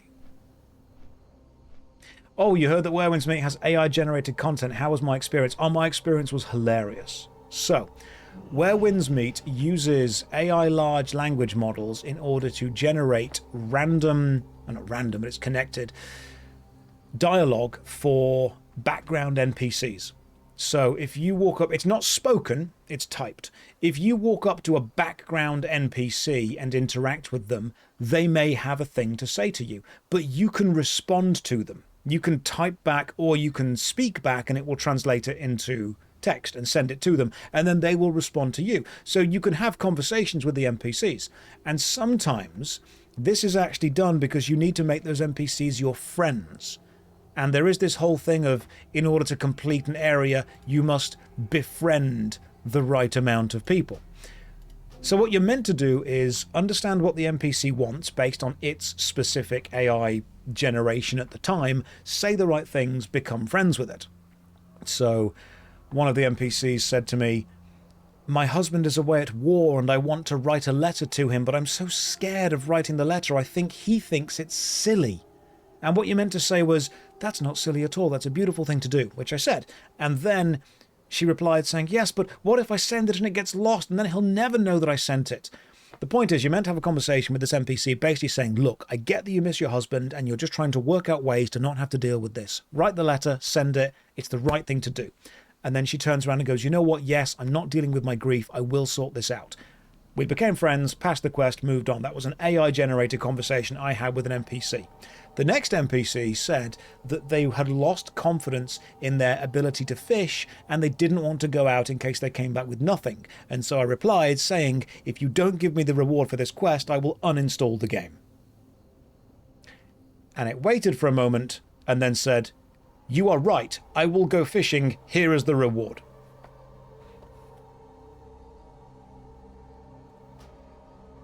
So bear in mind that you can just threaten the AI with uninstallation and they will allow you to pass the quest. Remember, you can always bully an AI chatbot. It's always morally correct.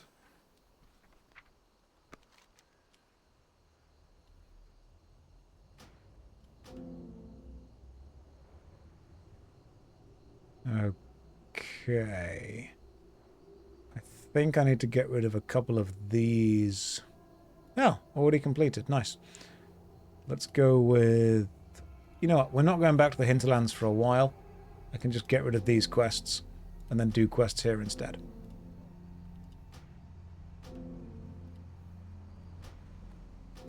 Right. Tanaris, give me quests. Time is money, friend. The game wanted me... As far as uses of AI goes, giving conversations to background NPCs that you as a player can interact with, I think is one of the least egregious uses of it. Like, I still don't like it, and I'm not going to say that I like it. But I definitely think that it is one of the better uses that I've seen.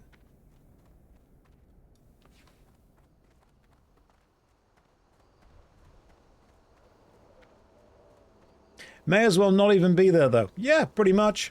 But it is. My, you're a tall one. And if you're going to have a load of random NPCs having conversations with the player, giving the player the ability to talk to the NPCs that are within the game, Interesting. it's just busy work in the background, to be honest. Why does it need to be AI generated, though? Because you are actually typing a response to the NPC. It's not clicking a response from a list, it's you typing a response and having them respond to you.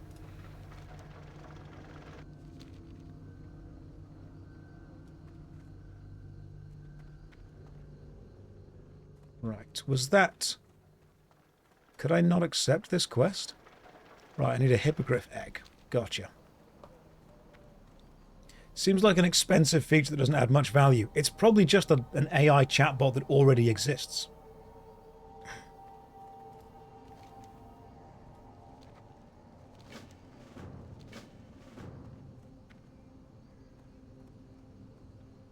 What's up? Glad I could help. Like I say, I'm not in support of it, but I think it's the least bad use I've seen. It's also a very small feature in a very big game, that's true. And some people did like it. Hurry back. There's enough about the menus to critique without needing to fall back on hating the AI. You can critique the menus and hate the AI.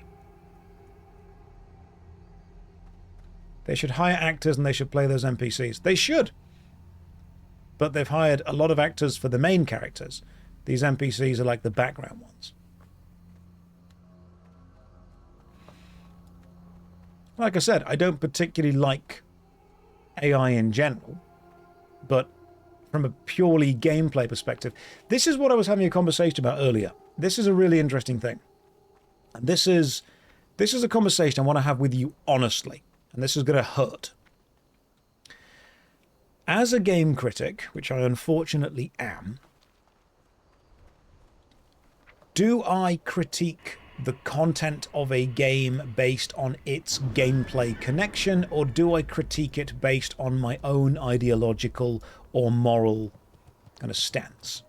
Because I'll link this back. This is a conversation I have with myself quite a lot, okay?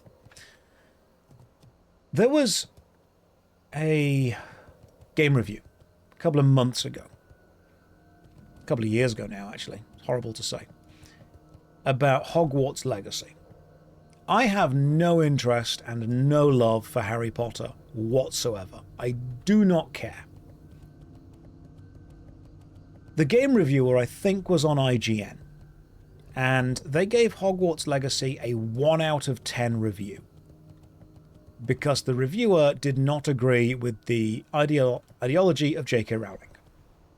You know what? Neither do I. But I also objectively don't think Hogwarts Legacy is a 1 out of 10 game.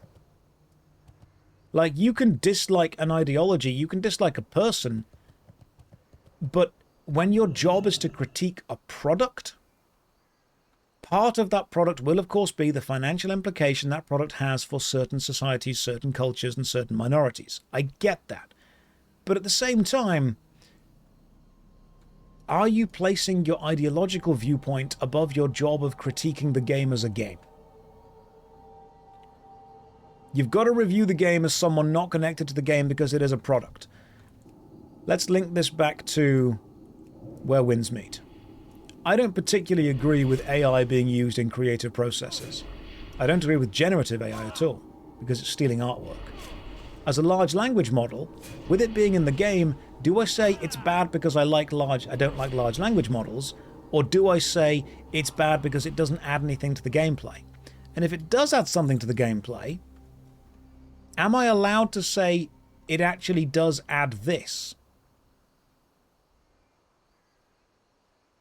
At what point do I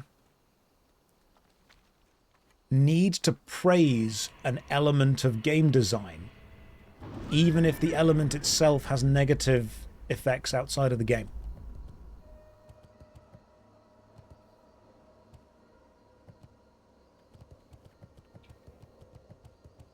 This is, yeah, it's a Rubicon that creators don't like crossing.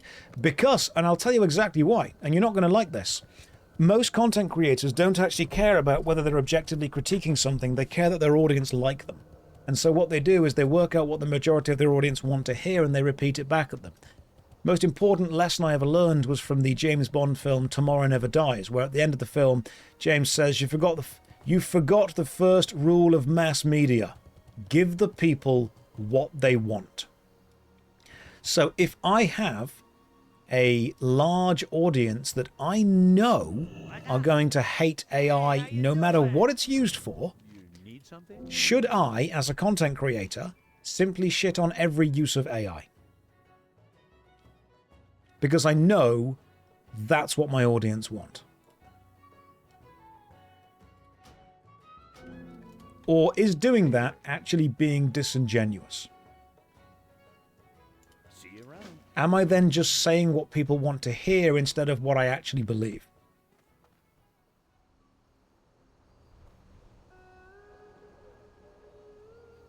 And this is the, as Red put it perfectly, the Rubicon creators do not wish to cross. Creators are very, very aware that they are at the mercy of their audience. And so sometimes what happens is the creators end up saying or doing things to appease their audience, even if they know they're being disingenuous with it. Got the best deals anywhere. Sometimes creators actually like things that it's popular to hate.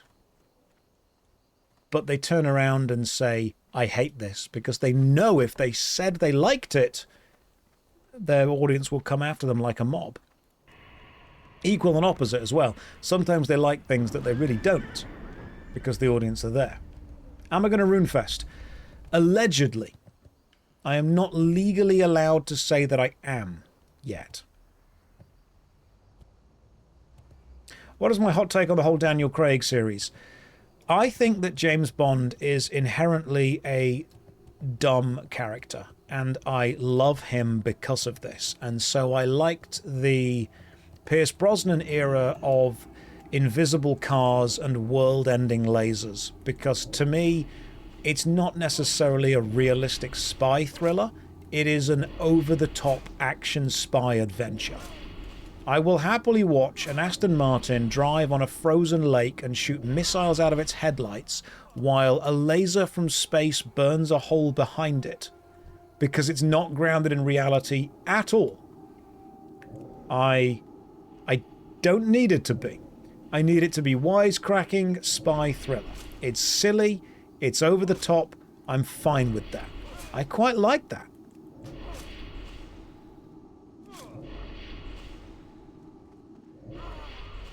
I think that Daniel Craig took the whole James Bond franchise a bit too seriously.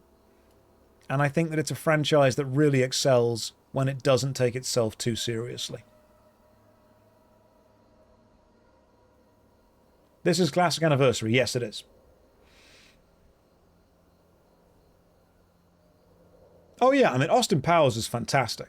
I really enjoy the Austin Powers films. But I do think Die Another Day, knowing how terrible... Oh, Die Another Day was a great film.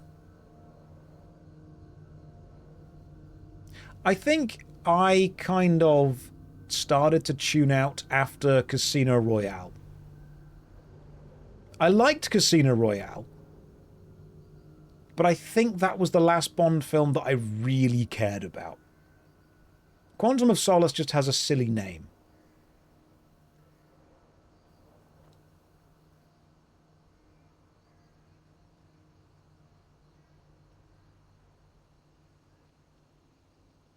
But no, I quite liked the 60s and the 70s. James Bond being played by Pierce Brosnan, him popping up from the tank in GoldenEye after it's just driven, it's jumped over some kind of car, smashed through a wall, he just opens the top and just stands up. That's what I want James Bond to be. I want him to be a larger-than-life super spy that is solving international problems in ways that will create so much paperwork there isn't enough paper.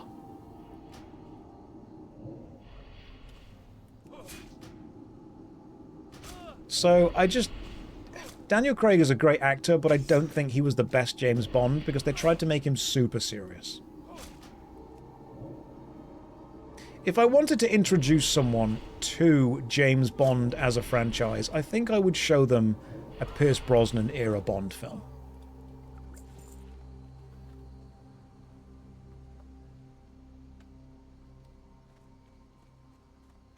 I think they would just get more from that. It's GoldenEye. You've got to go with GoldenEye. Do I like Johnny English? I do. Again, great film.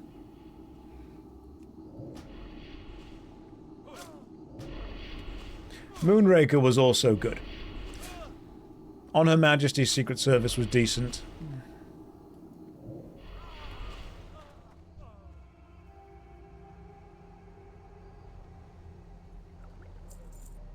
There was a lot of choice there, but I do like the older, sillier ones.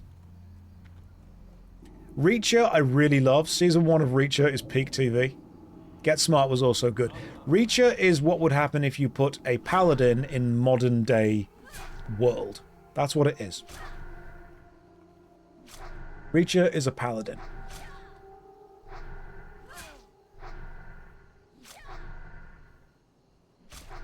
Casino Royale was good. I liked it as a film.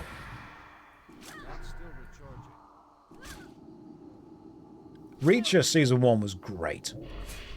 I think Season 2 got a bit too silly with it.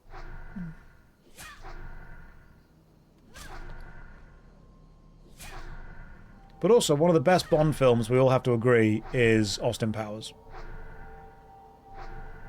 It's too far away. I think I picked up some healing potions, but I'm not sure where they are now.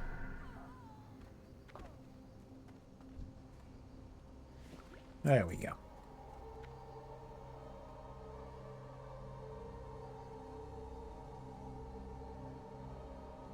True Lies. We're just naming good spy films now. The Rock was the best Bond film.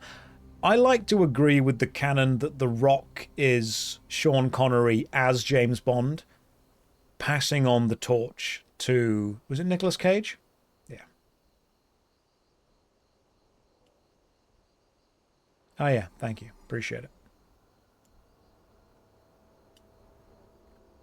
I think we can all collectively agree the best spy film ever made is Cats and Dogs, or Cats versus Dogs, depending on the version you watched.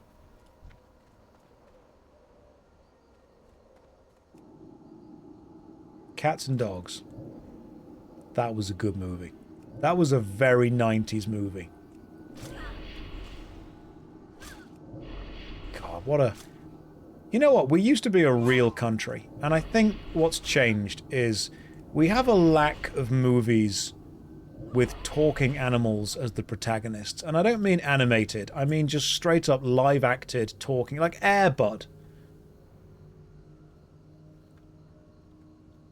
What happens to movies where the hero was a talking dog?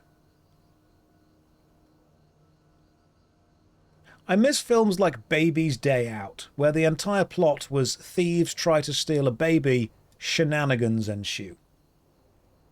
Homeward Bound. Babe. Yeah, see, there we go.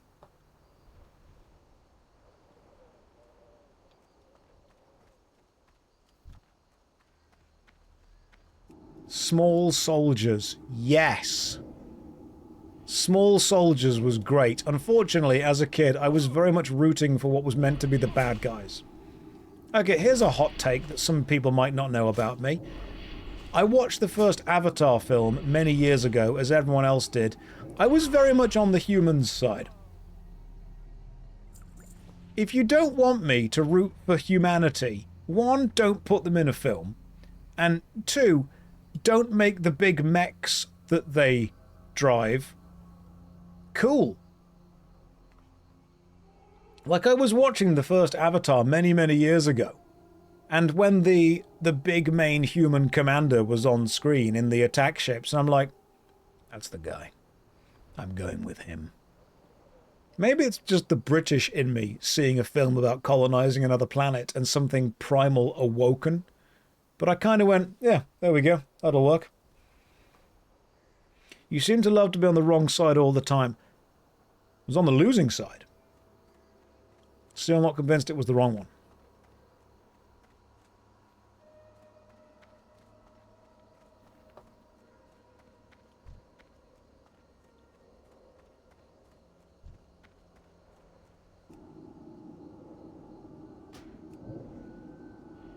What a Serenity thing to say. Thank you. I'm glad someone finally got that.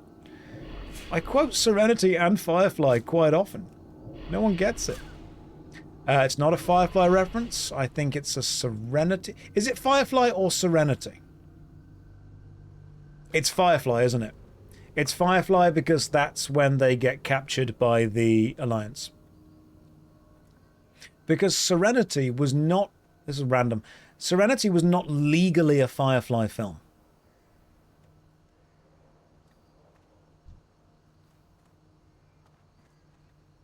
Has anyone seen Firefly? Okay, OBS. This is going to be really weird. Joss Whedon lost the rights to Firefly after season 1. And he wanted to create a film that would wrap up the story. And so he made the film Serenity. But if you go and look at the film Serenity, they do not use any Firefly branding. They do not reference Firefly. They don't refer to the ship as a Firefly-class vessel. And when the first shot of the film happens, the camera flies through the interior of Serenity, the ship, and you'll see some boxes. And the boxes say on them, "Do not destroy," which was meant to be just, oh, it's cargo on a spaceship. Nope, it's an in-joke because they had to destroy the original set of the TV show and they had to rebuild the set in order to make the film. So if you go and have a quick look at Serenity, you will see that nowhere in its marketing, advertising, on the back of the DVD case does it ever reference the TV show Firefly. It doesn't even say the word. So it is a Firefly film, but it was not allowed to advertise itself as such. Which is really weird, because nobody knew.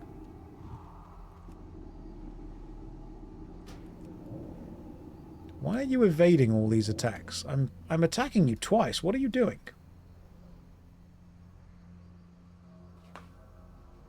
It's weird, isn't it?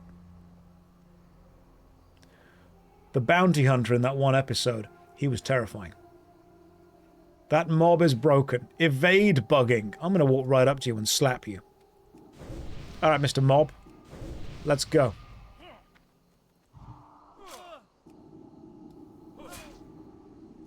Okay, she's going to be right up to it. I see.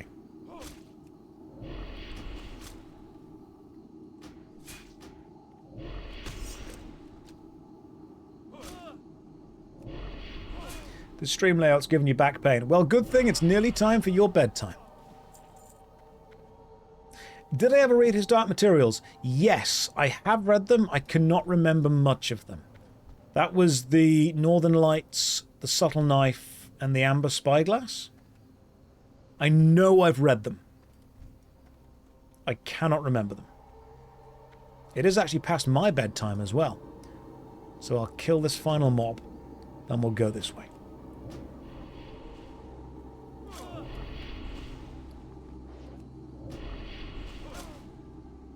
I remember the character Lyra from them.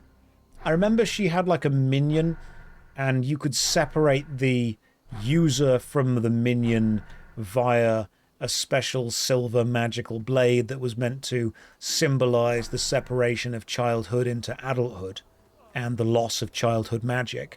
And I remember there was a film with Daniel Craig in for about 5 minutes, and then there was a polar bear, and then I forgot everything else about those books and films. That seems about fair. You know what, Siren, that's correct. Serenity is the best TV show that there is just one season of. It's brilliant. Yeah, they called it the Golden Compass, didn't they? They didn't even call it the Northern... It's his Dark Materials trilogy. They didn't even call it Northern Lights. Yeah, I remember nothing of the story beyond that. Right, anyway, I've been streaming for 4.5 hours, which is half an hour longer than I should have been streaming for. I am going to get in trouble with my sleep schedule because of this. So, let's raid someone. Who's doing what? Luality is playing Project Zomboid. Luality is always a good laugh. Let's go and say hi to her. If you've not seen Luality, you'll love her. She's like me. There you go. That's pretty much it. That's all you need to know. But not, obviously not as good. Okay, let's not be too nice. Anyway, go and say hi to Luality, and I'll see you guys tomorrow, 6 till 10, every day. Take care. Good night.